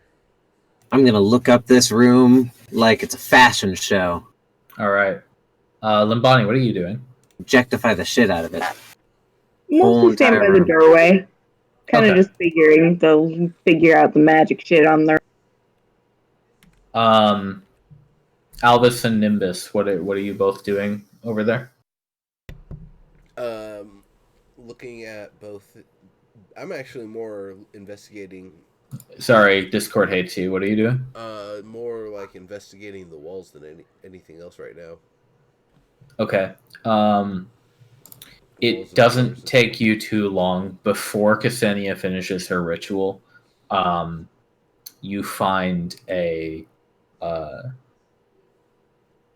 It's actually a mechanical switch similar to the trapdoor in the in the tavern up above. Oh yeah. Same make perhaps, but out of stone, and you're able to release a pair of latches that allow you to push and slide the stone wall out of the way. And oh, nice technique. I want to note. So the downstairs was like carved stone tiled. The upstairs is rough hewn stone, dirt floors. The inside of this vault is also carved stone and tiled.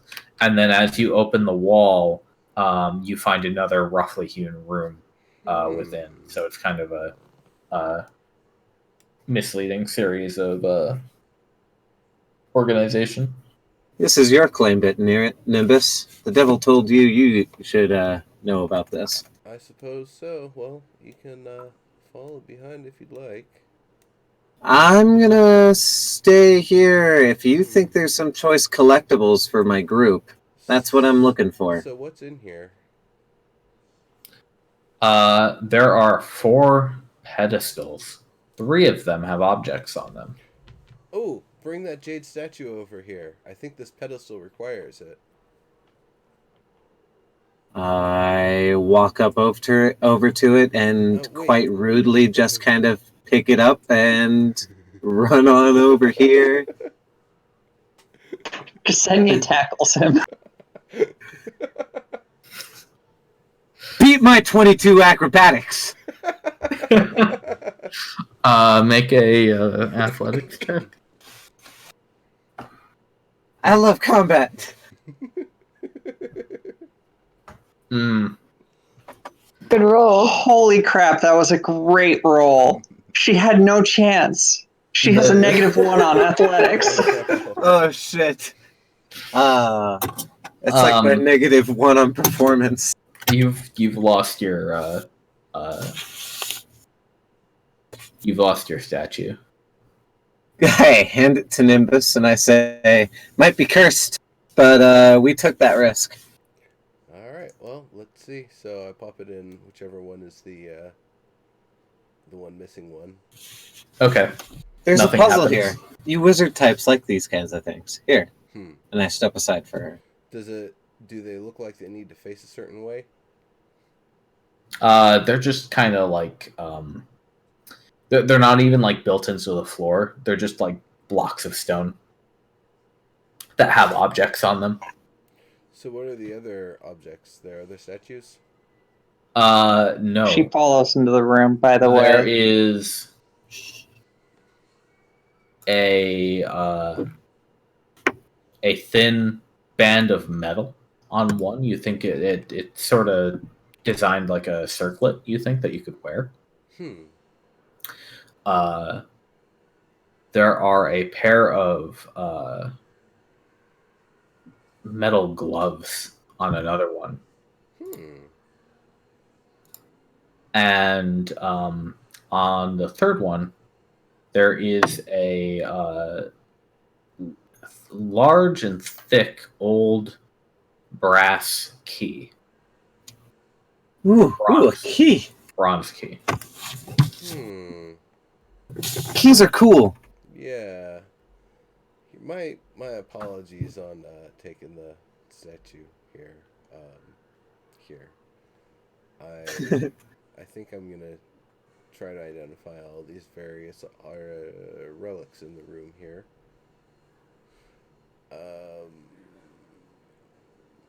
Again, my sincere apologies.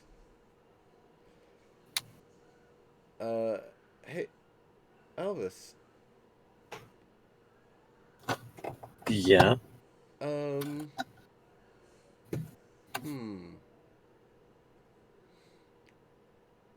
I mean, you get first claim, man. Yeah, I'm gonna let's figure out what all this stuff is first. Between the two of you, Anyway. it'll take 20 minutes to identify. Okay. As Ksenia walks into the room, she's gonna hit Alvis as hard as she can, just in retaliation, No. which is -1 bludgeoning damage. No. You know, our guild has an awesome program for that kind of thing. We figured out how to sell exercising. Can you believe it? The things that farmers do in order to like get whipped and swole, freaking city goers, they'll pay fucking half a fortune every month just to fucking have some guy tell them to do, the same shit they'd be doing if they were farming, except without any farming involved. It's fucking genius. Kind of goes off for a moment.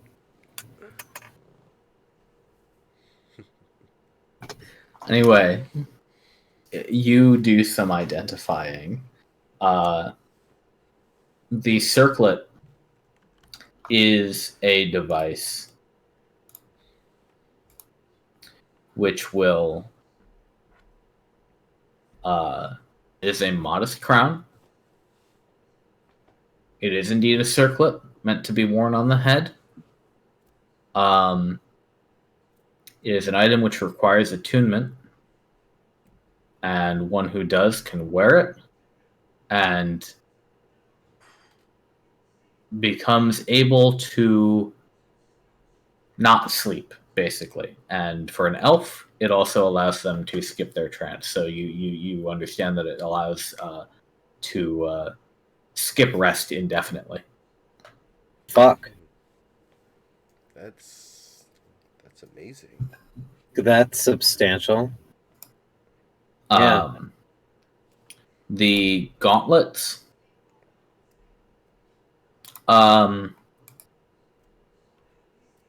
Ksenia, these gauntlets, when worn by somebody, it effectively gives them the power to use the enlarge spell, but only on their hands. Oh, that's fucking brilliant! Oh, that was fucking brilliant! Interesting. The jade statue is not magical. Does it have any other purpose or? It is a very well made statue of a green dragon. Sell it. Can I tell about how old it is? Give me history. Okie dokie. So this is all about getting a good gauge on what the price is. Absolutely. I wish there was a freaking appraise. Somewhere between 50 and 1,500. Yeah, an appraise, a all-purpose appraise skill would be pretty neat, but they kind of use history for that. Ksenia, you get a little bit of a better idea. It's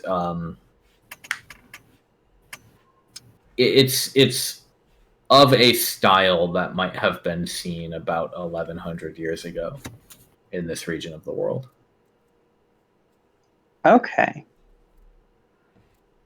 So All right. it, So it would that have been actually, it would have been like relatively new as a piece of artwork when the Redshift started. gotcha. Okay. And So we finally, were already aware of how long the redshift had existed as a phenomenon. Dex so just in general, like the Redshift is the Redshift takes place a few days travel outside the eastern border of the Holy Cradian Empire, which used to be parts of it used to be the Holy Cradian Empire, but have long since been abandoned. And the rest of it was Vesoth, which was a neighbor to the young empire. And nobody knows why the Redshift started. It's been such a dangerous phenomenon that it's considered like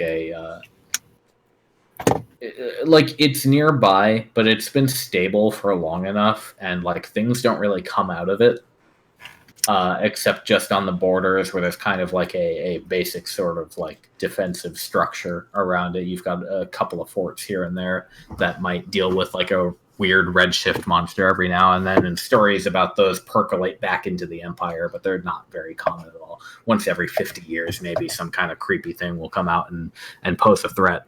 But Right. So the time of origin would be pretty well known then. The time of origin, yes. The details, no. So, like, Gotcha.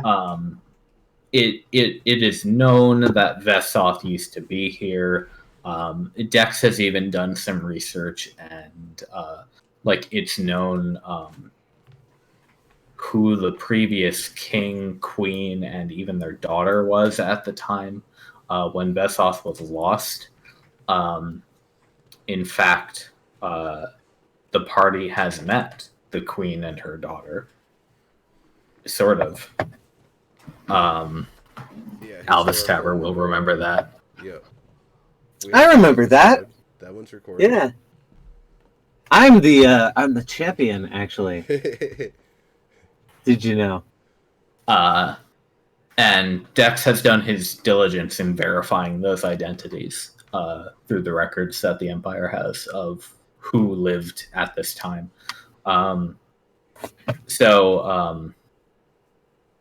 Yeah, basically, it's known that it started about 1,000 years ago.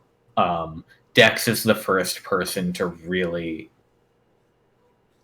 like organize a group to go in here. Anybody else who's been inside the Redshift zone since it started has been some treasure hunting maniacs that usually don't last very long.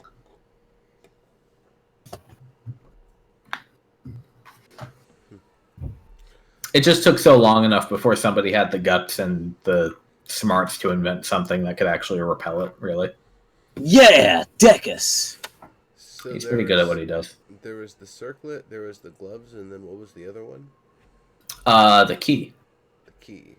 Was there anything I'm magical super about interested it? in the key. Or anything that Identify would help tell about it? There is. Ksenia.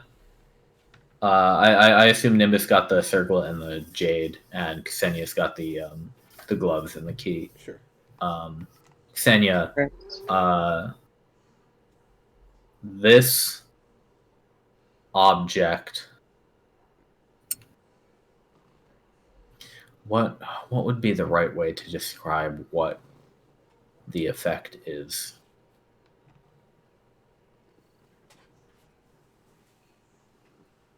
This object is meant to be given to somebody you personally know.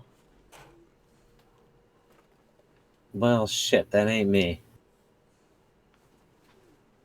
Interesting.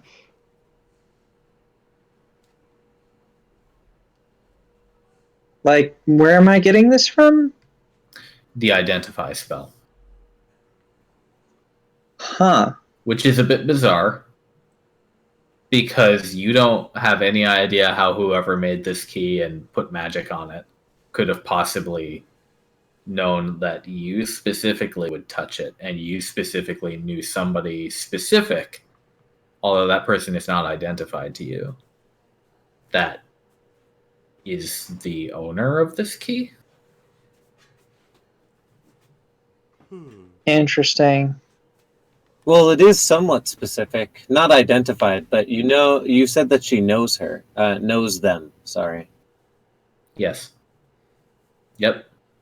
So unspecified, but you know who it belongs to. That's fucking weird. Alvis Taver is eyeballing those gloves, though. Those, that be interesting to see. How does Xenia describe the effect of that key, actually? Because that's something that would be notable for, like, explaining to the group. Yeah, and is there a way to test it, too? Honestly, I think she's just going to be staring at it astonished for a while. And then I think she's just going to explain that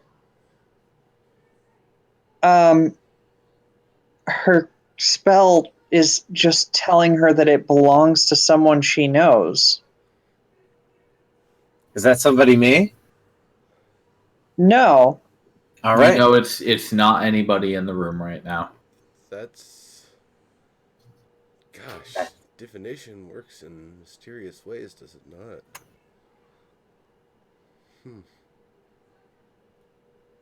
I didn't even know the spell. Nimbus, I might want you to, if you can, do an identify spell of your own, and see what you get off. Let's give it a try. Nimbus, you are aware of the exact same thing.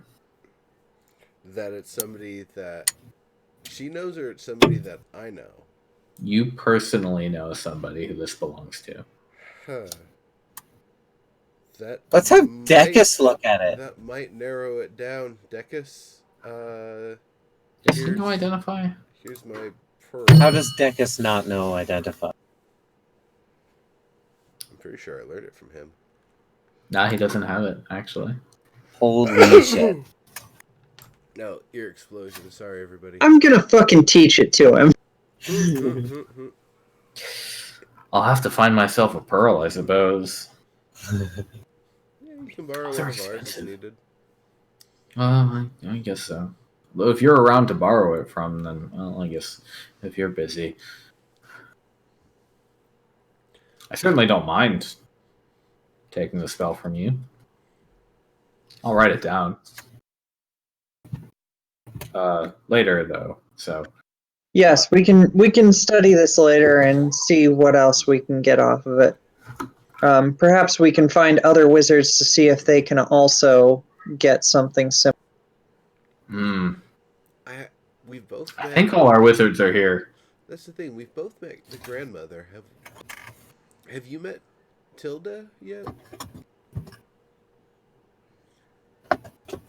No, Tinian and Lombardi have not met Tilda.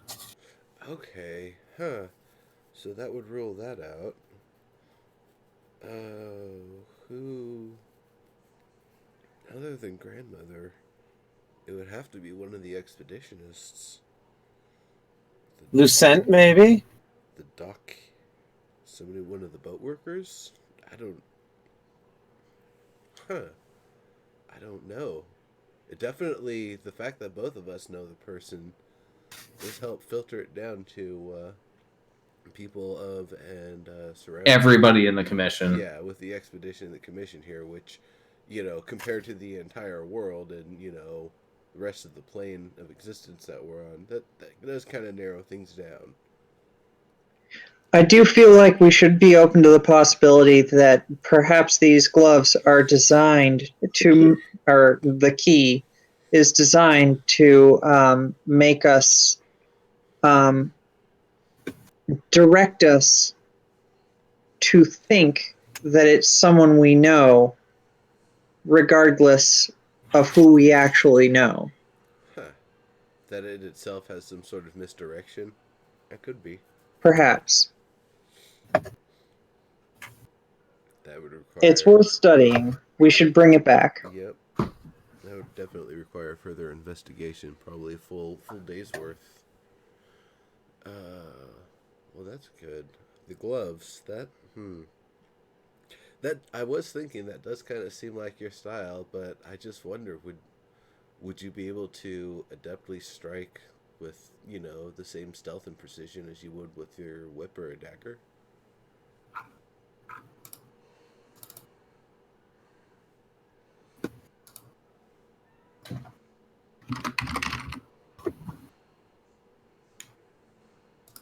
Who were you talking to? That was to Elvis. Oh, what did Elvis you is say? in the other room No. dancing on the gold, though. Yeah. No. So you say that, and the room is empty because I'm not in there. You'd probably be able to see me through Badath, though. Probably see me picking up a handful of whatever, pocketing in it, and then walking back. And honestly, Like we a can shameless probably fool. hear the jingling of gold as you dance on it. Well, I danced, and then I was literally looking up, Googling how to send that to Serb so I could go behind Decus. And then be like, no, I never left. But then I saw Badath in there, and I'm like, well, shit. And then Nimbus asked me a question while I was looking something up and being distracted. So you know what? I'm rolling with it. This is how it happened. Cool. All right, now, I'm What gonna was give that? you guys. I'm gonna give you guys some stuff. Mhm. So please, let me do this. I'll write down what everybody's taking and who is taking what item.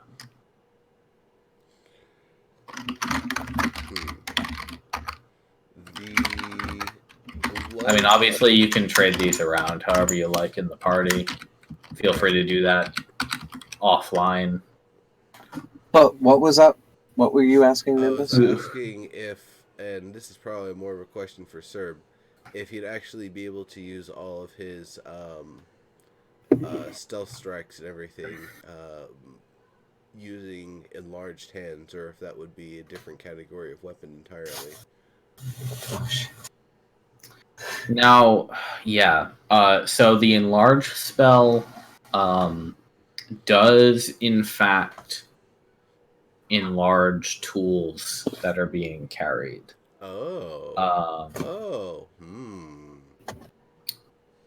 They do an extra 1d4. 1d4. Well, who really gets in and mixes it up? That would probably be.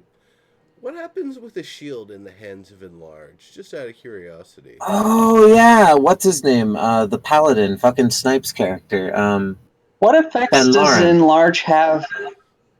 What effects would enlarging your hands have on unarmed attacks? So it doesn't say that there's an effect on unarmed attacks, but you would just do 1d4 plus 1. Basically. I like the idea that they do 1d4 instead of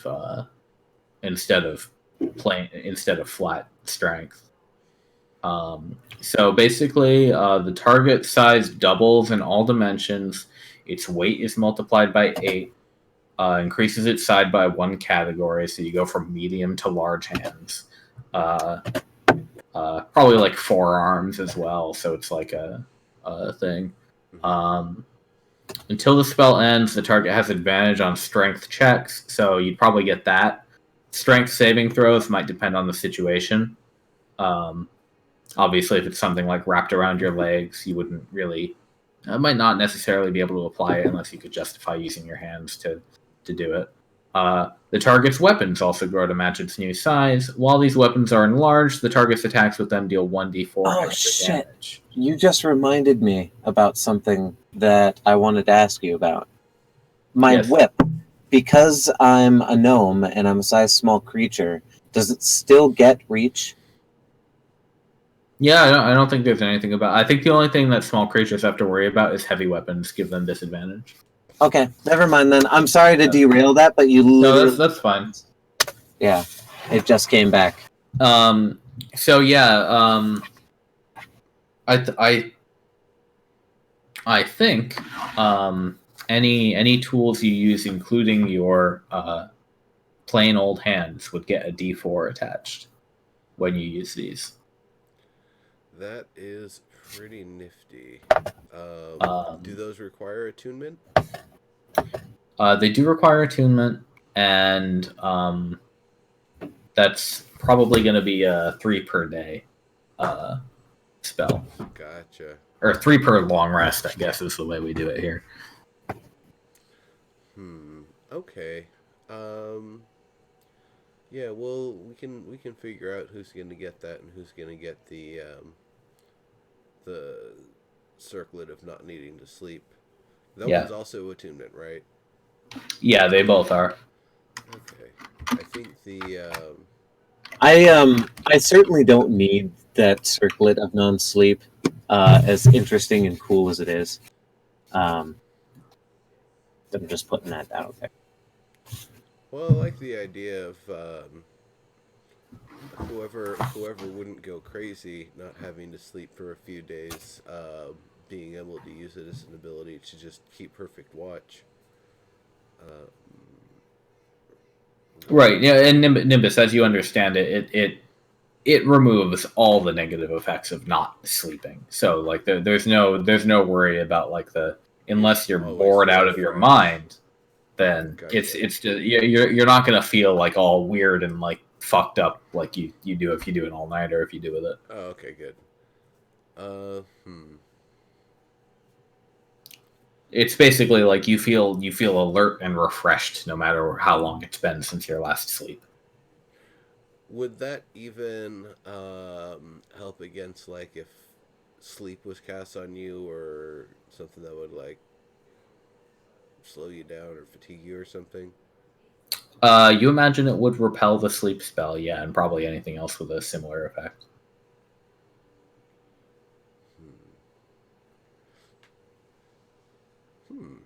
Interesting. Well, we'll figure out, and then nothing medical in the piles of gold. They're just piles and piles of gold. There are piles and piles of get a good gold. look. Those representations in the room are not great. That covers the floors, basically. Oh, Herman. And so allow me to inform you how much money that is.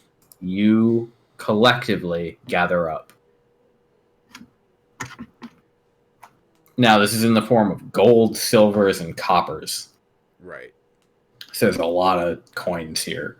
And it would probably take you all a few trips back and forth. We got your discus, don't we, Nimbus? Yeah, it's kind of hard to pile up coins on a flat disc, though. I can also... And we're also not far.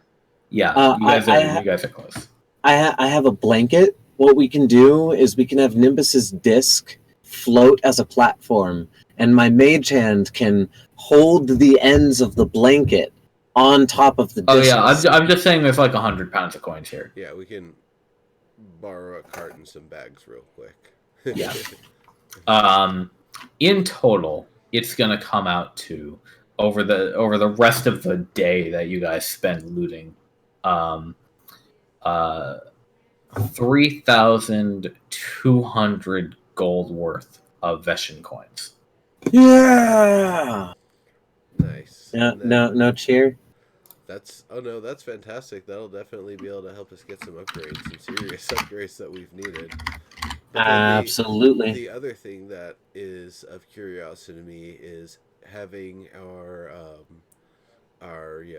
bean counters, for a lack of a better term, go through and like really sort out all the different coins, so we can try to figure out like if there's ones from different eras, different mints, different like leaders. Nimbus, you were fucking exactly. No, I'm sorry. No, that was exactly what I was fucking thinking. Great fucking thought.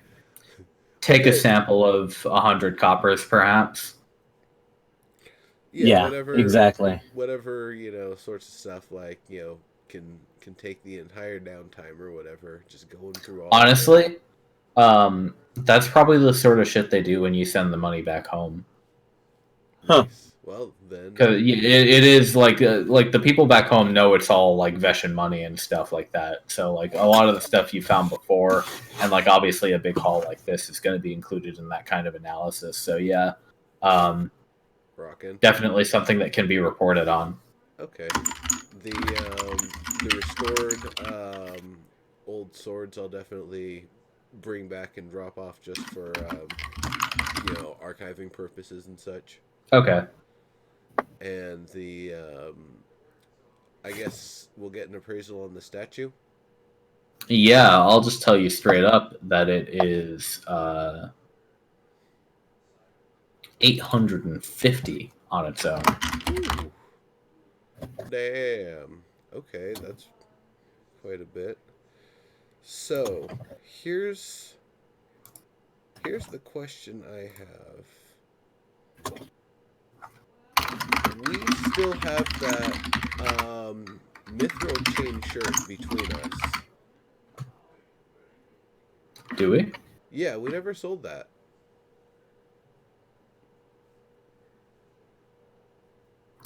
Who's holding on to it? I was essentially holding on to I it. think I have it. Or maybe you had it? Okay. Xenia, it's in your inventory. I have a chain shirt. I don't know if it was mithril or not. I think that's it. That's not the one that you're wearing, or you're not wearing a chain shirt? I'm not currently wearing one. I left it behind because I'm using mage armor. Right. Okay. I believe you in that case. So, what we were quoted, was it 400 for that? Let me see if we did anything in Discord with that.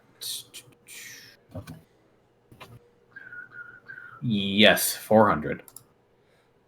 So there's that, or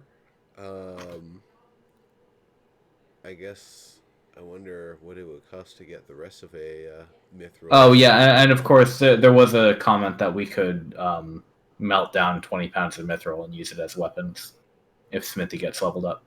Oh right, so we were. Fuck. That's Wow. right. We were just holding on to it then, is what it sounds like.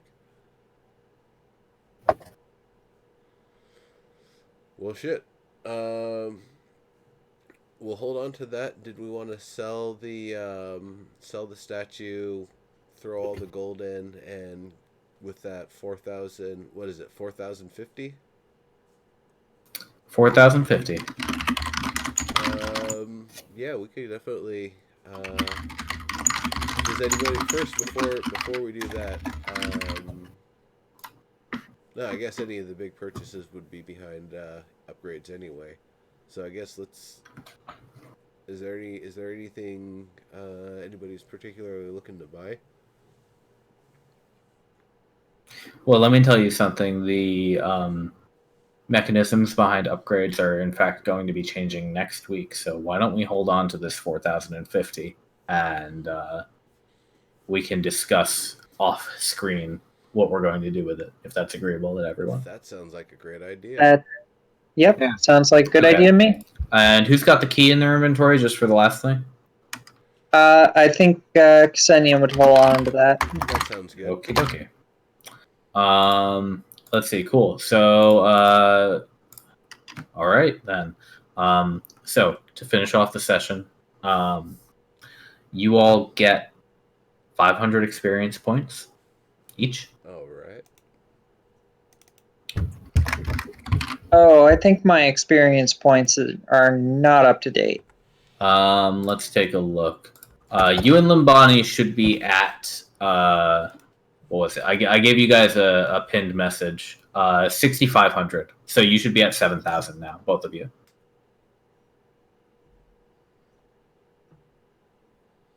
Everyone's equalized at 5th, and the base for 5th is 6,500. Yep. Cool. And everybody gets for their own personal payment. Everybody gets 25 marks, and Dex will provide you with the money. All right. Cool. So that's Now, to wrap it up, so obviously this was a 1-day effort, so you all will be able to kind of hang out around Orvis. But I'm going to assume you don't take on another job just yet, and for now, we'll say you all, along with everybody else here, work to greet the rest of the commission as they roll into Orvis, and about 4 days from now, when they come in, right before the first wave, even actually, it might even be half a day after the first wave, and they have to kind of rush it. They get here, a full caravan, several wagons worth, a lot of people all marching together, pile in and join up with the camps on the dais. Nami gets immediately to work, crawling over the buildings on the dais, back and forth, and they're just like, "Okay, this wall needs to go. We need we need connections there. We can keep this one. We need to rebuild this whole thing from scratch. We need to build that bridge, obviously." And really, the work on that starts almost immediately. By the time the Redshift envelops Orvis, it's already begun. And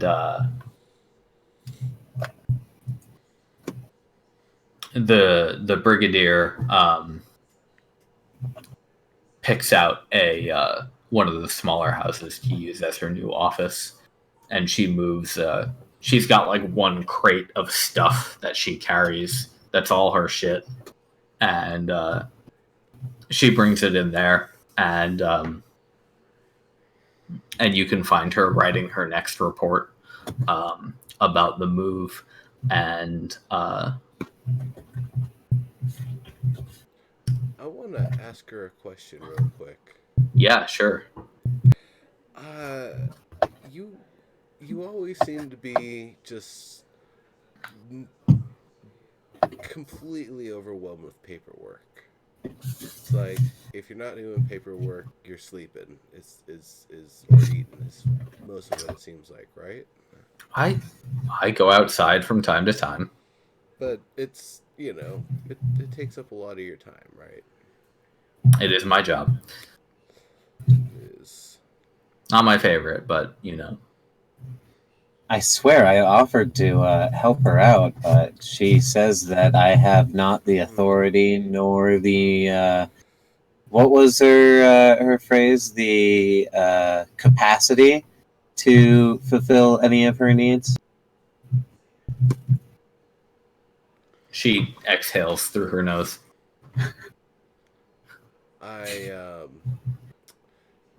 So I got to thinking. We found an artifact down there. I can't promise it permanently, but while we figure out, what's gonna go on, who's going to own it, I figured I'd offer for you to give it a shot to kind of give it a rest.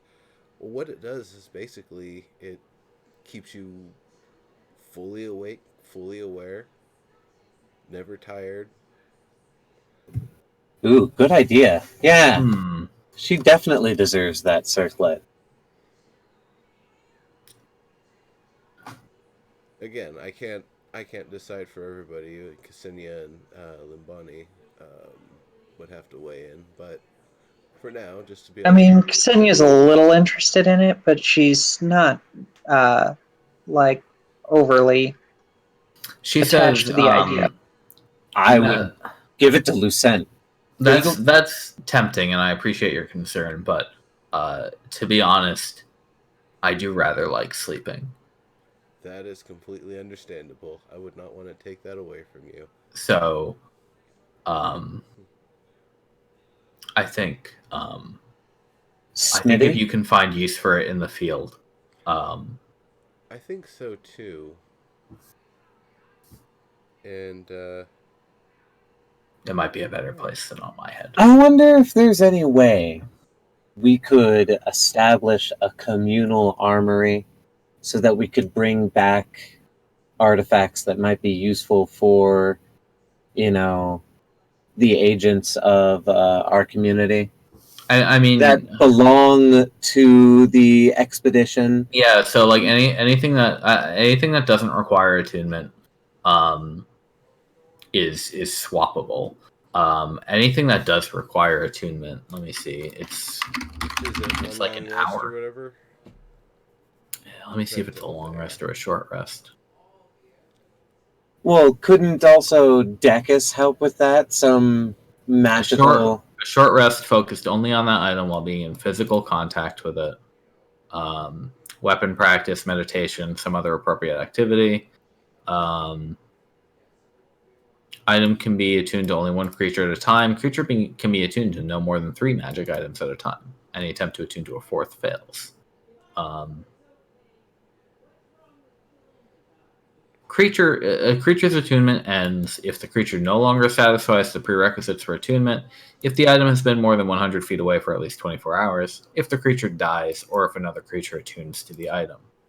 You can also voluntarily end it by spending another short rest focused on the item unless the item is cursed. No, yeah. I think maybe, just maybe, we should establish an armory that belongs to the expedition, so that agents and or, if need be, I know that now you say that you need sleep, but if a crisis may happen, we might need our leader for longer than an enemy, say, and he, puffs up his robes.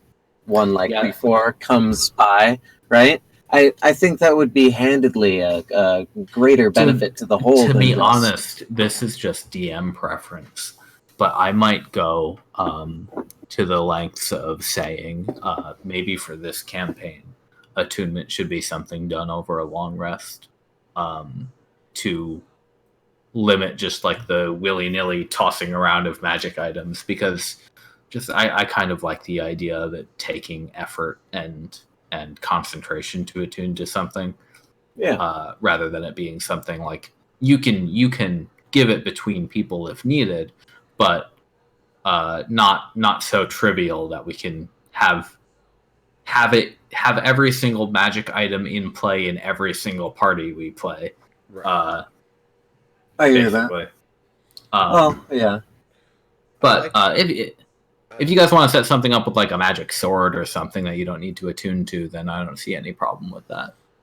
Yeah, that probably would be a good idea for magic weapons going forward. And of course, if magic weapons is what we want, then we can invest our money once we know more about this new system. Yeah. Well, also when it comes to the crown too, I don't, out of character, taking Darkest Dungeon into consideration, having like a home-based leader who doesn't sleep, seems way better than potentially losing that on me or you or somebody else in the community if they may die during. Well, hey, as long as you don't fall in lava, they can take your shit. Yeah. Was that Ksenia having interest in it? Give it to Ksenia. A little bit, yeah. Yeah, I see nothing wrong with that. That would be a... She's the super studious student, isn't she? Exactly. Yep. Yeah, that actually makes perfect sense then. All right, well then... I mean, she does like her meditation time, but at the same time, more time for studying.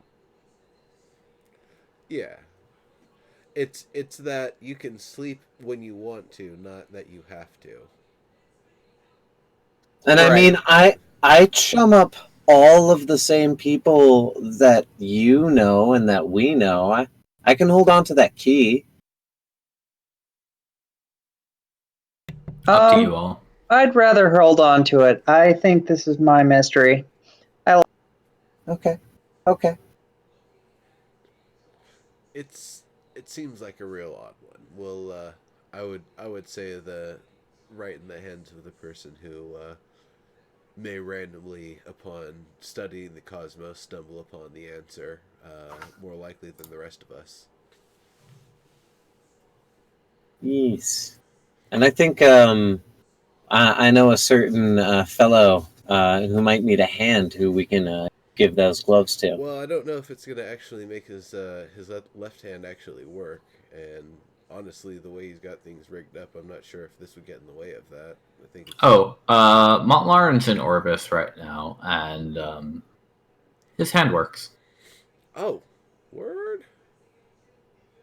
Yeah. Actually, oh wait, no, he's not in. Is he? Was Montlaren in the? Yeah, I thought he was in the last mission. Yeah, he was. Yeah. So after barfing up his disease, his hand has worked ever since. Well, damn. Then I think since we have not been able to find a valorous weapon to match his well, long time in combat here, maybe that would be a worthwhile weapon or worthwhile enhancement for him. Give him big hands. Give him big hands. Well, he does do a lot of that paladin, defensive stuff where he blocks stuff for people, so I figure having, big hand, big shield might be nice for that. That's brilliant. I still don't think you actually clarified. Does enlarge actually make the shield get a higher plus? I don't think it does. It only says it affects the weapons in terms of damage. So I think in terms of like the shield, it's like a character using a buckler versus a tower shield. They're all +2s. It's just like how you're using it, basically. Fair enough. I almost feel like at that point it should give cover. Yeah, right? Well, I would say at least advantage when he's trying to block for other people. Oh, that just gives disadvantage to the attacker, so. Oh, right. But anyway, I think we can call the game here. Yeah, this one's been quite a late one for Quite. Here. Yes, Yeah, right. But it's Thanks been for fun. having me. Thank you, everybody, guys. Thank you for Yeah. playing. Yeah, this was really fun. So